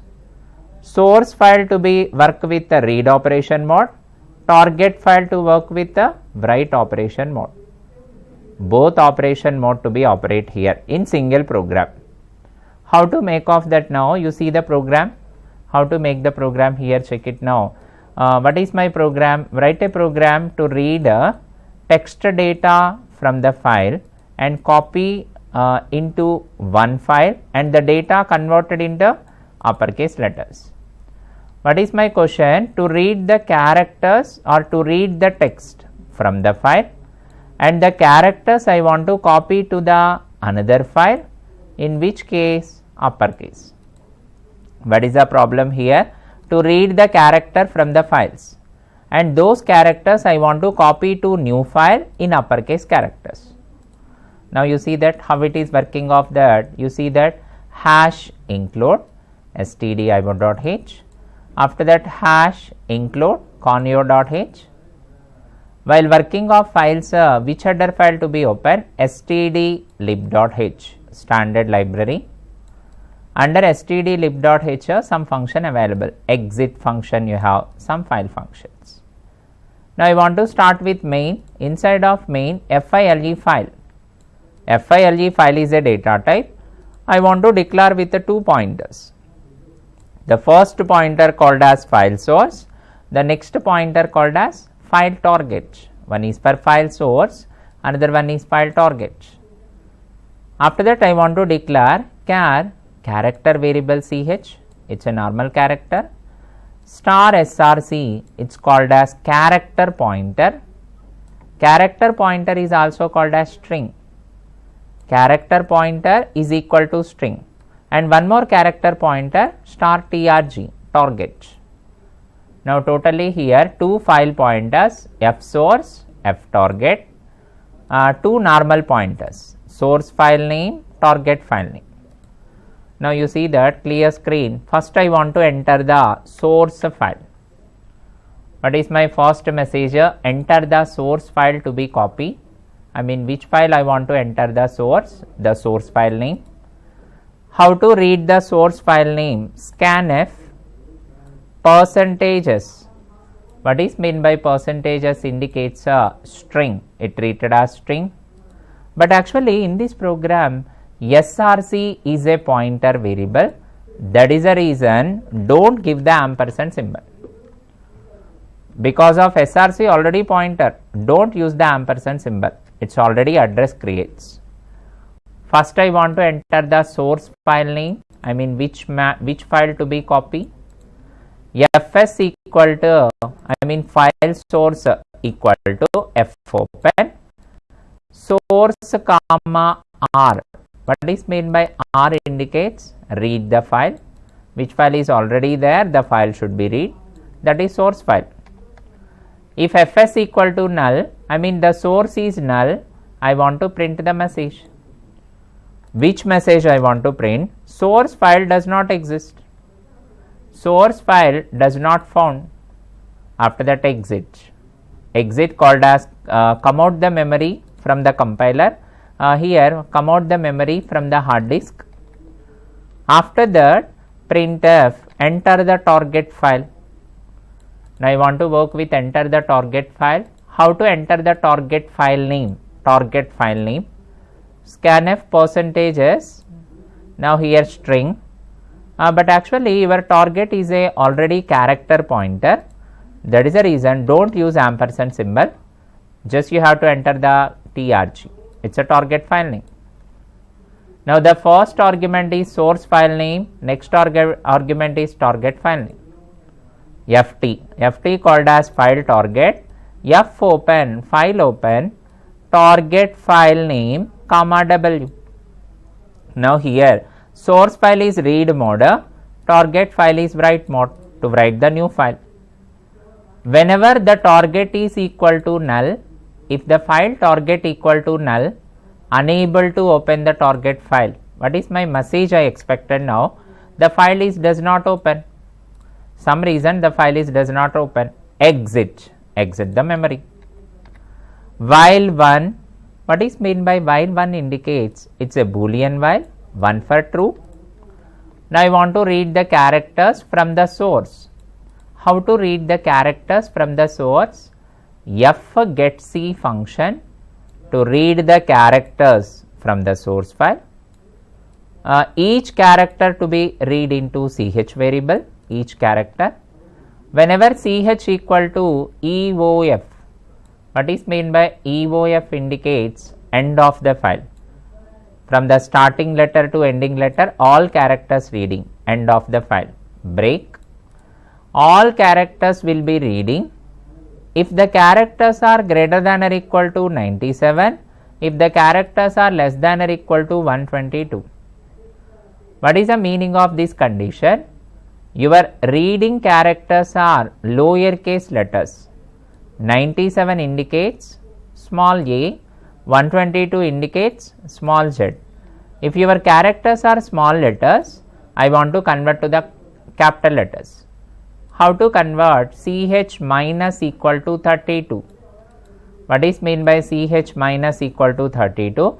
CH equal to CH minus 32. It is convert to the uppercase, 97 minus 32 uppercase. Once I convert to the uppercase, I want to print on the monitor, put care of CH.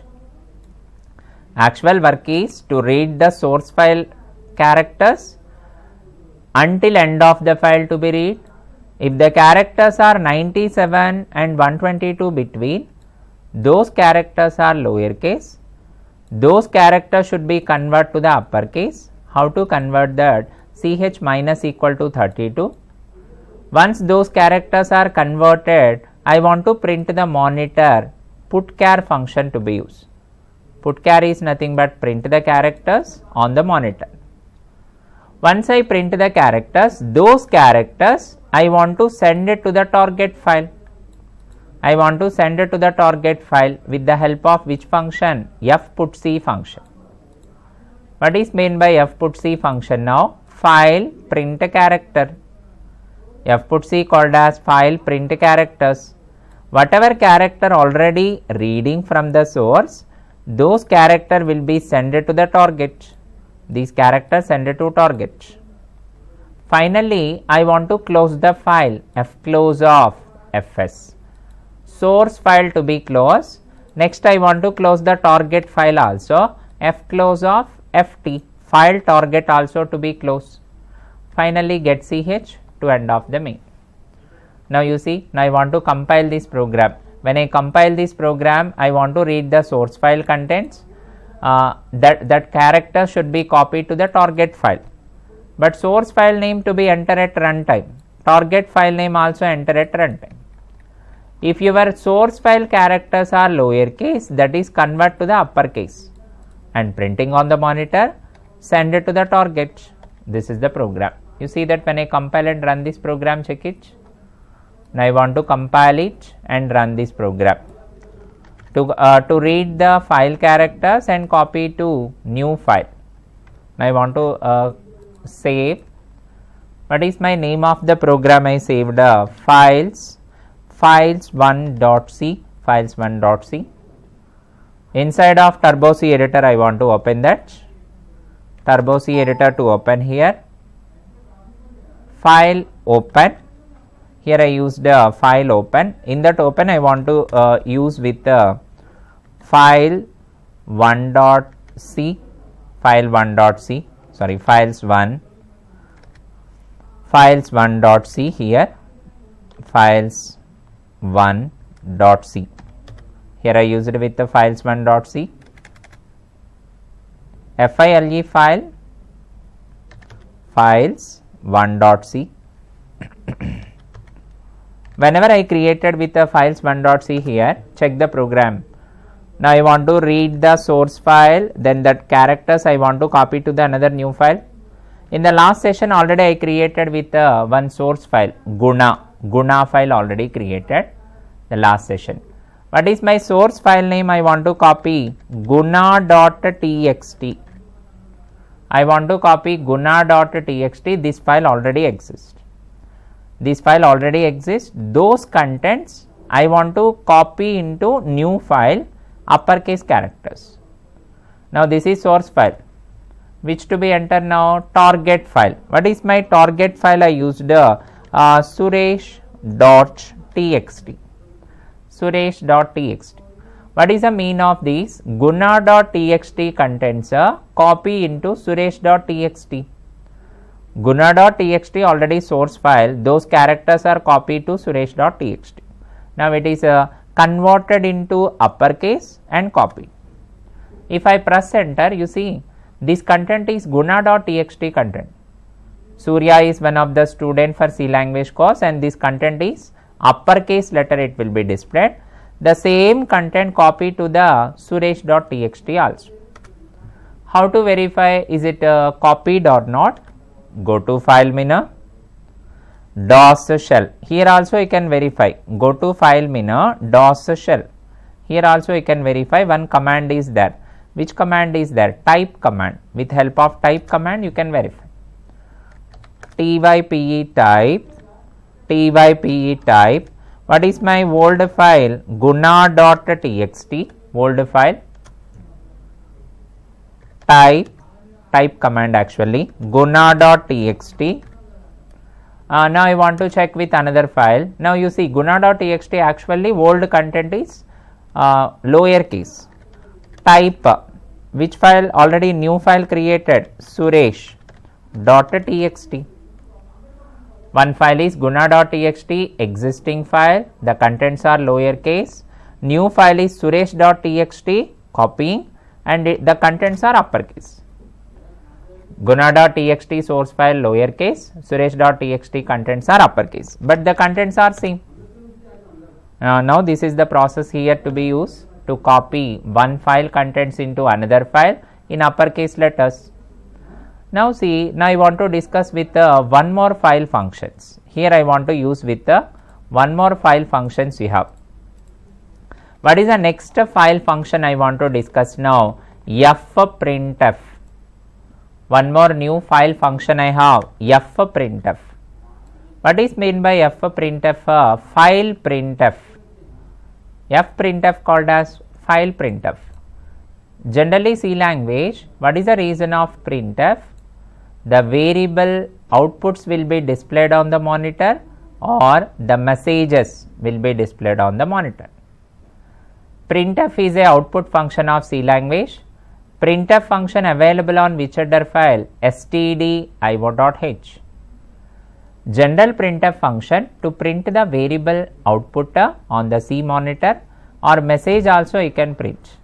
But here I want to use with fprintf. What is meant by fprintf? I want to print the data. I want to print the data into the files.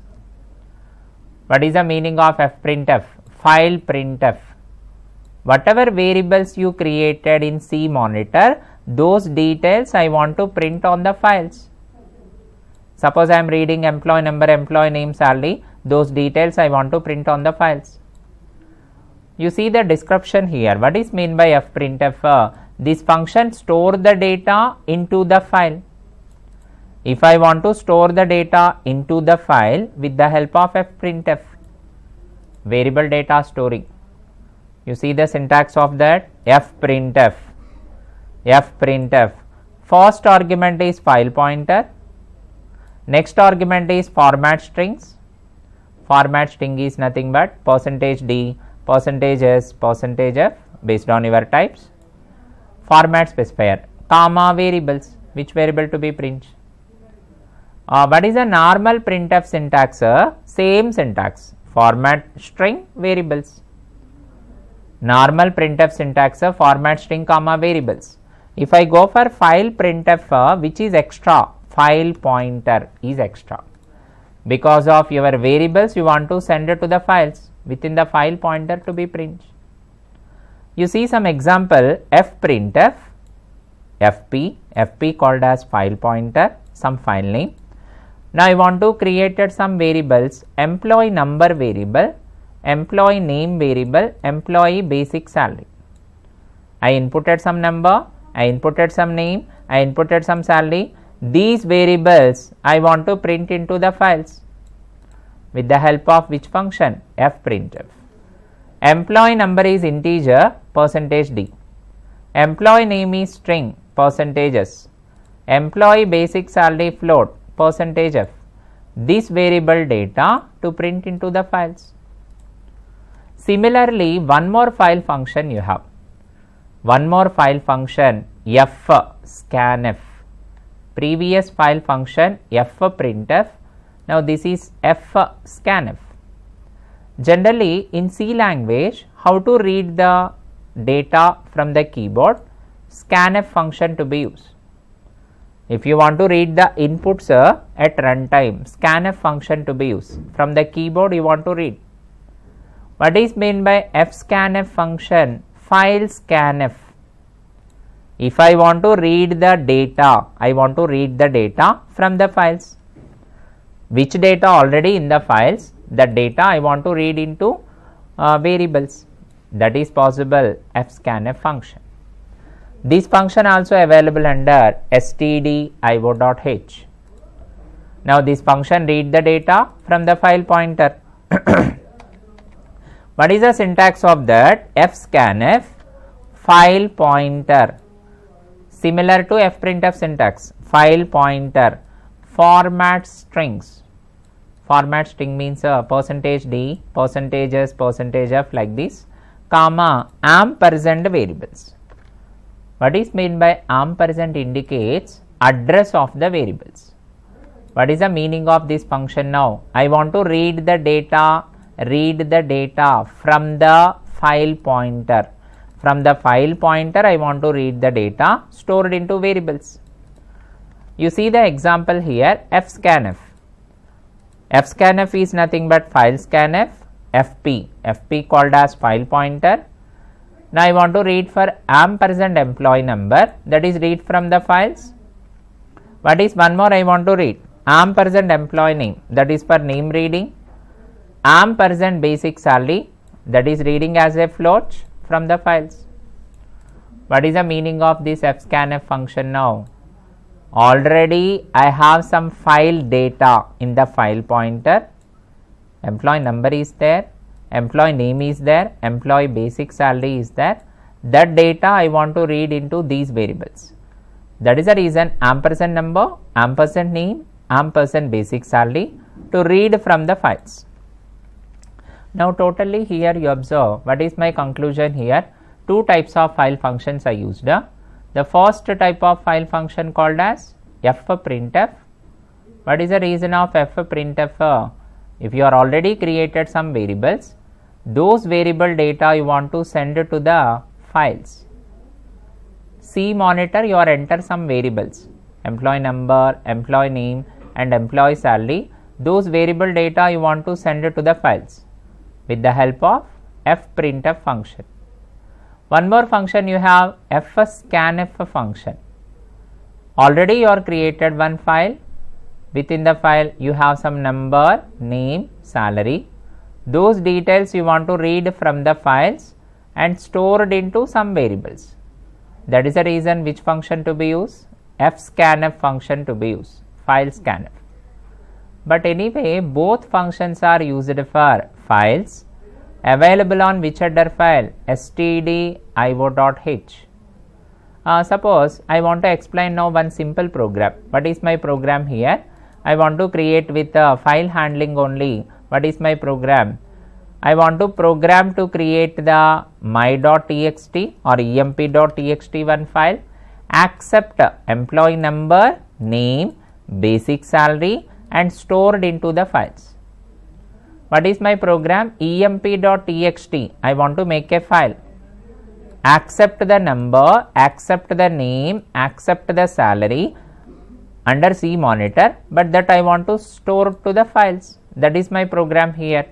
How it is working of this program now? You check this file pointer only to use. How it is working of this program?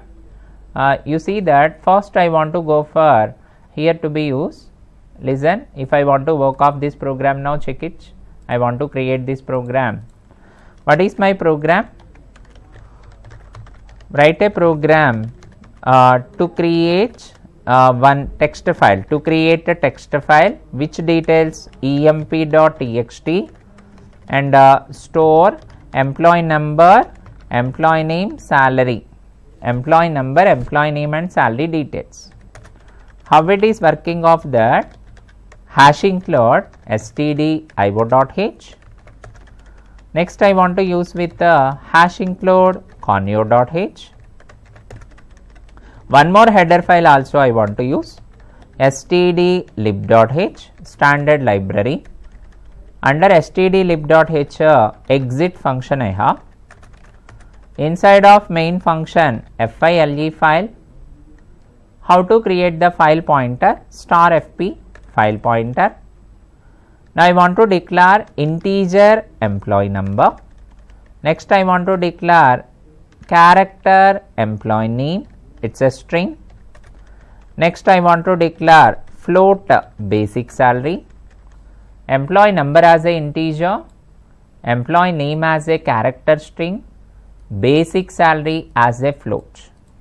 After that I declared one more variable, char ans variable, answer variable. Initially answer is y for s. If my answer is y for s. Now you see that how to open the file, fp equal to fopen. What is my name of the file I want to create? emp.txt. Under which operation mode? W.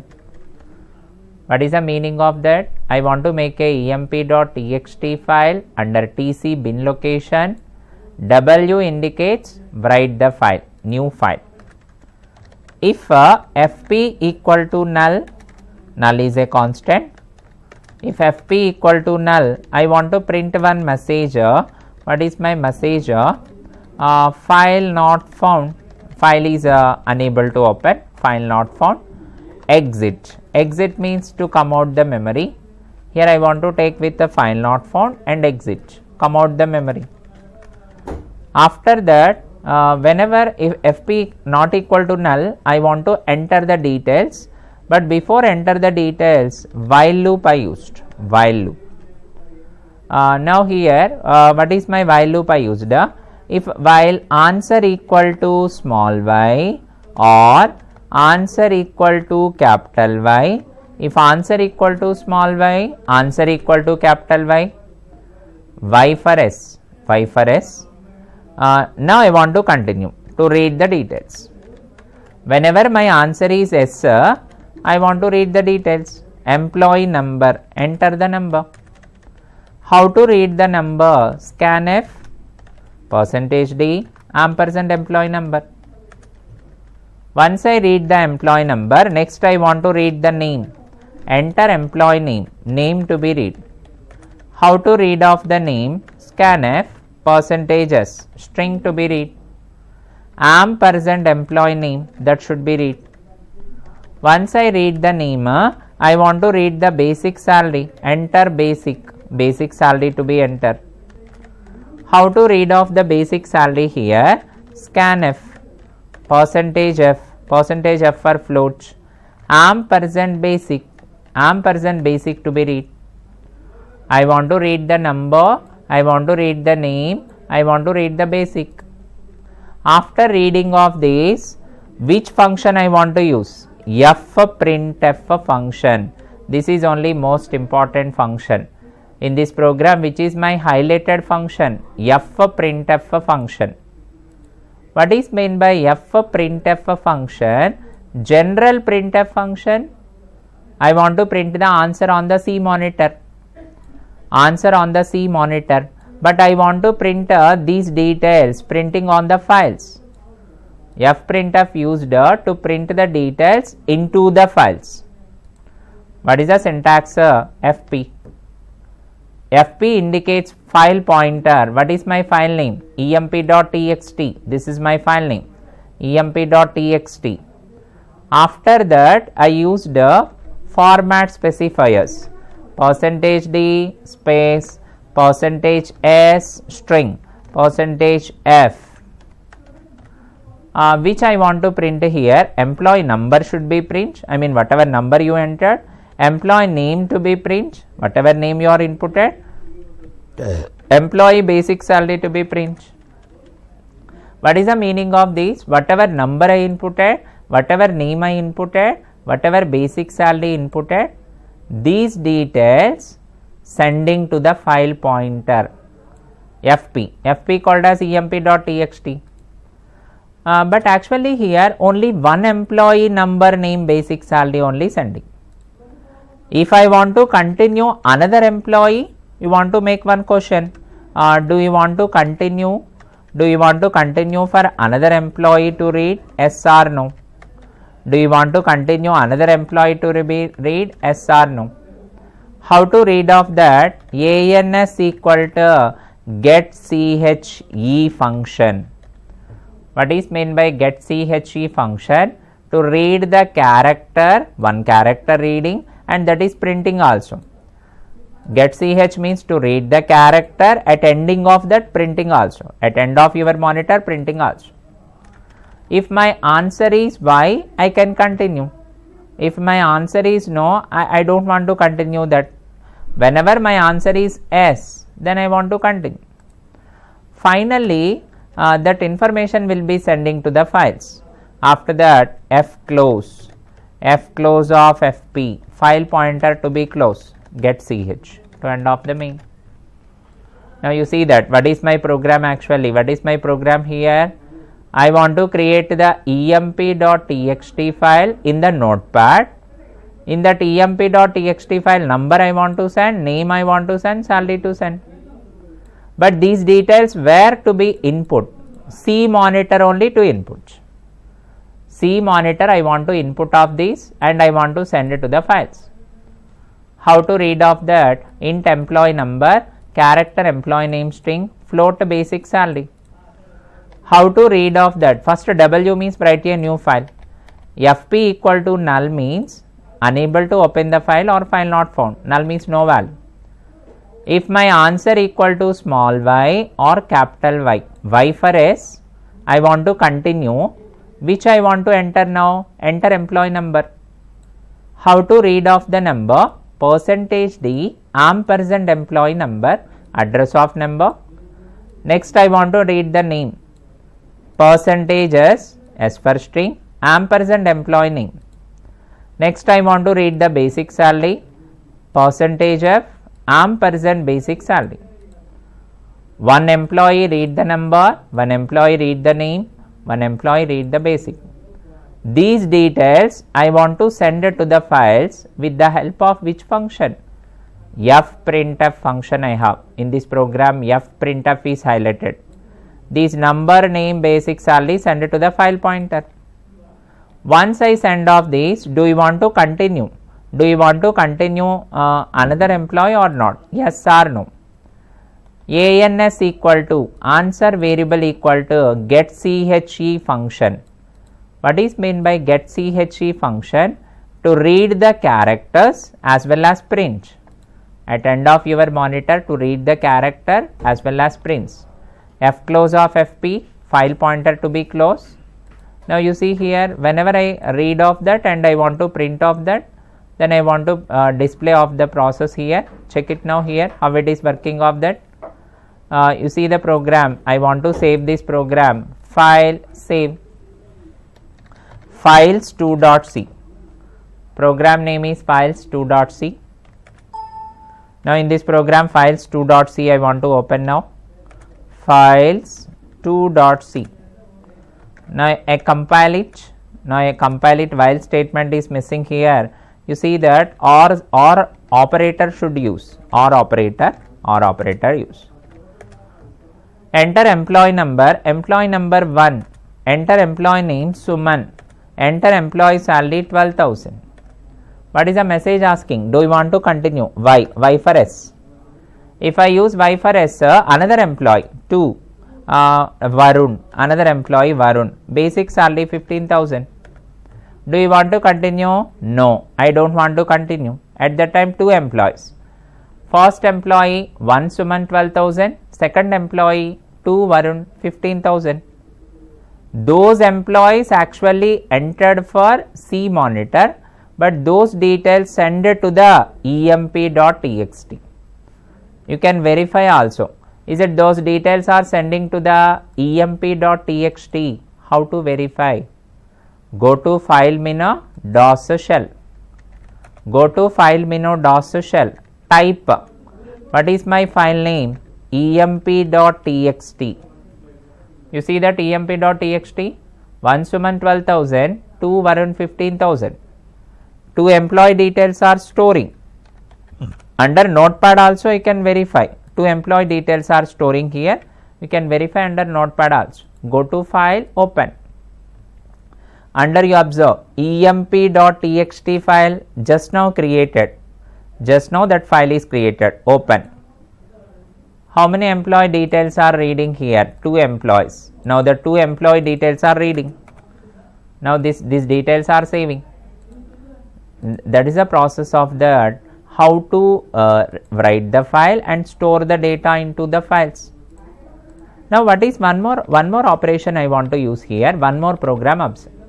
I want to read the data from the file, from the which file? emp.txt. I want to calculate the DA, HRA, PF and net salary, print all these. What is my request of another program? I want to read the emp.txt file details, calculate the DA, HRA, PF, net salary. But before working of that emp.txt file should be there, then only you can calculate this. emp.txt file is there, then only you can calculate. Some percentages can be calculated. Then only you can run off this. And finally to print on the C monitor. On the C monitor I want to print the details. You see the program now, which is my program I want to create here. Write a program to read emp.txt file, and calculate. I want to calculate that DA, HRA, PF, net salary details, calculate net salary details. How it is working of this program now? See the process here. Hash include std io.h, hash include conio.h. After that hash include std lib.h, standard library.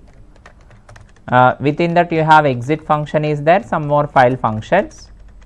How to create the file? file file star fp, file file star fp. I want to declare employee number because of in the previous program also there, employee name, and one more I used float basic salary, and one more variable also I declare d for DA, h for HRA, p for PF, n for net. These are the details to be used. I want to clear screen. fp equal to f open, file open. Which file to be open? emp.txt, which operation mode? R. In the previous program emp.txt write mode to make a new file, but this is R, read the file. If fp equal to null, it's a constant, fp equal to null, what is my message? Printf file not found, or file does not exist. In that location file does not exist, file is does not exist, exit of 0.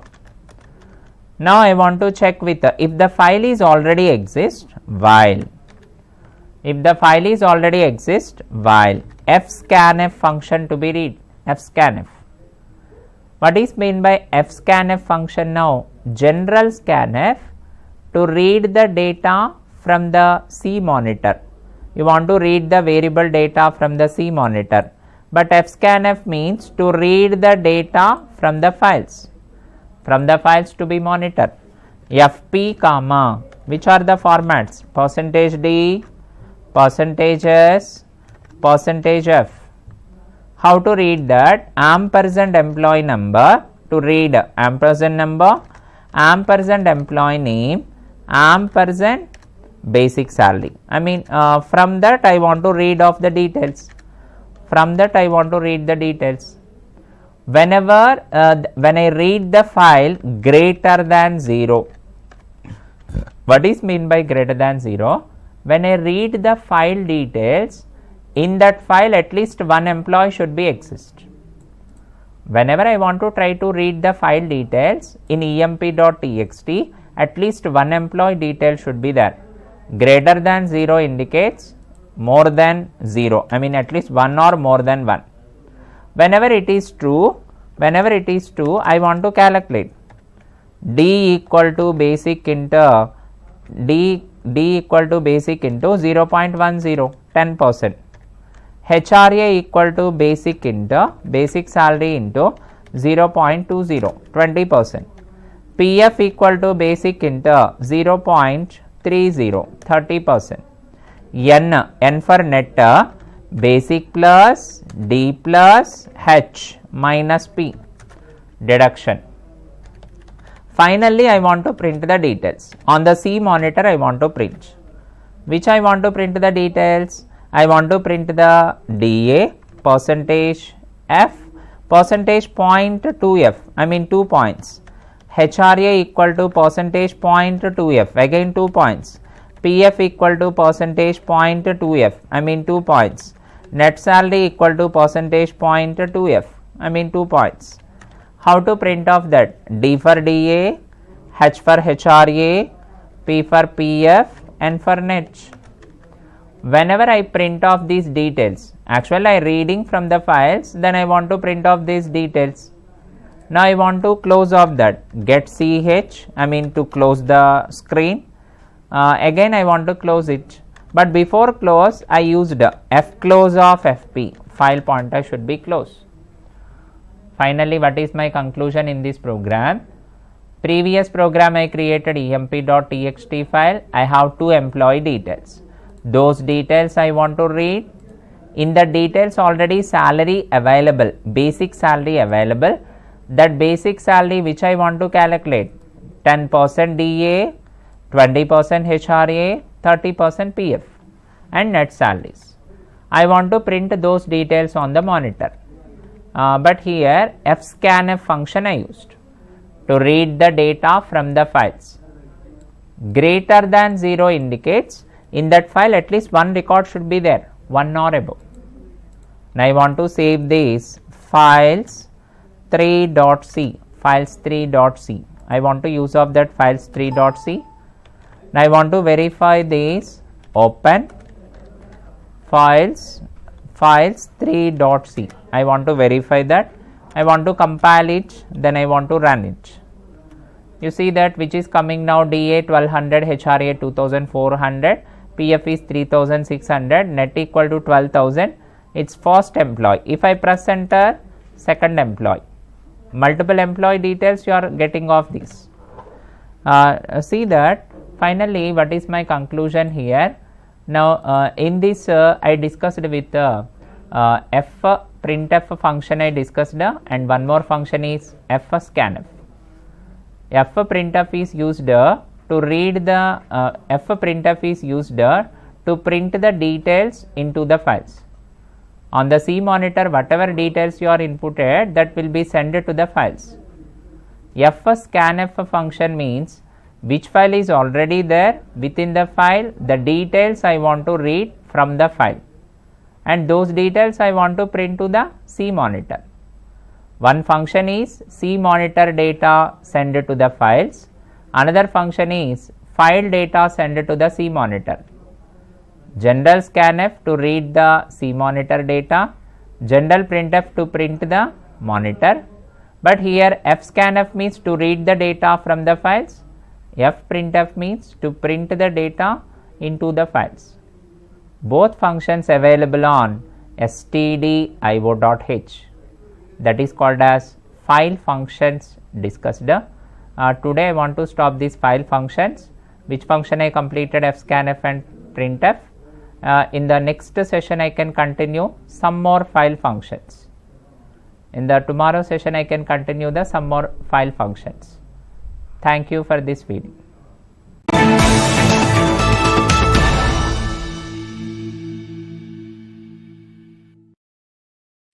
Hello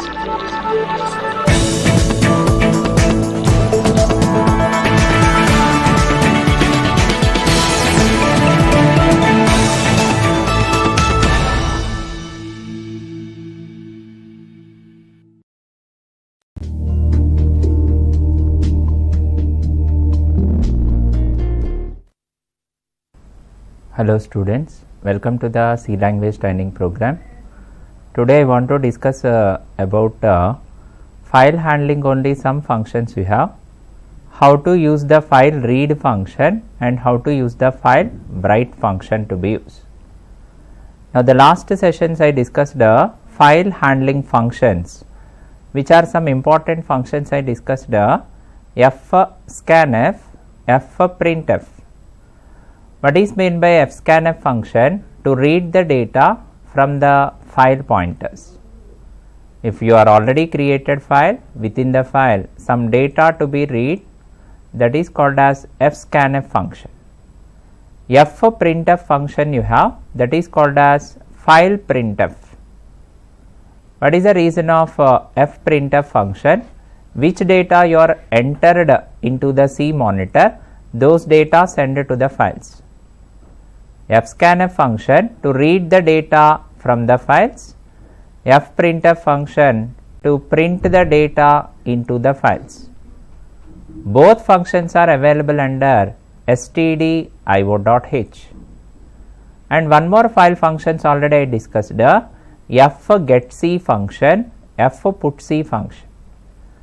fgetC to read the characters from the file pointer, fputC to print the characters into the file. fgetC for to read the characters from the file pointer, fputC is used to print the character into the file. fgetC, fputC both are available on stdio.h. And one more function I discussed already, getChar function. What is meant by getChar function? To read the character from the keyboard, that characters to be print on the monitor with the help of which function? Putchar function. Getchar function to read the single character from the keyboard. Putchar function is used which character already read from the keyboard that you want to print on the monitor with the help of putchar function. Getchar and putchar both functions available on which header file? conio.h, console input and output. Now I discussed the fscanf, fprintf, fgetC, fputC, those are available stdio.h. Getchar, putchar functions available on conio.h. But every file operation functions to create the files with the help of file pointer. Every file handling program file pointer should be there. How to create the file pointer? fp equal to fopen, file open, within the double quotation to mention the name of the file. After that operation mode you have. Which are the file operation modes you have? W. W indicates write the new file, store some contents. One more operation mode you have, R. R indicates read the file, read the contents from the file. One more operation mode you have, A. A for append the contents into the file pointer. Three operation modes. W means to write the new file and store some contents. R is nothing but to read the file, which file is already created, to read the file. A for to append the contents into the file. But these three operations to work with the file pointers. Now some more file functions are there that I want to discuss today, that is called as fread function you have, fwrite function you have. fread, fwrite. What is meant by fread function? File read. It is used to read the structured data from the files. Suppose if you create any structure called as user defined data type, it is a collection of different type of elements with single variable. On the C monitor, if you create any structure, the structure data you want to send to the files with the help of fwrite function to be used. You are already created structure data in the notepad. The data you want to read into C monitor with the help of fread function to use. Both functions available under stdio.h. Fread function also stdio.h to use, fwrite also stdio.h use. Fread function to read the structure data from the files, which is already you created structure in the file, either notepad or data files, that should be read. Fwrite function to write the structure data into the files. But here one important thing, fread function to read the structure data in the binary mode, not for the text mode, it is a binary mode to be read. What is the indication of binary mode? Zeros and ones. That is for machine understandable format, binary mode should be open. If you want to write the structure data into the files, that is also which mode you have to use? Binary mode. If you want to read the text file, what is the operation mode? R. R indicates read the data in the text format. If you are using with the W called as to write the file in which mode? Text mode. Generally text format is our understandable formats. Binary formats are machine understandable formats. The last sessions completely text mode files I discussed. R for read the file in the text mode. W means write the file in the text mode. A for append the contents in the text mode. But if I want to read the data binary mode, which is the operation mode to be used? RB. RB indicates read binary mode. One more operation mode also there, WB. What is meant by WB? Indicates write binary mode. Finally, what is my conclusion? Structure data, if I want to work with C language file handling, that should be read in the binary mode, that should be writing into the binary mode with the help of fread function and fwrite function to be used. You see the syntaxes, how to use the fread and fwrite function. See the syntax. Now see the syntax. Now first fwrite function you have. Fwrite is nothing but file write. This function is used to storing structure data. You want to store the structure called as a collection of different type of elements. The data you want to store it into the file, which is the important thing, binary mode. The data will be opened into the which format? Binary mode. It is machine understandable format. What is the syntax of fwrite syntax? Fwrite, file write. The first argument is pointer variable. It is called as structure pointer variable. Second argument is size of variable, size of structure. Third argument is number of variables, that is called as how many structures you want to enter. Is it one employee or multiple employees? Comma, last argument is file pointer, which file to be write of this. Totally 4 arguments require fwrite function. The first argument is structure pointer variable. Second argument is size of the structure variable, how much memory. Third argument is number of variables, how many records I want to read. Is it a one record or many records? If I create a employee structure, is it one employee details or multiple employees? That should be indicate. What is the fourth argument? File pointer. That means in which file to write the structures. These are the 4 arguments you have. See the example here, f write, file write. The first argument is ampersand emp. What is mean that ampersand emp? Emp is a structure. That address I want to call, address of emp. Ampersand emp called as address of emp. It is treated as pointer, structure pointer. What is the second argument? Size of. Size of is a operator, size of emp. That means employee structure, how much memory required, how much memory bytes required. That is allocated by size of. One more is, third argument is 1. What is the meaning of this 1? Indicates 1 employee. Actually employee structure, but I want to read only 1 employee.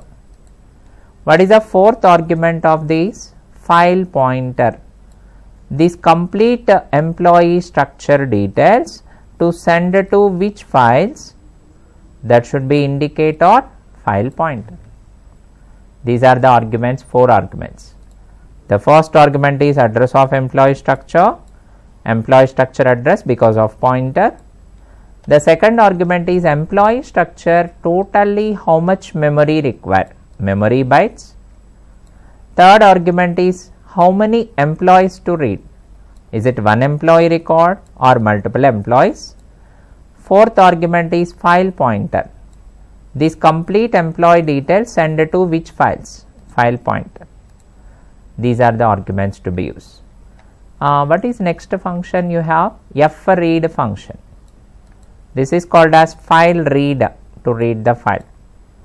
You see that what is the need of this fread function? This function is used to read structure details, structure data from the files. I mean already you created one structure in the file, that structure data you want to read from the file, and that is on which mode you want to open? Binary mode. This is also binary mode should be open. Machine understandable format. You see the syntax of fread function. How to use the fread function now? See the syntax. fread, after fread, first argument is pointer variable. It's called as structure pointer. Second argument is called as size of variable. It is called as how much memory for your structure. Third argument is number of variables. I mean how many employees you want to read. Is it 1 employee to read or number of employees to read? Fourth argument is called as file pointer, that is called as address. I mean which file to be read. Totally fread also 4 arguments. The first argument is pointer structure variable. Second argument is size of structure, total how much memory capacity. Third argument is number of variables. I mean is it 1 employee or multiple employees, that should be read. Fourth argument is file pointer. I mean which file to read, that from which file to be read.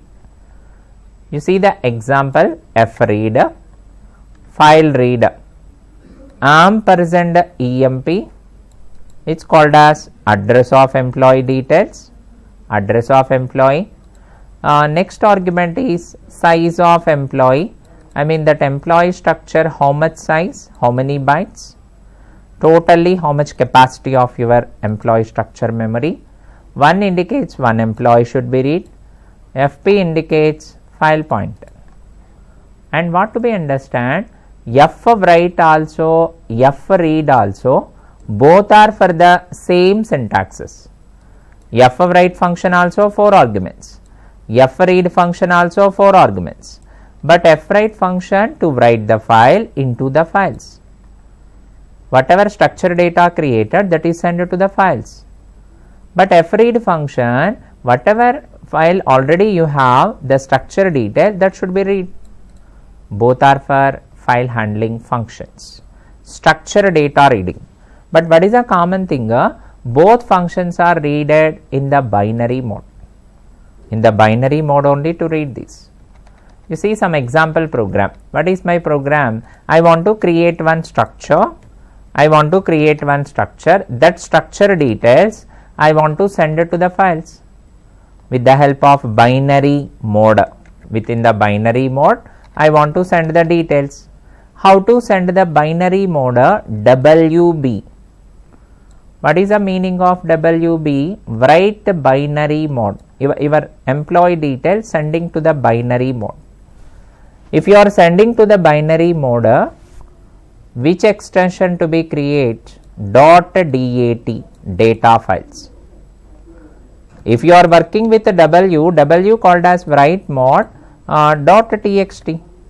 It's a text file, our understandable mode. If I mention the WB, write binary mode .dat data file. If it is null, unable to open the file. I want to enter the number of employee details. The details I want to send it to the files with the help of which function? Fwrite. Using Fwrite function only to use. You see that? Now I want to work off this program. What is my program now? Check it. Now I want to write some program. What is my program question now? Write a program to create structure, to create employee structure,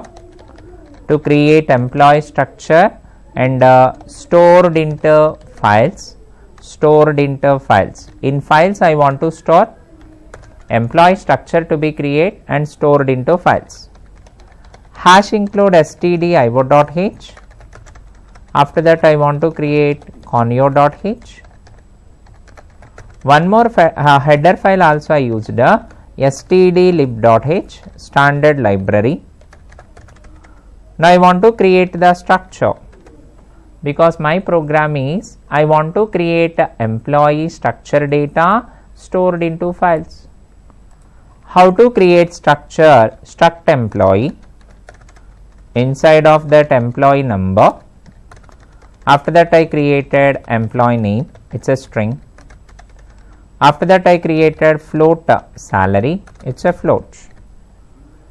Now I declared 3 variables: employee number as a integer, employee name as a character string, employee salary as a float.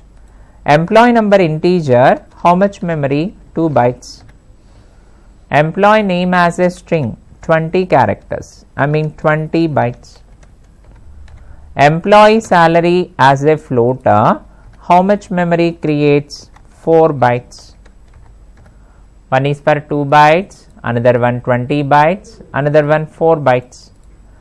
Once I created that, inside of main to call the structure. How to call the structure inside main? Struct employee.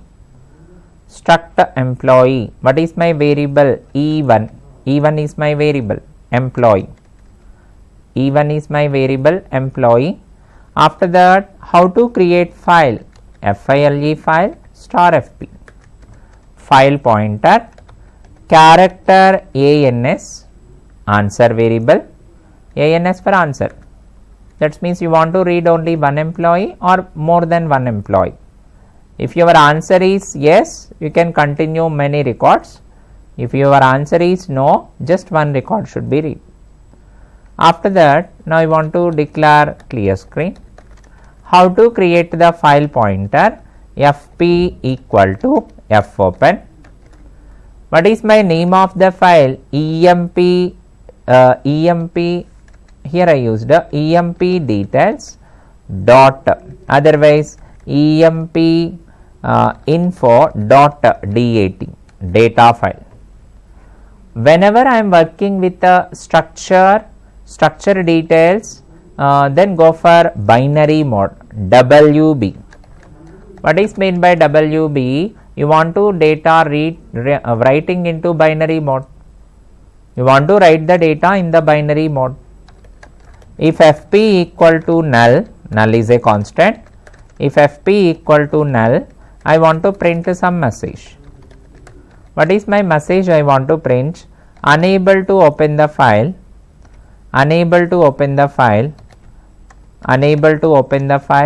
or the file is does not opening. After that, exit the memory, exit of 0, compiler memory to exit, hard disk memory to exit. After that, now I want to go for while loop I used, otherwise do while loop.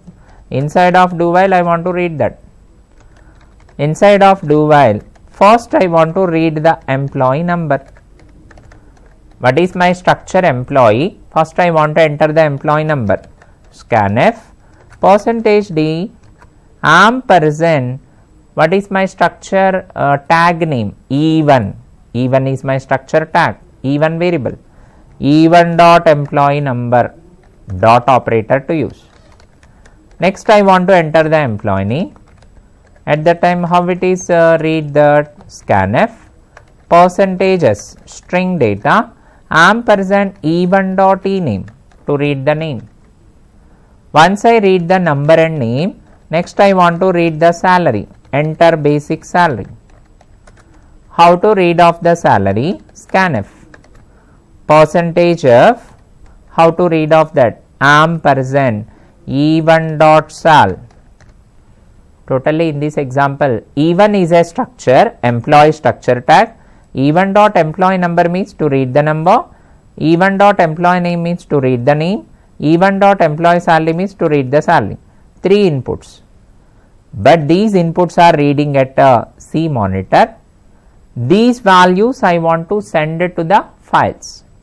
How to send it to the files? F of write function, which is the special function you have, F of write function.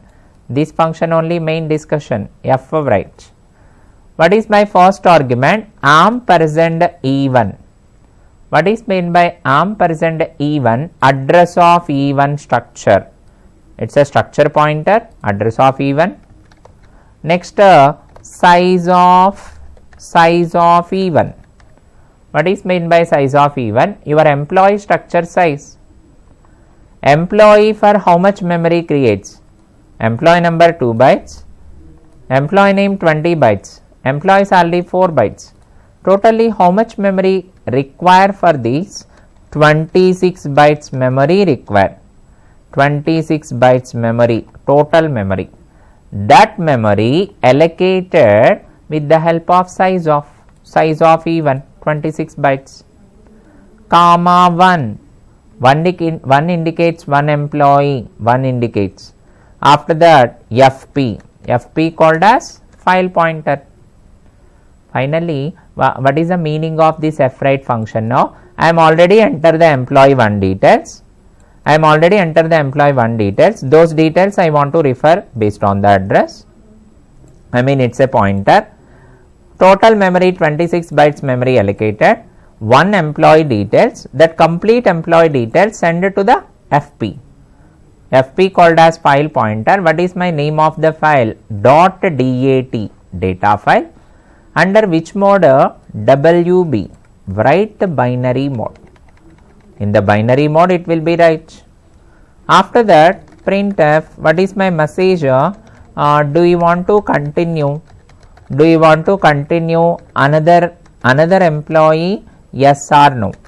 Do you want to continue another employee that you want to enter? Yes or no? You are asking one question, yes or no? ANS equal to which function? Get CHE function. What is meant by get CHE function?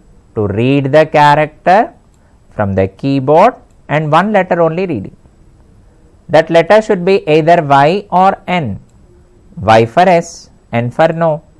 E indicates end of the reading you want to print.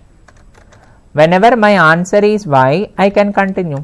While ANS equal to small y or ANS equal to capital Y. Do while to be ends.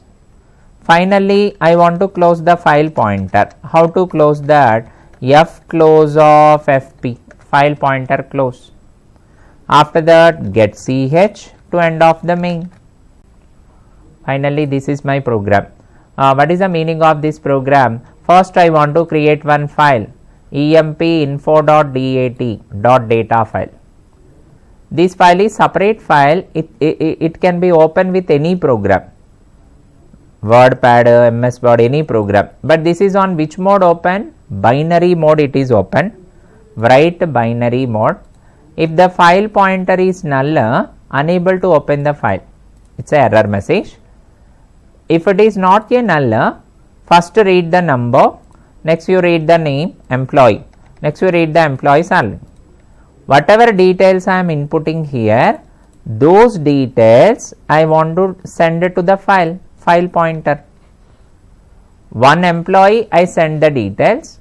If I want to send another employee, based on your question, if my answer is Y for S, continue. If my answer is no, I want to stop that. Whenever my answer is Y, I can continue. Finally close the file point. Now see that I want to save this program. File save. Files 4.c. Files 4.c. Now I want to compile this program. I want to compile. In this program, fwrite function I have. The major work is fwrite function in this program. File write. Now I want to open that. Which program to be open now? Files 4.c. I want to open files 4.c. Files 4.c. Now I want to open that program now. Files 4.c. Whenever I open this program here, fwrite function will be verified this. Files 4.c, not 4. Open this files 4.c. If I open that files 4 program is open, now I want to compile this. Now I want to compile this program. There is no, see that here one error coming. I am not ended with a single quotation correctly. Here I am not ended, you verify. Y will be closed properly to close. Y should be open and close. This is the mistake you have. Y double equal to, answer double equal to Y. Here to put it as answer double equal to Y here. Answer double equal to Y. Double equal to, after that Y. Y should be mentioned. Here to be used. Answer double equal to Y. Single quotation to mention the Y. Small y. It is indicate small y. It indicates small y. Small y to be entered. Then only you can run. You see that if I run this program now, check it, small y to enter. After that quotation should be closed properly. Then space also right. Now I want to compile these. After correction and I want to compile, it's success, no warnings, no errors. Then I want to run the program. File handling process. I want to run the program. fwrite function I used. Enter employee number. What is my number? 10. I inputted an employee number 10. Employee name Suman. I inputted Suman. And employee salary I inputted 12,000. Employee salary I inputted 12,000. Employee number 10. Employee name Suman. Employee salary 12,000. These details will be sent to the files. What is my name of the file? EMP info.dat. It is asking, do you want to continue another record? Yes, I want to continue. Again I want to enter 11. Now I want to enter the name Vamsi. I want to enter the salary 23,000. Totally 2 employees I giving. Do you want to another employee? No, I want to stop that. Whatever 2 employees I giving, those employees will be sent to the files. How to verify that? You can go for file menu. Here also you can verify. Text file how to verify? .txt. But the binary file how to verify? .dat. But here it is not open here. Check it now here, because it's a binary understandable file. Type, what is my name of the file? emp info.dat. It's a data file. .dat. You see that when I open the .dat, it is not text mode. It is machine understandable format, binary format. Actually 2 employees I giving, but which only understandable? Suman, string is understandable. Vamsi, string is understandable. Remaining employee number and salary, it is the binary format, the machine understandable format. This is called as f of write function I used. Now finally, what is my conclusion here? Now in this program, whenever I used this, you see that when I used this f of write function, if I use the f write function, structure details, first you create some structure, the structure details are sent to the files, but that is stored into which format? Binary mode. How to work the binary mode? .dat extension to be used. .dat called as data files. It can be opened with any program. It is a special program like a WordPad, MS Word, but that is not our understandable. In your data you have the string, you can understand. The remaining integers and float values convert to the ASCII format. Now in the previous program I discussed how to create employee structure and those details how to send to the files. In that program, which function is most important function? F of write function. What is the f of write function? I used syntax ampersand even, address of employee structure, size of employee, I mean total how much memory bytes. One employee for 26 bytes. Third argument is 1. 1 indicates one employee to read. FP called as file pointer. I mean your complete employee details sending to the files. But that is on which mode? Binary mode it is open. What is my next scenario? Which file is already created in the files? Just now I created one file. Which file I created? empinfo.dat. The same file I want to open, the same data I want to open, and that I want to print on the monitor. What is my request of another program? I want to read the structure data from the files. Now just now I created file empinfo.dat. That data I have structure data, two structures, I mean two employees. That data I want to print on C monitor. If I want to read the structure data from the files and printing on the C monitor, with the help of which function to use? F read function to be used. In the previous program I used f of write function. Now I want to discuss with the f read function. How it is used the f read function. You see that syntax now and you see that example how to read of that. Which file is already created, that file to be read and I want to print. You see that what is my process here, what is my another program, actually which file already created with structure, those file data I want to read. RB called as read binary mode. I want to read in the binary format. FP null means unable to open the file, exit. While, now in this while f read function I used. What is meant by f read function? To read the structure detail from the employee, that should be greater than 0. I mean at least one record should be there. At least one employee should be there. Then only you can print. But these details are printed on the C monitor. Now see what is my program now, the next program indication using f read function. Write a program to read structure details to read structure detail from the file pointer from the file and print on C monitor. On C monitor I want to print. To read the data from the files and print on the C monitor. Hash include stdio.h, hash include conio.h. One more header file I used stdlib.h, standard library stdlib.h. Here I used struct employee structure. Inside of that employee number, I mean previous details, character employee name, after that float salary, 3 variables I declare. Inside of main function I am declaring the structure variable struct employee even. I want to read the structure detail from the files. How to create the file pointer? file file star fp file pointer.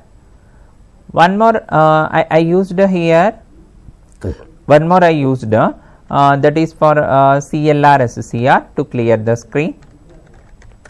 Now I want to open the file. Fp equal to F open, file open, file pointer should be open. What is my file name? emp info.dat.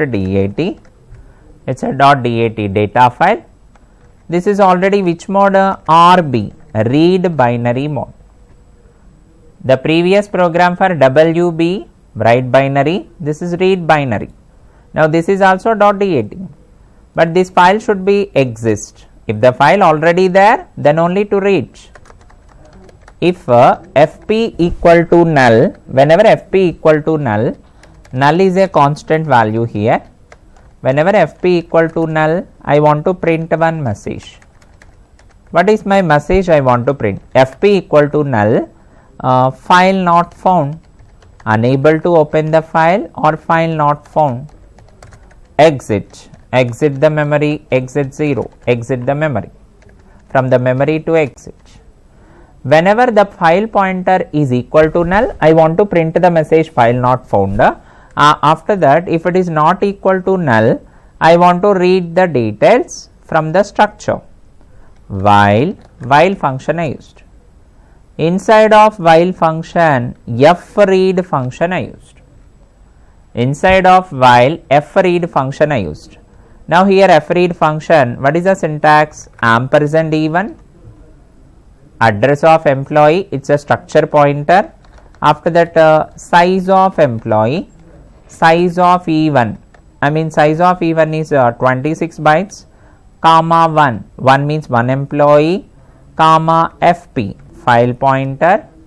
But this complete operation greater than 0.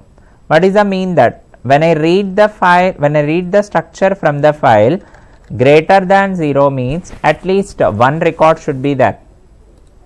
In my file already 2 records are there. Greater than 0 means at least one record should be there. Whenever one record is there, one or above records, I want to print the monitor. Printf, employee number is %d. How to print off that? E1 dot employee number. I want to print E1 dot employee number. Next I want to print another detail. Employee name is %s, which is the string already there. E1 dot e name, it's a monitor, C monitor. I want to print off the salary details. Salary is, it's a basic salary print. Percentage pointer to F, 2 points. How to print off that? E1 dot salary.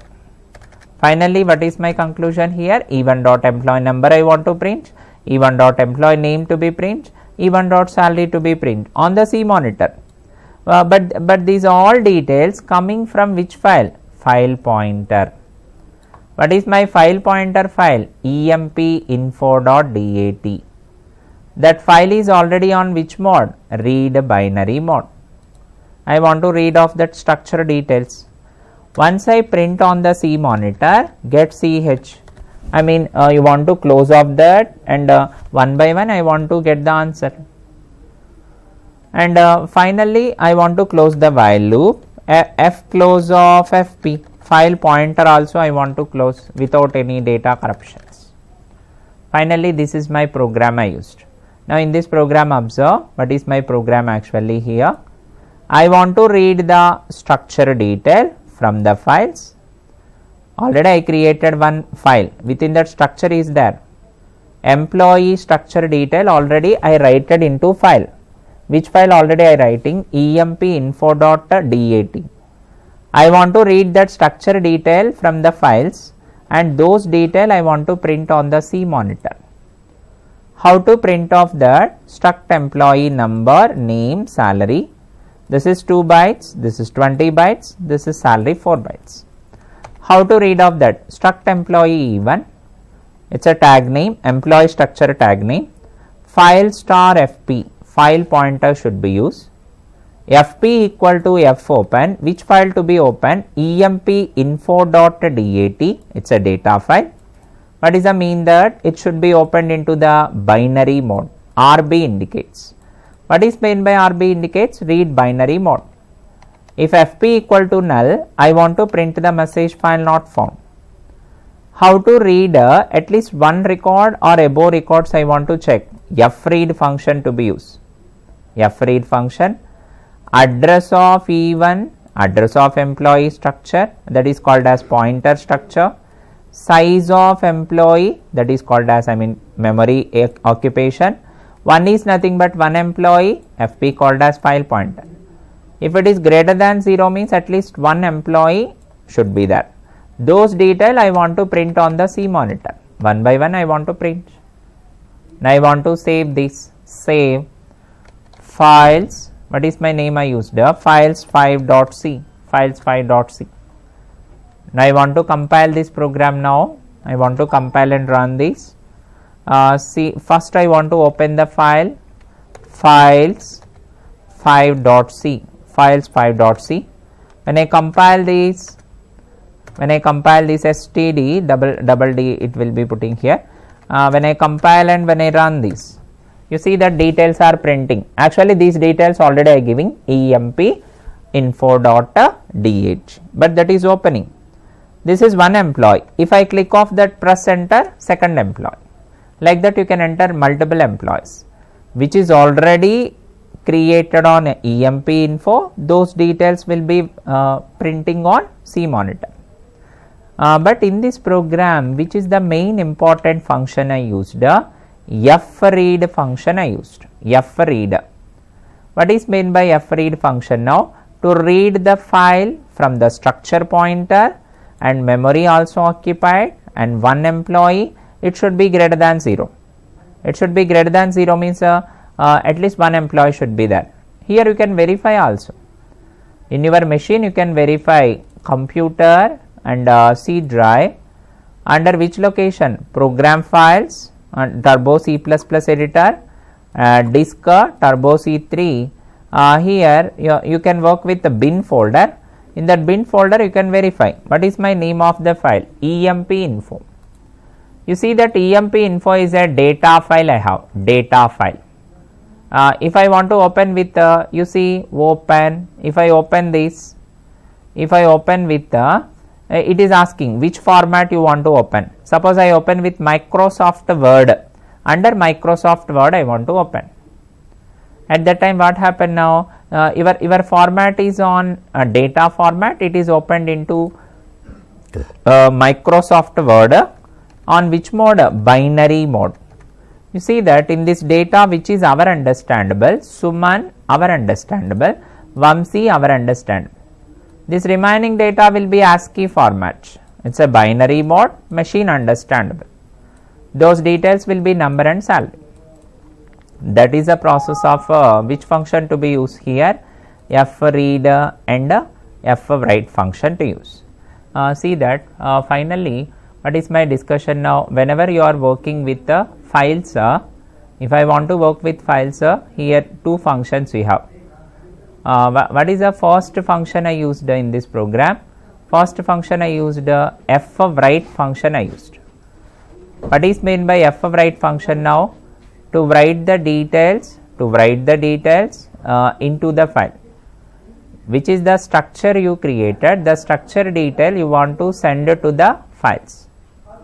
Once you are creating the structure detail in the files, again you want to read the details from the file and print on the C monitor with the help of which function?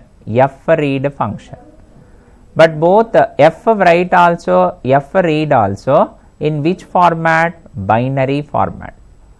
How to write the data in the binary mode? WB, its operation mode. How to read the data binary mode?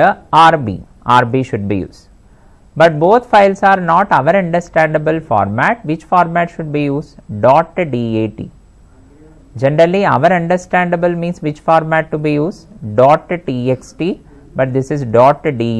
Open with any programs. Today I want to stop these functions now. File read and file write functions I discussed. In the tomorrow session I discussed some more file handling functions. Which are the file handling some more functions? Tomorrow session I can continue. Thank you for this video.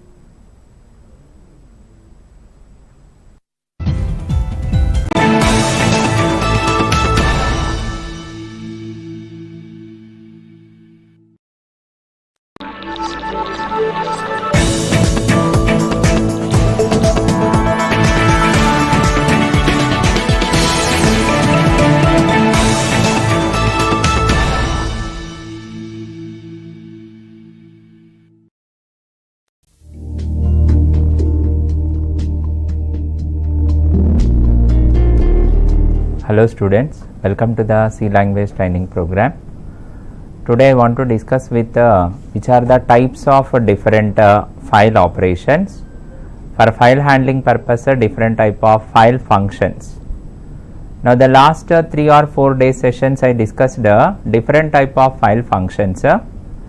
Which are the file functions in C programming language? fgetC function, that is already I discussed. fgetC called as to read the characters from the files. If you are already created file pointer, to read the characters from the file, it's called as fgetC. And one more file function I discussed, fputC, it is called as to print the character into the files. C monitor to enter the characters that you want to store into the files. One more function I discussed, fprintf. What is meant by fprintf? File printf. Whatever variables you inputted at a C monitor, the data send to the files with the help of fprintf function. One more function you have fscanf function, file scan data. What is the mean that to read the data from the files, which is already created some data in the files, you want to read the data from the files with the help of fscanf. One more function I discussed, fwrite function I discussed. fwrite. What is meant by fwrite function? Structure data you want to write into the binary mode. Suppose if you create any employee structure, the structure detail you want to store it into the files, but the data how to store in the binary format. What is one more function you have? fread function is there. What is meant by fread function? To read the structure data from the file. To read the structure data from the file, but that should be binary mode. And every file operations, every file programs you are used with fopen function, fclose function. Fopen function to open the specified file in the specified location and which type of operation mode. 3 types of operation mode you have. If the file is text file, 3 operation modes. W for write the file, R for read the file, A for append the contents into the file. Suppose if you want to read the binary format, which operation to be used? RB, read binary mode. If you want to write the binary operation mode, which we have to use? WB, write the binary format. But in that file discussions only, some more file functions also there. Along with these functions, you want to operate with some more file functions. You see the syntaxes and what is the need of that functions. Which are the some other types of file functions and which are the syntaxes, what are the need of those functions. You see that now what are the functions and syntaxes now, check it. The first function you have p error. What is meant by p error? You want to print the error message. While working of file handling, if the file does not exist, you want to print the message. This function used to display system error message. Whenever the file is not available in the specified location, you want to print the error message with the help of p error function.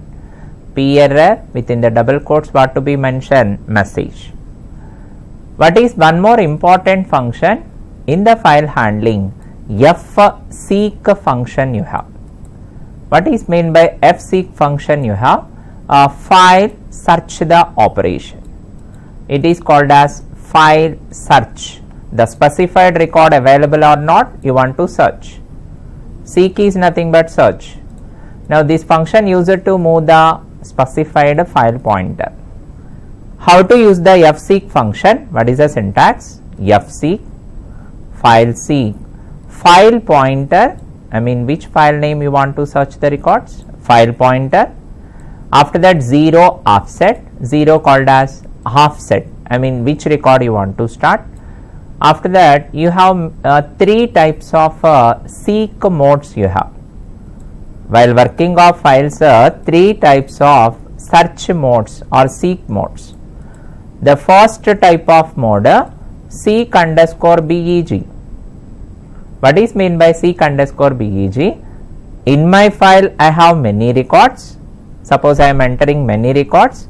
If I use seek underscore beg, it is traced to the first record. Beg for beginning record, it is traced to the first record. Suppose in my files I have many records, I want to go the last record, seek underscore end, it is going to the last record in your file to move the last record. What is one more search mode you have? Seek underscore curr. What is the mean that? Current record. In my file records, which is the current record executed, that I want to find out. This is the syntax of fseek function. What is meant by fseek function? File search the records. First argument is file pointer, which file data you want to search. 0 called as half set value. Three types of seek operation, seek modes you have. Seek underscore beg called as beginning record. Seek underscore end called as in your file go to the last record. Seek underscore curr indicates current record. If I have 10 records, which record is currently executes? Fseek, fp called as file pointer, 0 offset, seek underscore end. That means in your file you want to move the last record. One more file function you have, rewind function. One more file function is there, rewind function. Now this function is used to move the file pointer to the beginning. Whenever I use the rewind function, it is directly to move to the beginning record, beginning of the file pointer. How to use of that? Rewind file pointer. You want to rewind the records. Rewind fp called as file point. What is one more important function you have? ftell function you have. ftell, file tell. What is meant by ftell function? You want to tell the size of your file. I want to tell the size of my file, how much memory bytes occupied. This function used to get the file pointer position, and if the file pointer is at end of the record, then it is given the which size? Total file size. What is the importance of ftell function? File tell. In your file, how much memory occupied? If you are at end of the record, how much memory occupied? Total file size. That is displayed on the bytes. File size in the bytes. What is the syntax of ftell? Ftell, you want to use with the file pointer. Whatever file you created, within the file how much memory occupied, size will be indicates. Ftell fp called as file pointer. What is one more important file handling function you have? Remove function. Important file handling function, remove function. What is meant by remove function? This function used to delete the file. Which file is already created in the specified location, the file should be erased. Erase or delete or remove. What is the syntax of that? Remove, within the brackets file pointer. Which file to be removed? That file pointer should be mentioned. What is the example of that? Remove fp called as file pointer. Which file is already created, that file should be removed, the current location. What is one more important file function you have? Rename function. Under file handling only, rename function you have, rename. Now this function is used to change name of the file. What is the importance of rename function? You want to change name of the file with the help of rename. How to change the name of the file? Rename. The first argument called as old name and the second argument called as new name, which is you want to rename the file, new name. Suppose rename data.txt, it is my old file, some current location, that file to be replaced by this new name vasu.txt. What is the mean that this old file content replaced with this file? It is called as rename. What is one more type of function you have? F-flush. What is mean by F-flush? File flush. I mean you want to refresh the memory, that is possible with F-flush. What is the importance of F-flush function? To clear the memory buffer. Which buffer memory created by file? That buffer memory to be clear with the help of F-flush. It's like as refresh. F-flush, what to be mentioned? std in, standard input. std in, standard input. What is one more important file function you have? F-gets. Under C language file handling, one more important function, F-gets. What is mean by F-gets? File, get is nothing but reading, S for string. F-gets function used to read the string from the file pointer.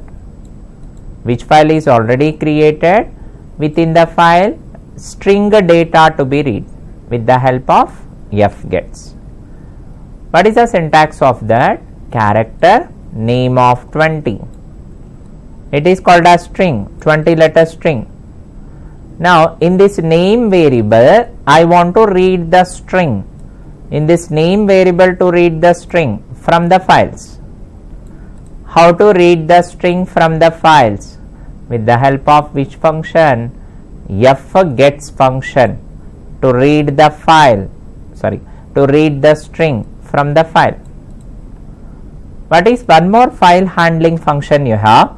F-puts function is there. F-puts. What is mean by F-puts? File, print, string. F for file, put for print, S for string. Now this function used to write the string. I want to print the string into the file pointer. What is the reason of this F-puts function now? I want to print the string into the file.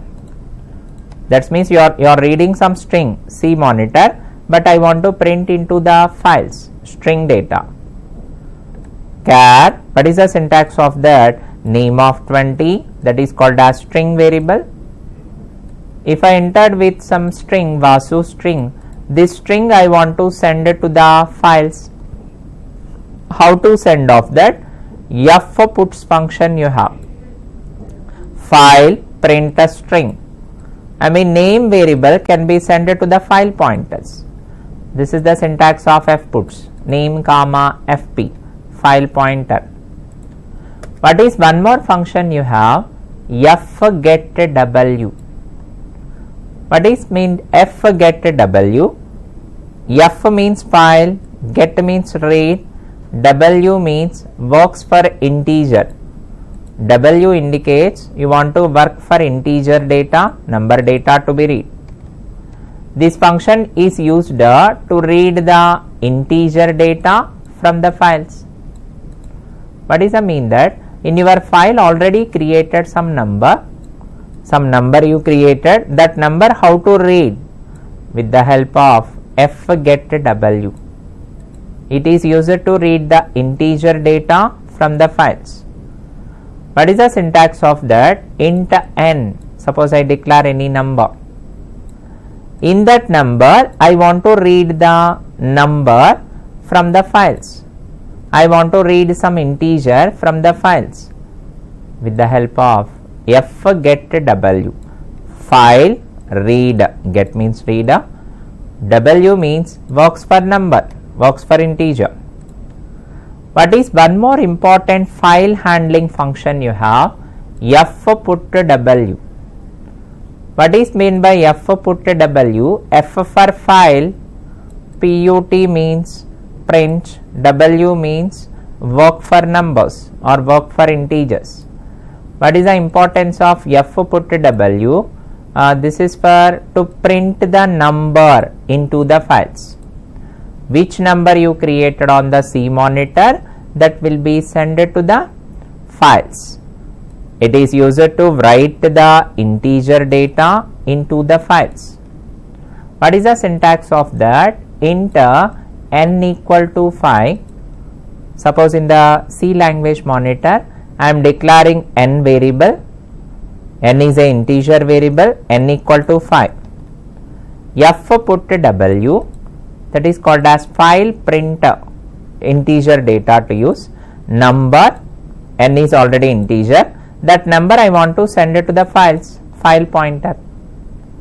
And what is one more function you have, that is already I discussed, the file handling function only, F, in this category only, F get C. What is meant by F get C here? F means file, get means read, C for characters. You want to read the characters from the files. What is the description about that? This function is used to read characters from the file pointer. You want to read the characters from the file pointer. What is the syntax of that F get C function? What is the syntax of that character variable? You can use any character.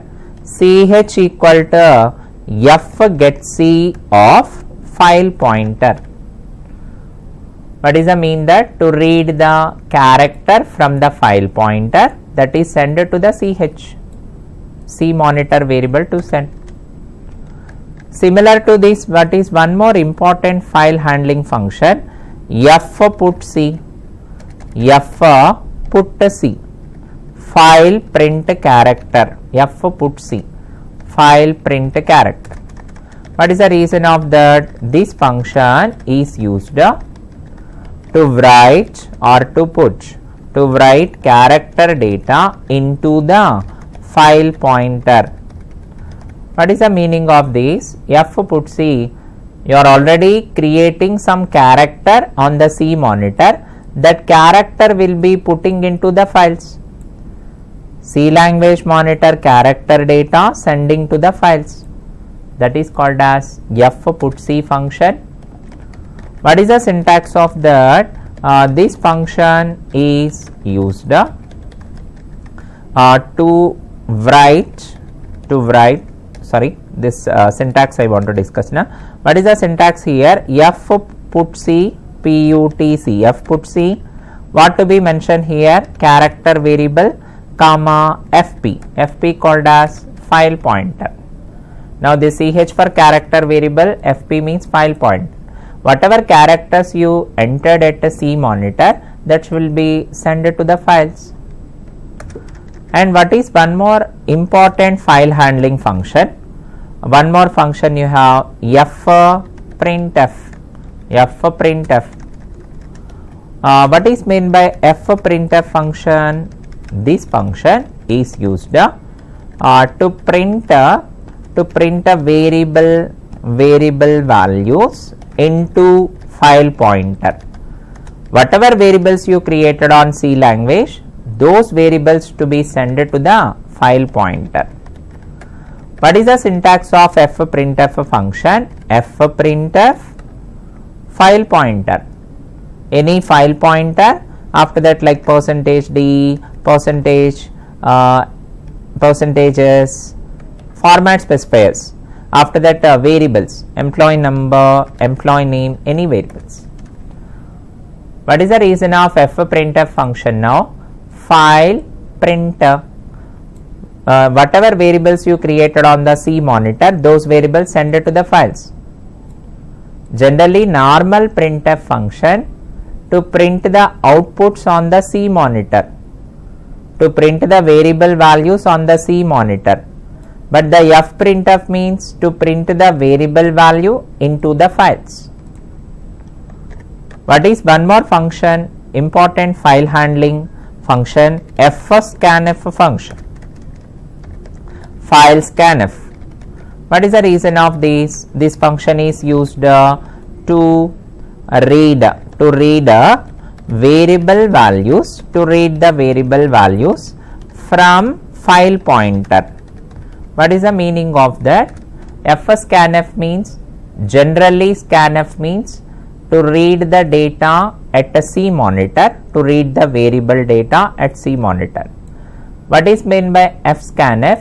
You want to read the data C monitor from the files. Within the files already created some data that should be read with the fscanf. What is the syntax of that fscanf? fscanf. Here what to be mentioned? fscanf file pointer, format specifiers similar to scanf, ampersand employee number, ampersand employee name. You want to read the variable data from the files. What is one more important function? Already I listed function, file handling function, fread, file read. First I want to use fwrite, file write. What is meant by fwrite? File write. This function is used to write structure data, structure variable or structure data into the file pointer. C language monitor which structure you created, the structure data send to the files with the help of fwrite function. How to write off that fwrite function? Fwrite. What is the syntax of fwrite function now? Ampersand, address. Address of employee structure. Employee is a structure. Size of employee, that means how much memory occupied for employee. 1 means one employee details. FP called as file pointer. This is the syntax of file write. Address of employee structure, size of employee, how much memory totally occupied. 1 indicates one employee, file pointer. What is one more function you have? fread function, file read. Now this is also one function, file read. It is used to read structure data. You want to read the structure data from the file pointer, which is already created file, from the file pointer to read the structure data from the file pointer. What is the syntax of that fread function? Fread. What to be mentioned? Similar to fwrite. Ampersand emp, address of employee, size of employee, comma 1 employee, comma file pointer. This is the syntax of fread function. Finally, these all are for file handling functions while working under C programming language.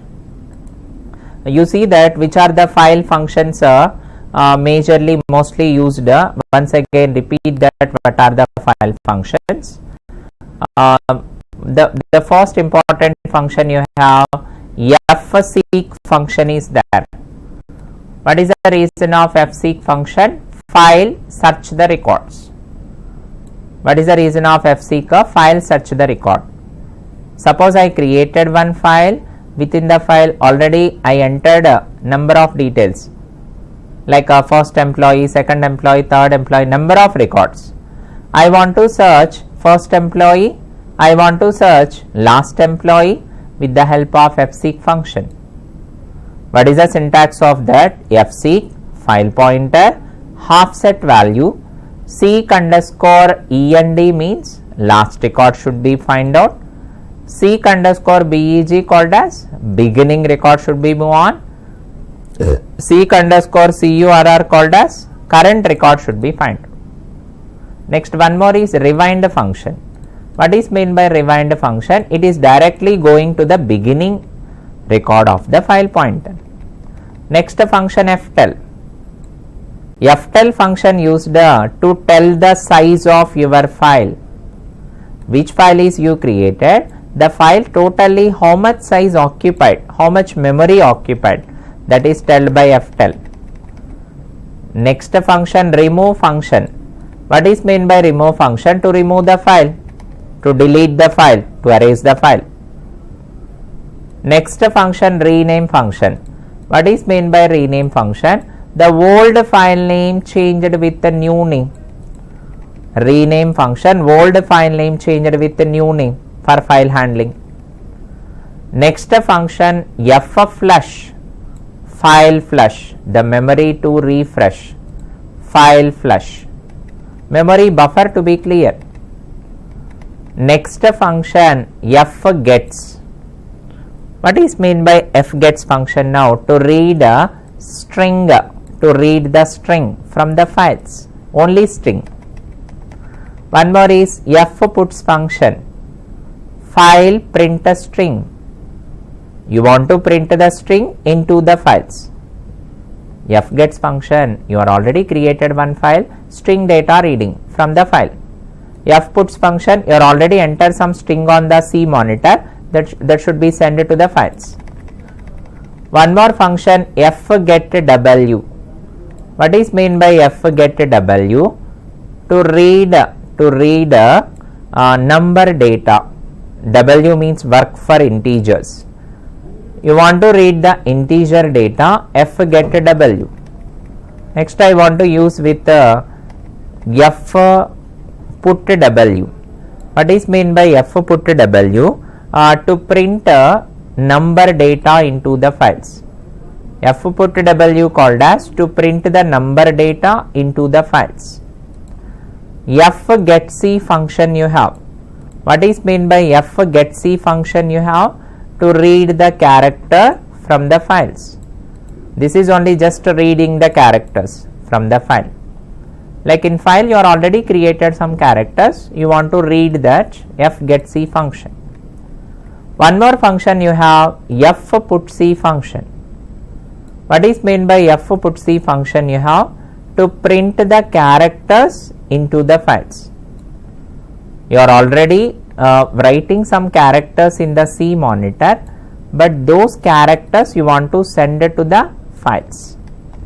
One more function you have, fprintf, file printf. What is meant by file printf?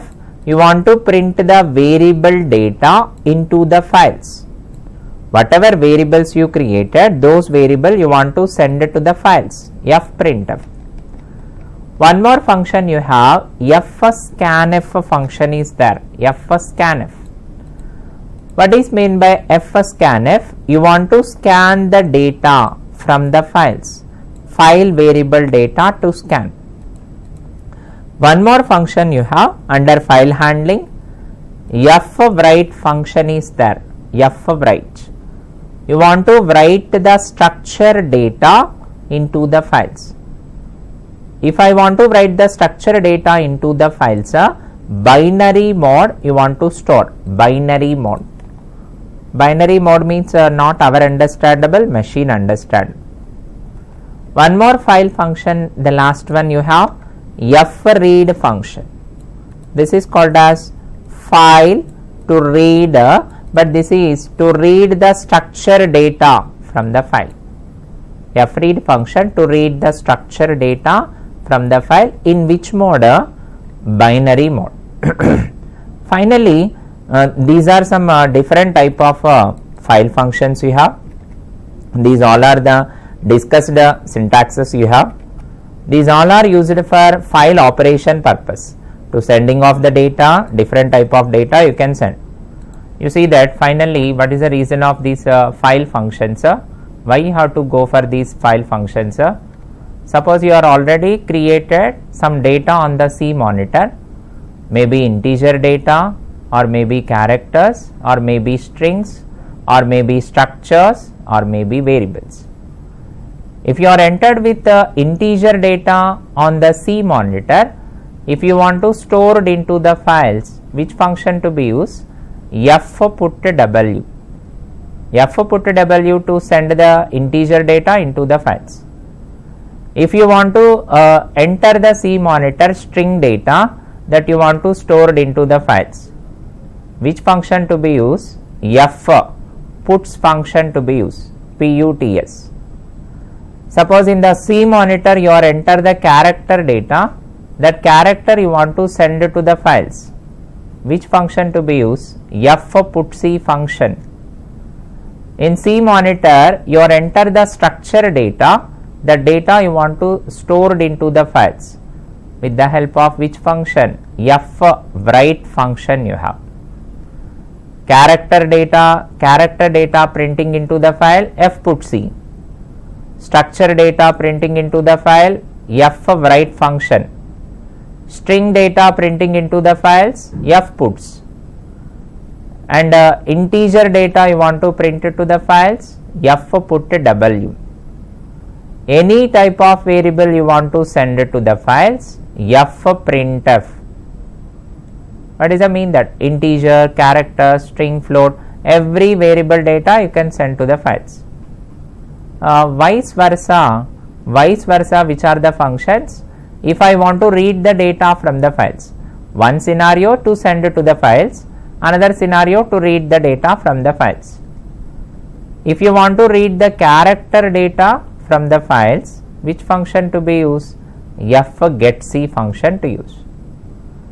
If you want to read the string data from the files, which function to be used? F gets function to be used to read the string. If you want to read the structure data from the files, F read function to be used. If you want to read the integer data from the files, F get W. W called as works for integers. If you want to read the file, any type of data from the files, that means I want to read integer, character, string, float, whatever it may be. You want to read any type of data from the file, F scanf function can be used, F scanf. Finally, for character reading, F get C, string reading, F gets, integer reading, F get W, structure data reading, F read function, all data reading, F scanf function. But these all functions available which header file? stdio.h, standard input and output functions. Under this you have one more important function is there, F seek function also there. What is meant by F seek function? Now you are already created one file, you are entering many records like first employee, second employee, many employee details. You want to search specified record. In your file operation to search the specified record, then go for F seek function. Majorly three operations we have. Seek underscore BEG, beginning, directly go to the first record. Seek underscore END, directly go to the last record. Seek underscore CURR, current record, which is currently activated record. One more important function, ftell function. What is the reason of ftell function? Whatever file you created, the file how much size occupied, how much memory occupied, tell the size of the file.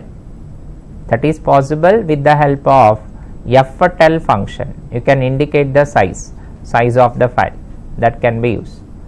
What is the reason of this all file handling programs, all file handling to be used in C language? Generally every C monitor, whatever inputs and whatever outputs you created, those inputs and outputs are not saved permanently. Temporarily you can compile it, you can run it, you can get the answer. But output screen you can't print the file, output screen you can't print on the paper, that is not permanently stored. That is the reason which can be used here, file handling function to be used. Your C monitor data sending to the files, once you sending to the files permanently stored, anytime you can open it, anytime you can manipulate it, anytime you can delete it, and you can print also. These all are the discussions about file handling functions. Okay, today I want to stop these file handling functions now. The last 4 or 5 sessions I discussed completely file operations, file functions and file manipulations. In the next session I can continue command line arguments, how to create the program with the command line arguments in C programming command line arguments. In the next session I can continue. Thank you for this video.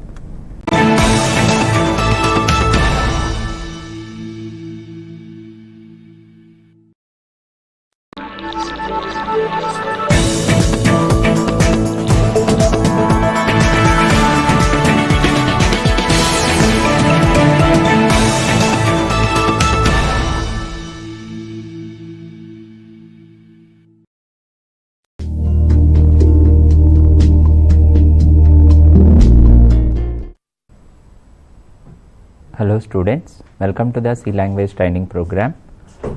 Today I want to discuss with one more important concept in C programming language, command line arguments. How to make a command line arguments in the C programming language. Now in the last sessions I discussed file handling or file operations in C programming language. Which are the different type of file functions we have to read the file, to write the file, to append the file. How it is working of file handling? First you have to create with file pointer, that is called as fopen function to be used. The specified file name to be operated with a given operation mode, R for read mode, W for write the file, A for append the file. What is the reason of file handling to be used? C monitor whatever inputs and outputs you enter, that information stored into the hard disk memory location with the help of files. What is the problem of C language program? If you compile and you execute the program, you compile it and you run it, the information is temporarily displayed. But if you want to display the permanently, input and outputs are stored into the files. Which are the major types of files you have? Text files, data files. Text file is nothing but you can store the data in the notepad. Data files is nothing but the information you can store the specific mode that is understandable to the binary format. It's a binary mode. Text file means our understandable formats, read operation, write operation, append operation you have. If you want to work with data files, file operation mode, binary modes you have. WB, it's called as write the data in the binary mode. RB called as read the data in the binary mode. AB called as append the contents into the binary mode. What is the reason of file handling? Your C monitor inputs and outputs, you want to send it to the files. Under files, whatever data you created, that you want to open to the C monitor. You want to transfer the C data to files, and file data you want to transfer to the C monitor. That is the reason can be used the file handling. And you have many file functions we have. If you want to operate the files, many predefined functions. C language author define some many predefined file functions. Those are already I discussed. F get C function, file get character, read the character. F put C function you have, print the character into the files. F gets function you have to read the string from the file. F puts function you have to print the string into the file pointer.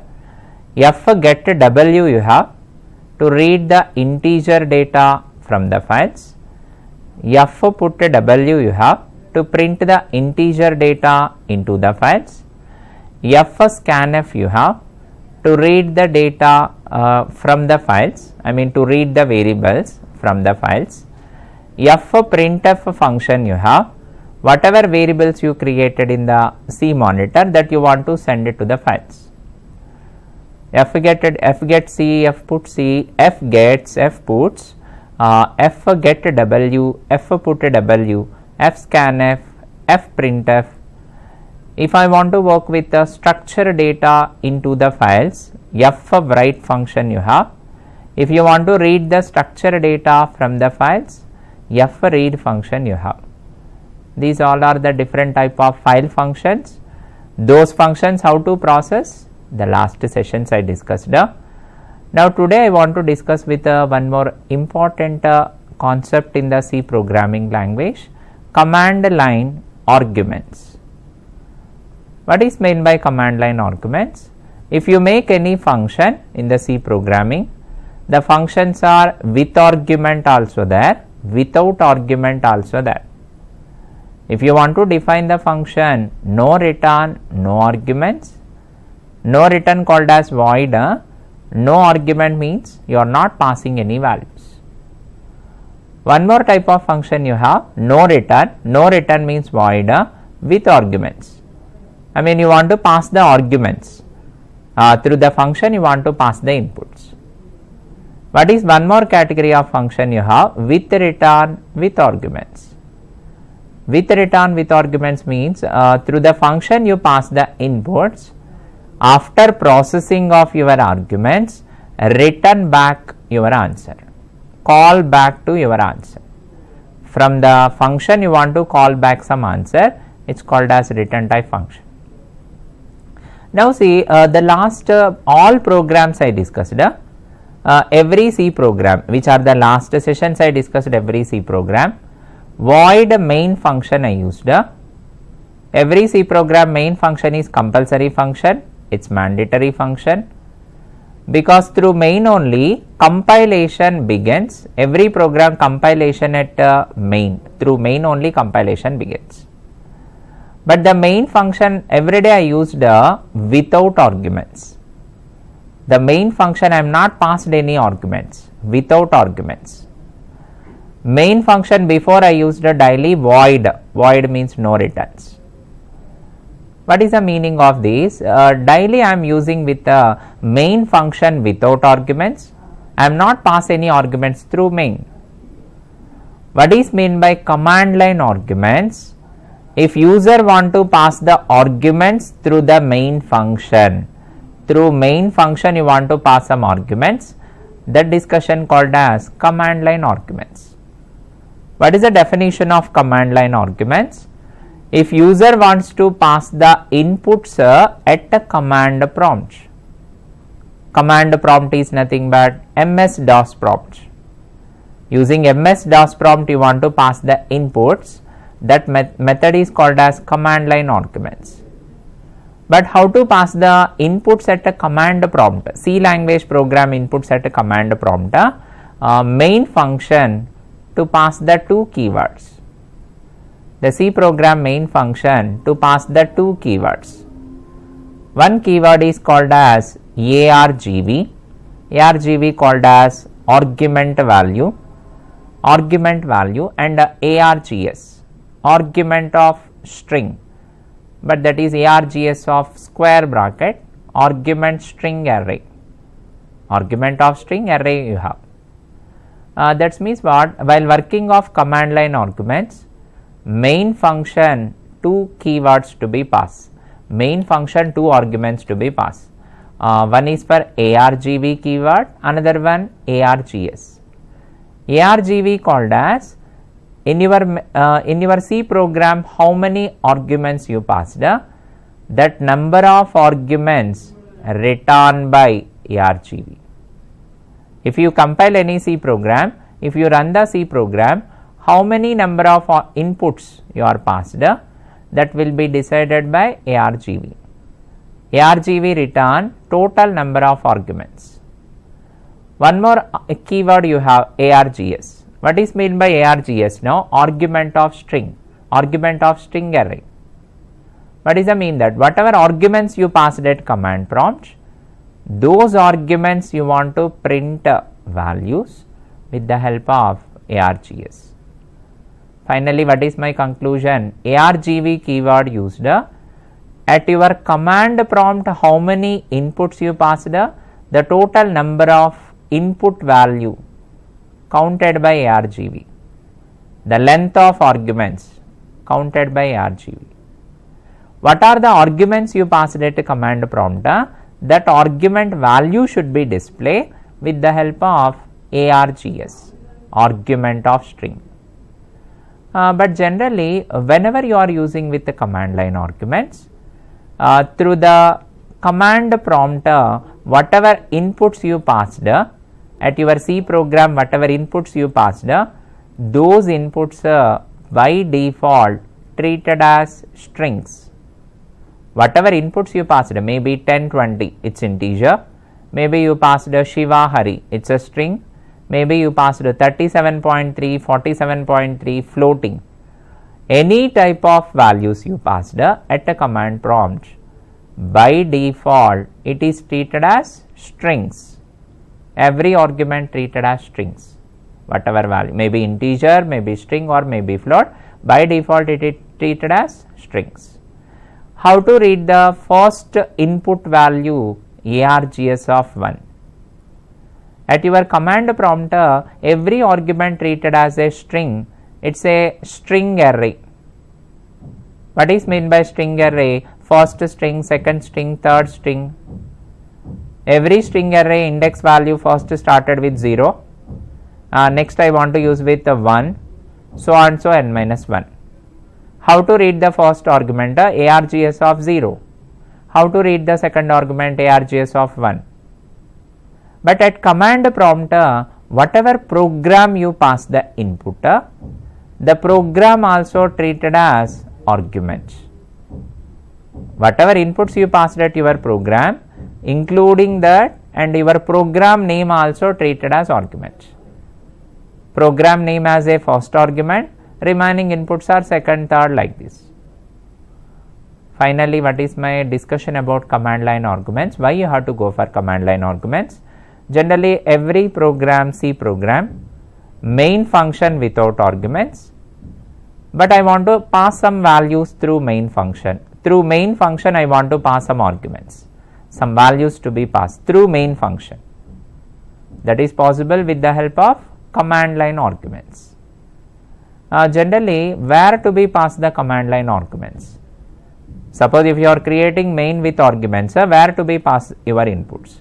Command prompt method only to pass your inputs. Command prompt or MS-DOS prompt only to give the inputs.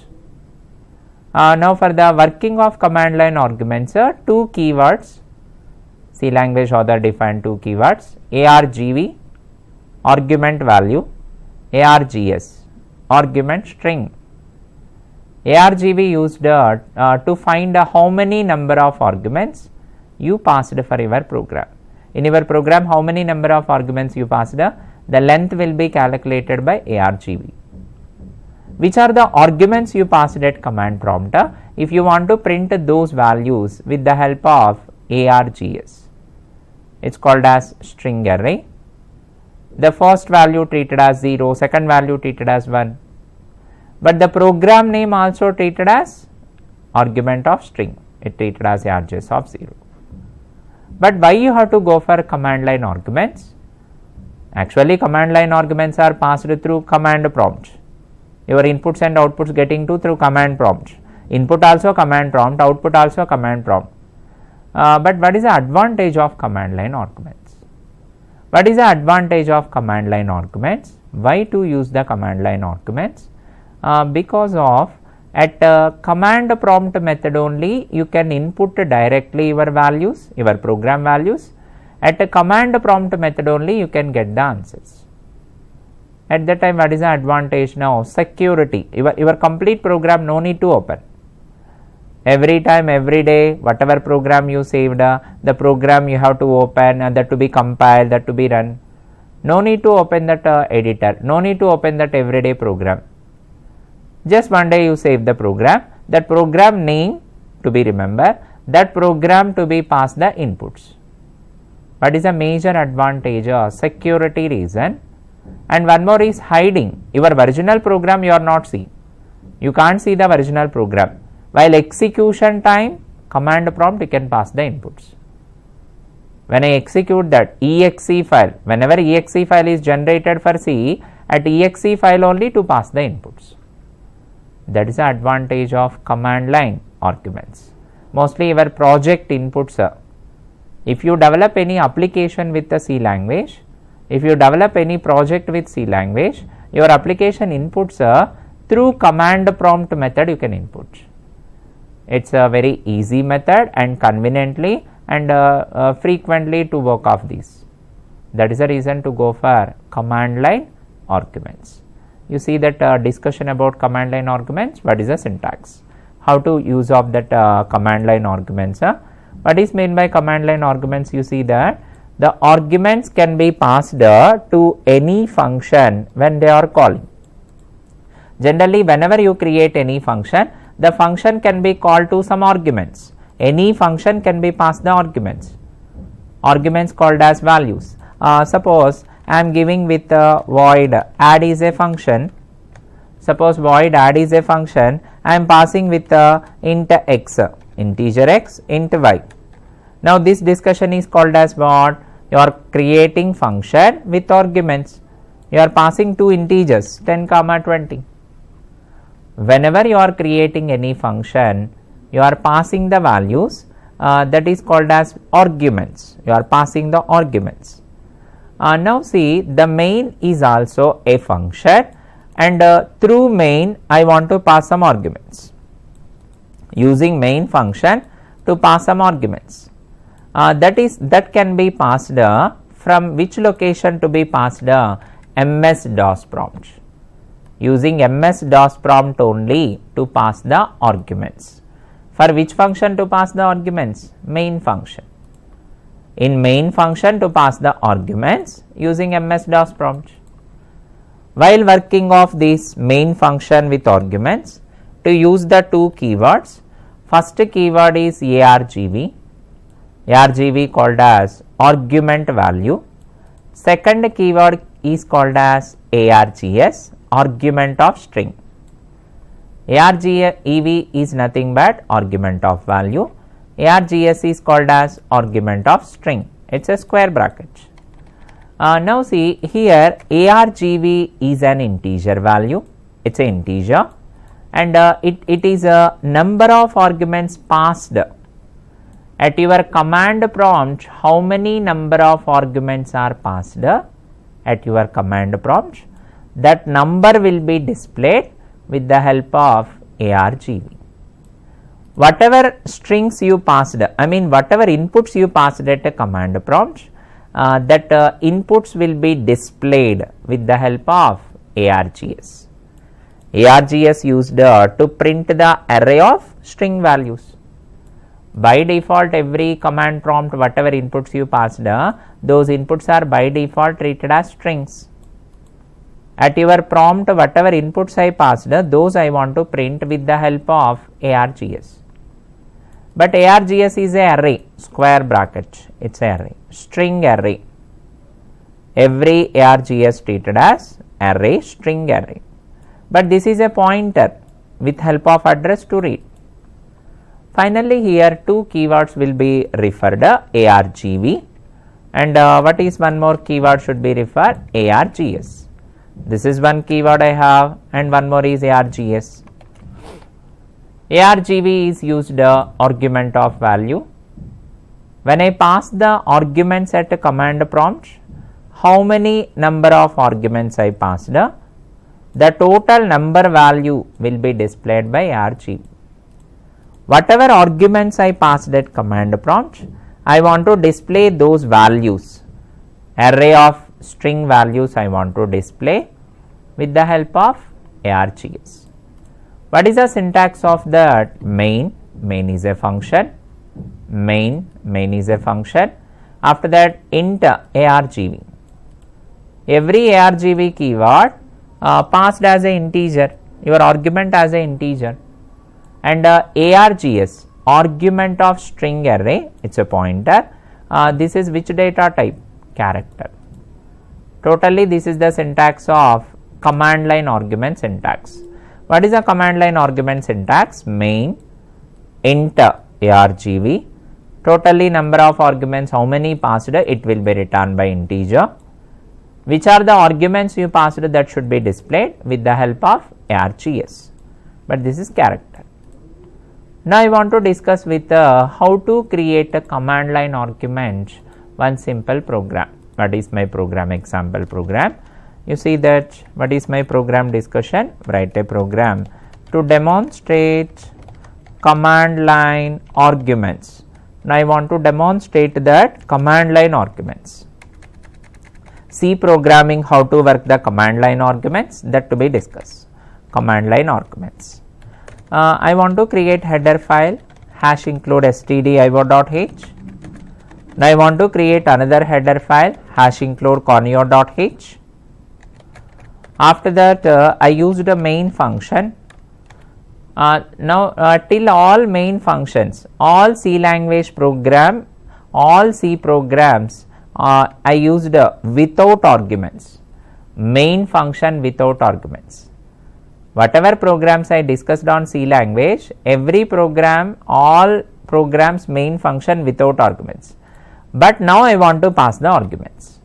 Because of command line arguments, I want to pass the arguments at the main. What is meant by command line arguments? Through main to pass the arguments. That is my discussion. int argv, argument value char star args, argument of string, it is array, string array. Now I want to discuss with the command line arguments now. Now you see int, here I used with one variable. What is my variable? I is a variable, index purpose. I is a variable, index purpose. Actually every C program, how to read the values, how to input the value, I equal to 1. If I want to input any value for C program, assignment operator equal to symbol, you can assign the value. And one more method also there. Suppose at a design time you are not assign any value, how to input that I value? Scanf. Scanf means it's a input function. At runtime I want to input the value. %d ampersand I. What is the meaning of %d ampersand I? I want to enter the I value at runtime. Address of I. I want to read the I value at runtime. Address of I. Two ways you can input the values. Actually in C programming language, two ways you can input the value. One is assignment operator equal to symbol. It's a design time only, directly inputs. One more method I have, scanf function. With the help of scanf also I can read the inputs. But now command line argument method, just I am declaring but there is no value. I am not using assignment operator, I am not using scanf function. This value can be find out with the help of command line arguments. Here I am not inputted any value. Through command prompt only I want to pass some value here. How it is works? First I want to print a printf.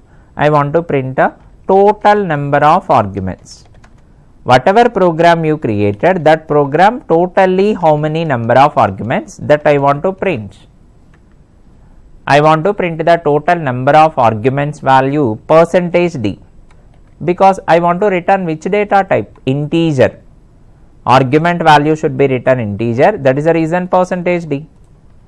How to print off the totally how many arguments you passed your program? Argv. It's a keyword, argv, argument value. Once I print the total number of argument value, what are my values I inputted? How to print off that value? For loop.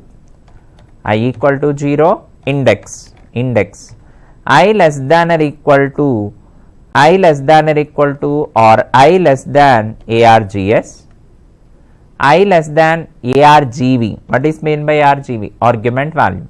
Whenever I value reaches to the argv, the stop the process. I less than or equal to argv, I plus plus, I increments. What is meant by I here? Index. Because I want to print the args string value, index value 0 I started, ends with argv. How to print off that? Whatever arguments I inputted. At my command prompt, whatever arguments I inputted, how to print off that? %s. What is meant by percentage as a string value \t tab space. How to print off that answer, sir? ARGS of I. ARGS of I. ARGS called as argument of string, I for index. Now see, when I run this program, observe, totally in this program printf function is there, there is no scanf. In this program only printf is there is no scanf. First I want to print in my program how many inputs I passed, I mean how many number of arguments, that will be counted by argv. Next whatever arguments I passed, those arguments I want to print on the monitor with the help of which keyword? ARGS. ARGS called as argument of string, but this is ARGS is a array type. Array type in the sense I value initially 0 starts, I increments, all type of elements are, all type of values will be stored into single variable, same type of value stored into single variable. ARGS of I, what is I value initially? 0. ARGS of 0, it is called as first string reading. Next I plus plus, ARGS of 1, second string reading until ARGV. Finally, what is my program here? Through main function I pass the inputs ARGV, ARGS. But when to be input these values? Actually go to the file. First I want to save this. Under TC bin location I want to save cmd1.c. cmd1. My program name is cmd1, command line argument cmd1.c. Now I want to compile it. The program I want to compile now. How it is compile of this? Check it. I want to open the Turbo C editor. In that editor I want to compile this. Command line arguments method I want to compile. File open cmd1.c.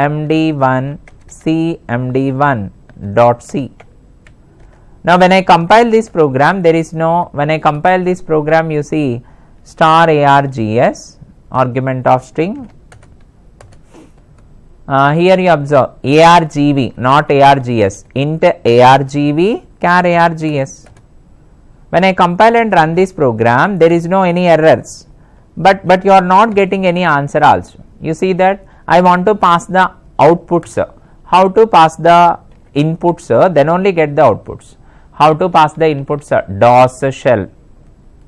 Every command line arguments, where to be passed the inputs? Through DOS shell only I want to pass, through DOS shell. I am under Turbo C3 bin folder. This is my DOS prompt. Cursor is waiting my inputs. Here I want to pass. How to pass the inputs here? What is my program name? CMD1. Program name is CMD1. When I work off this CMD1, that exe file generated, CMD1, here I want to pass the inputs. What is my inputs? Surya, Varun and Banu. Totally how many strings I passed? 3 strings. My program name is CMD1, it is a executable file. Then Surya, Varun, Banu, these are called as inputs, strings. Totally how many arguments? 4 arguments. That means at command prompt I passed that. My program name is CMD1, I input the 3 strings. If I press enter, what is the answer will be getting?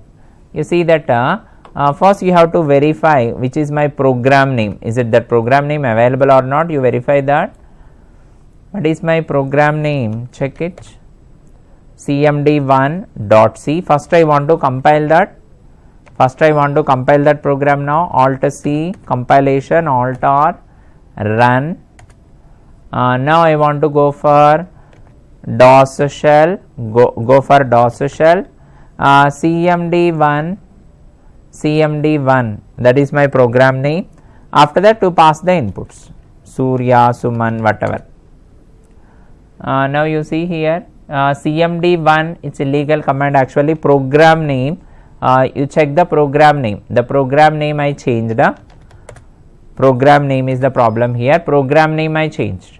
Program name is cmd1.c, but I want to change of the program name. Save as, what is my program name? I used arg, here I used arg.c. My program name is arg.c. Then I want to compile it, then I want to run it. Then I want to compile, then I want to run. Now I want to pass the inputs. Where to be input? DOS shell. What is my program? ARG. Here I passed with strings. Here I passed with strings. Surya, whatever details I used, that I want to pass. You see that here through command prompt method only you want to check here through command prompt method. Now you see that go to file cmd command prompt method. Here to go for cd slash. Within that I want to open with turbo C3. First you verify that whatever directory will be there, turbo C++. Here I have turbo C++. Turbo C++ folder will be there. Within that I used disk folder I open. Within that I used a disk folder. After that within that I used bin. After that which I used dir/w/p. Turbo C3 folder I have.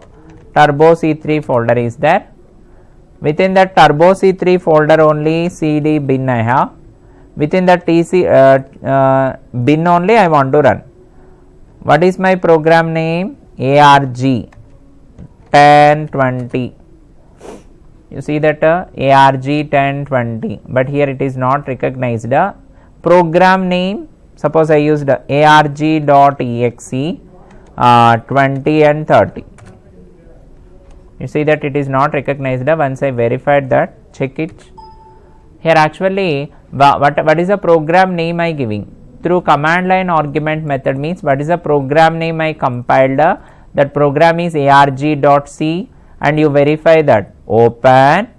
Which program I want to open? arg.obj. arg.obj. And what is one more file? It is internally created to verify. arg.exe. Those two files to be verified. One is for arg.obj, another one arg.exe, then only to verify this. I think here some problem is there. Command line arguments to be run. How it is working of that, check it. The process is same. How it is working of that, the process is same. I opened with a command prompt editor, run as administrator. How to open that? CMD. But that CMD I want to open as run as administrator. Administrator permissions are required. Administrator permissions are required, then only you can run off this. Then only you can run off these command line arguments. Finally, what is the reason of this command line argument here? First I want to create with, you see that stdio.h, you see the program, similar program, argv, argument value, args, argument of string. Now here I declared k is a integer variable. After that the number of arguments I want to print %d argv called as argument value. After that I want to use the arguments are k equal to 0. After that k less than argv, it is called as keyword. I want to print with the k ++ index increments. How to print your args value? Percentages, I mean it's called as strings.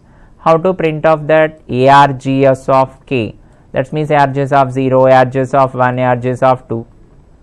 Once I compile this program, you see that here first I want to save this program arg.c. Once I save this program arg.c, if I compile that, which file is created? Object file. If it is successfully compiled, object file created arg.obj. Whenever that object file is created, what is the next file created? arg.exe file. Once exe file is created, now I want to work with the ms-dos prompt only. I want to work that. How to work that ms-dos prompt? You can open with any prompt. Like previously I discussed, now you go to the prompt like c:/tc/bin. At that location you want to verify what is my program name? arg, the program name. In which program you want to pass the arguments? That program name. After that program name, what to be passed? Strings to be passed, your inputs to be passed. Suppose my inputs are any strings. Surya, I used Vamsi, I used Mani. What is the mean that totally this ARG program, how many strings I passed? 3 strings. Including program name, totally how many arguments? 4 arguments. This is first argument, second argument, third and fourth. If I run this program, what is the answer is getting? If I run this program, what is the answer? Direct answer is getting the total number of arguments at your program, the total number of arguments. If I run this program, the total number of arguments are 4, including program name, totally 4 arguments. Which are my inputted arguments? How to print off that? Your arguments are, I want to print one message. Your arguments are, which to be print? arg.exe. After that, Surya. What are the strings I have? Surya. And what is the next string? Vamsi. What is the next string? Mani. That are line by line it will be displayed. Finally, here your answer is total number of arguments are 4. How it is print the 4? With the help of ARGV. This 4 value prints with the help of ARGV. ARGV called as argument value.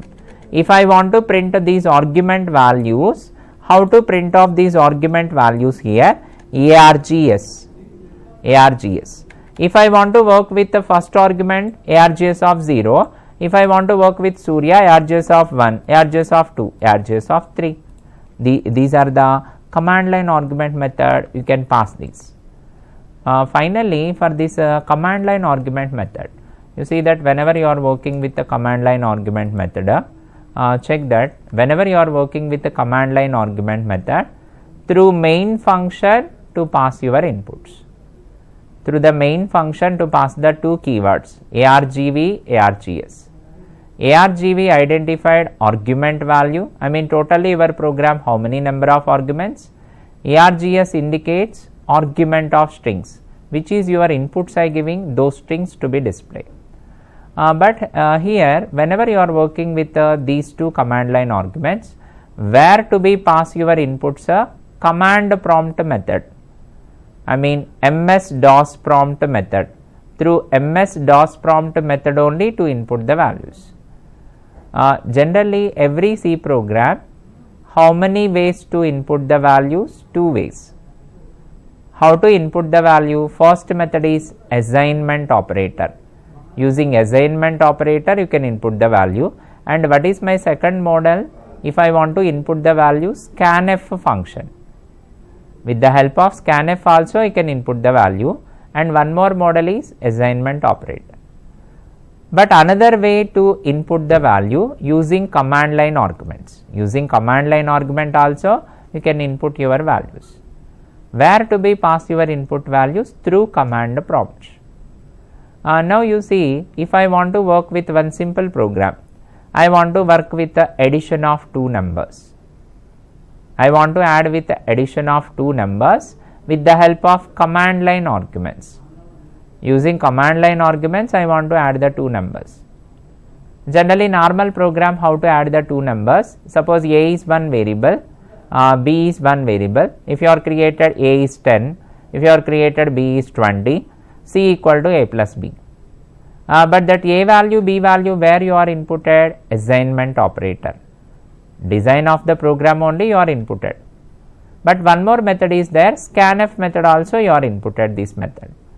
But instead of that, which can be used? Command line argument method.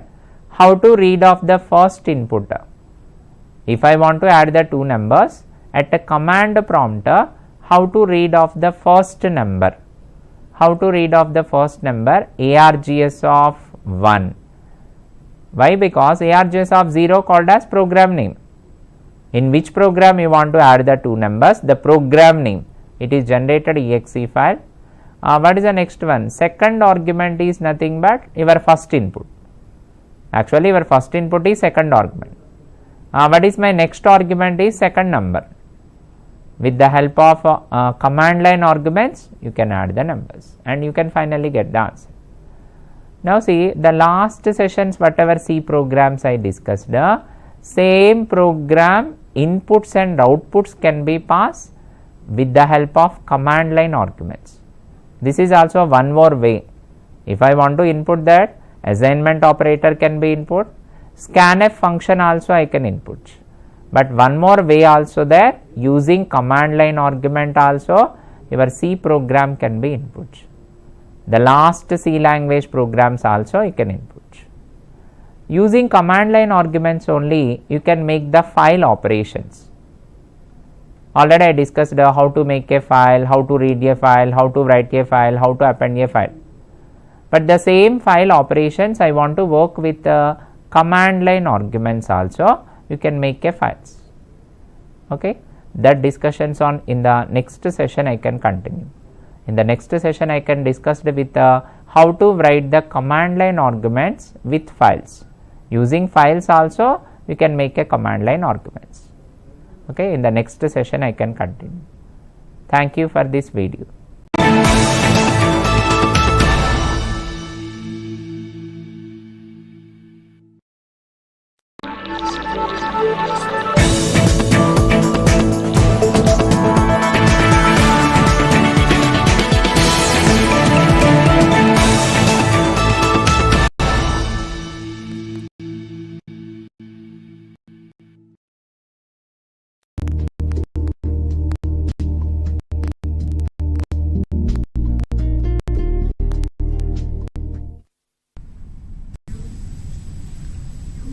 Good morning. Good morning. We the second BZC English medium students of KVR Government Degree College are going to speak about the skill-oriented project work on lovely and lively natural remedies. Natural remedies promote faster own healing. They can relieve different kinds of pains and make you feel a lot better. If the problem is not that serious and you are absolutely sure you does not require any professional care, then we can turn to our generous Mother Nature for help. Herbalism. Herbalism is also called as herbal medicine. Is the study of use of plants intended for medicinal purposes. It is otherwise called as phytotherapy, which involves the practice of using plant extracts as origin of health promoting agents. The history of herbalism dates back to 5000 years ago with the who compiled the list of plants. Theophrastus is a Greek herbalist also called as father of botany, mentioned about the skill-oriented herbal medicines in his book Historia Plantarum in 4th century BC. Herbalism. The history of herbalism dates back to 5000 years with the evidence of Sumerians who compiled the list of plants.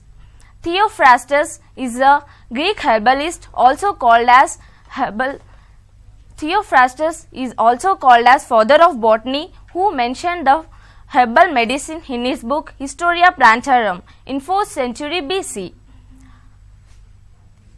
Among 120 active compounds isolated from higher plants and widely used in our medicinal purposes are used 80% in the population of Asian and African countries.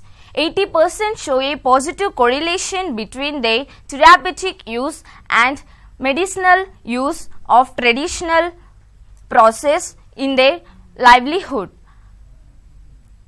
Now, Harika will continue.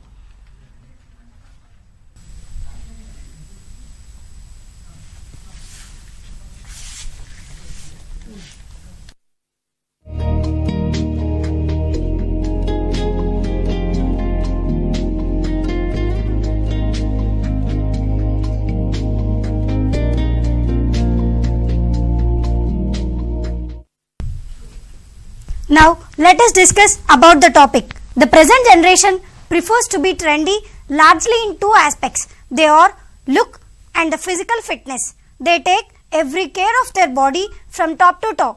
They are also much concerned about their maintenance and nurturing of body to keep it fit. Here we are going to place before you a cosmetic and health guide that which prevents a brief description on preparation and benefits of cosmetics like astringents, moisturizers and hair oils, health related like antiseptics, anemia and obesity.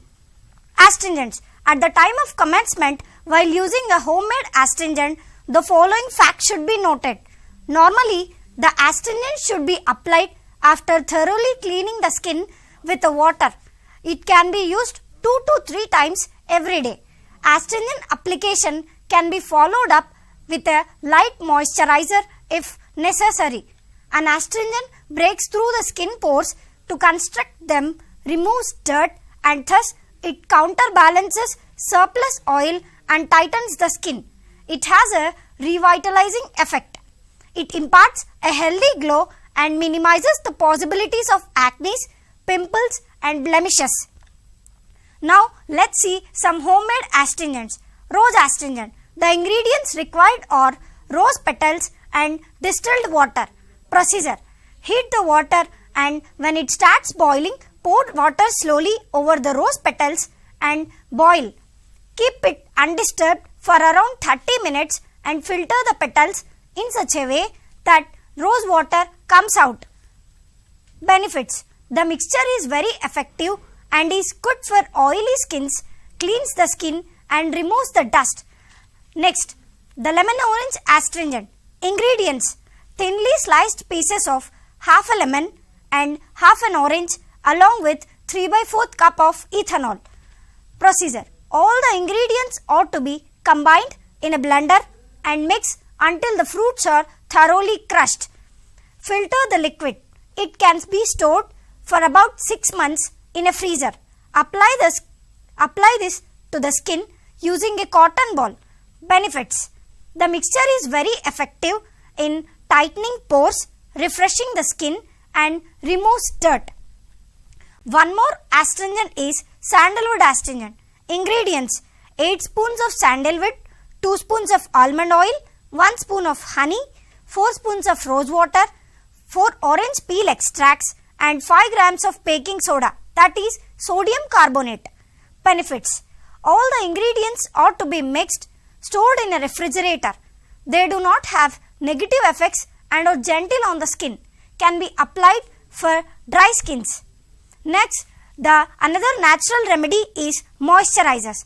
The moisturizers are quick and natural way to maintain skin hydration balance and preserves its youthful beauty. Little or no moisture in the skin causes dryness. Dry skins tend to lose moisture faster than any other skin types. Moisturizers for oily skins. Oily skin is quite problematic. This type of skin is more prone to pimples, acne, whiteheads, blackheads, blemishes, enlarged pores because of sebaceous glands. Ingredients required are honey, green tea water, lemon juice. The procedure is mix 1 teaspoon of honey, 4 spoons of green tea water, 5 to 4 drops of lemon juice. Massage gently on the skin and leave for overnight. Benefits are balances the pH level of skin tone. Honey keeps the skin hydrated and moisturized while lemon lightens the skin. One more moisturizer for dry skins. The skin starts to peel, crack or become scaly and irritated. It often looks dull, rough and aged. The skin loses elasticity and moisture, resulting in the dryness around the mouth and under the eyes. Ingredients are sugar, distilled water, aloe vera gel, almond oil, refined sunflower oil. Procedure. Boil 1/4 cup of water in a small saucepan on a low flame. Add 1 spoon of aloe vera gel, 2 spoons of sweet almond oil and 2 spoons of sunflower oil and sugar. Stir until sugar has distilled completely in the water. Benefits are sugar contains natural emollients that softens the skin and imparts a luminous shine. Aloe vera gel smoothens the skin and dryness. Until now, we have discussed about astringents. There are many types. Some are rose astringent,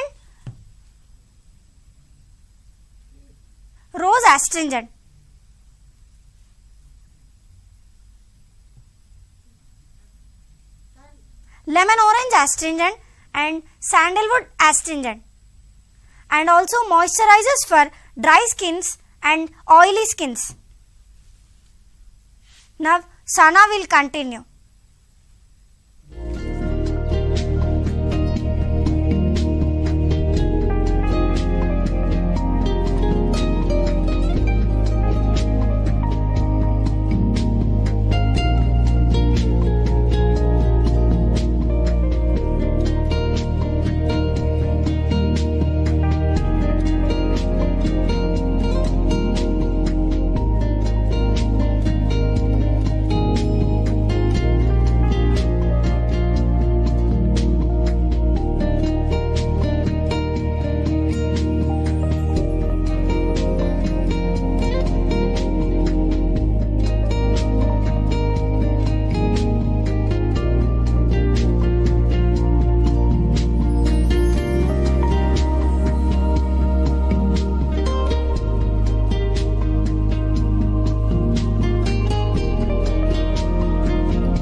Oil massage is very beneficial for the general health of hairs. Now let us discuss about another lovely and lively item is hair oil. Nowadays we all know that people are afraid of hair fall and baldness, which is mainly due to pollution. Oil massage is very beneficial for the general health of hair and also prevent hair fall. It is good to massage our hair with oil once in a week. Oiling our hairs to soften it, make it more manageable. It helps to improve blood circulation, lubricates our hair and prevents split end. Oiling our hairs regularly also conditions our hairs and strengthens the root. People with dry hair should oil twice a week as it helps in preventing dryness of hair and split end. Now we will see some homemade preparation of oil which is beneficial for your health and also condition your hairs. Let's see the first preparation of oil is hibiscus flower hair oil. The ingredients required are 100 ml coconut oil and dried hibiscus flowers which is dried in the sunshade and 1 glass jar. Now let's see the procedure. Heat 100 ml of coconut oil in a pan. Now add the dried flowers to the oil. Boil it for few minutes and switch off. Let the flowers remain in the oil for 2 days. Then filter it and bottle it. Apply this oil daily. Let's see the benefits. Applying this oil regularly will keep your hair healthy, which promotes hair growth and prevent hair fall. When coming to the another type of oil is neem oil, which prevent and will get rid of dandruff. Now let's see the preparation of neem oil, and the ingredients required are the dried neem leaves. Here the dried neem leaves should be dried in shade and 100 ml coconut oil. Let's see the procedure. Boil 100 ml of coconut oil, add handful of dried neem leaves to it. Boil for few minutes, then cool for some times. Let the leaves remain in an oil for a week. Then the oil will become into green in color. Then filter it and store in a glass jar. Let's see the benefits of oil. After applying on the scalp, let it soak for half an hour on the hair. If we do this regularly once a week, we can get rid of dandruff. Let's have a look on the last preparation of hair oil is Muraya hair oil. The ingredients required are the curry leaves, which is dried. Here also it is dried in the shade, and 100 ml of coconut oil. Let's see the procedure. Boil 100 ml of coconut oil and add handful of curry leaves to it. Then switch off the flame. Filter it, and after it cools, then use this oil to massage your hairs. Let's see the benefits of curry leaves oil or Muraya hair oil. It reduces your hair fall and also reduces premature graying of hair. Here we have seen 3 preparation of hair oils: the hibiscus flower hair oil, which prevents hair fall and also promotes long hair.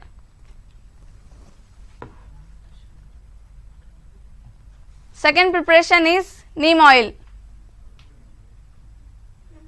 Here second preparation is neem oil, which we can get rid of dandruff. It is best to use this oil, neem oil, to get rid of dandruff instead of using other shampoos and etc.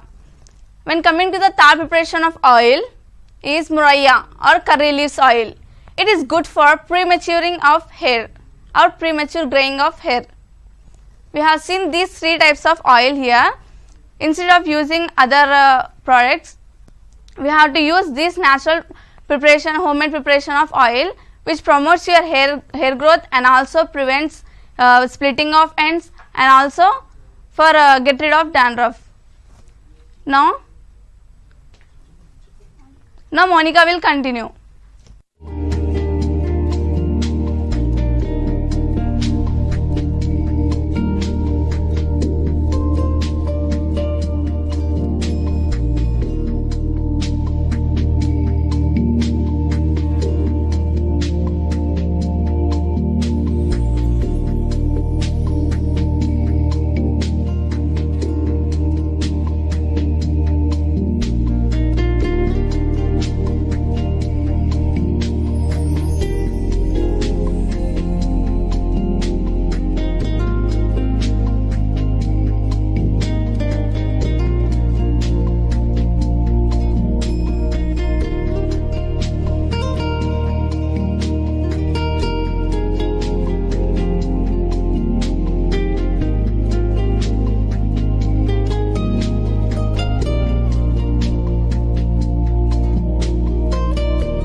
Till we discuss about cosmetics. And now let us shift to our health guide.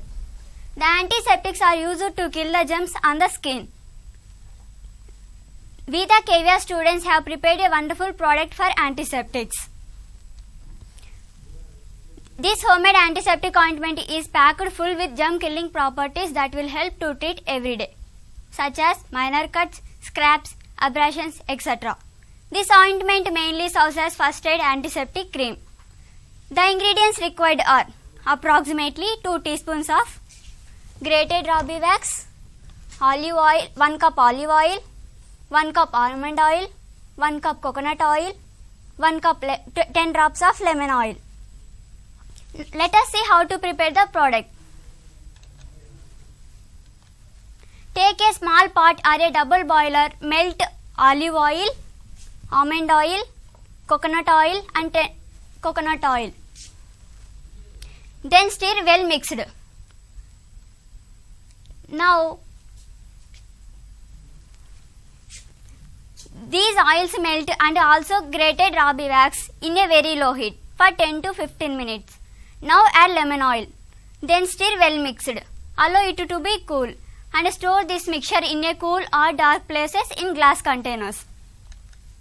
The benefits are: the antiseptic cream has antibacterial and antifungal properties, which helps to kill the microorganisms and prevent the rashes on the skin. The antiseptic cream is mainly used in minor first degree burns. The antiseptic is also mainly used in minor cuts and lacerations. Now our second product, anemia. For this we prepared 2 wonderful products, that is beetroot and apple juice. Second one, gingerly laddu. Coming to the first product, beetroot juice. Beetroot is a wonderful vegetable that will help and maintains a good cardiovascular health.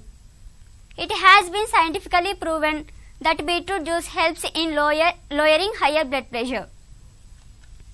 Now the ingredients required are 1 small beetroot, 1 large apple, 2 carrots, 2 coriander stalks, half lemon and half inched ginger. Now we see how to prepare the product. Wash all the vegetables in running water and peel them. All the vegetables are cut into small pieces and these vegetables are mixed in a juicer. And drink every day. It improves our blood levels in our body. The beetroot juice is mainly used to improve the hemoglobin levels in the blood in our body. It helps to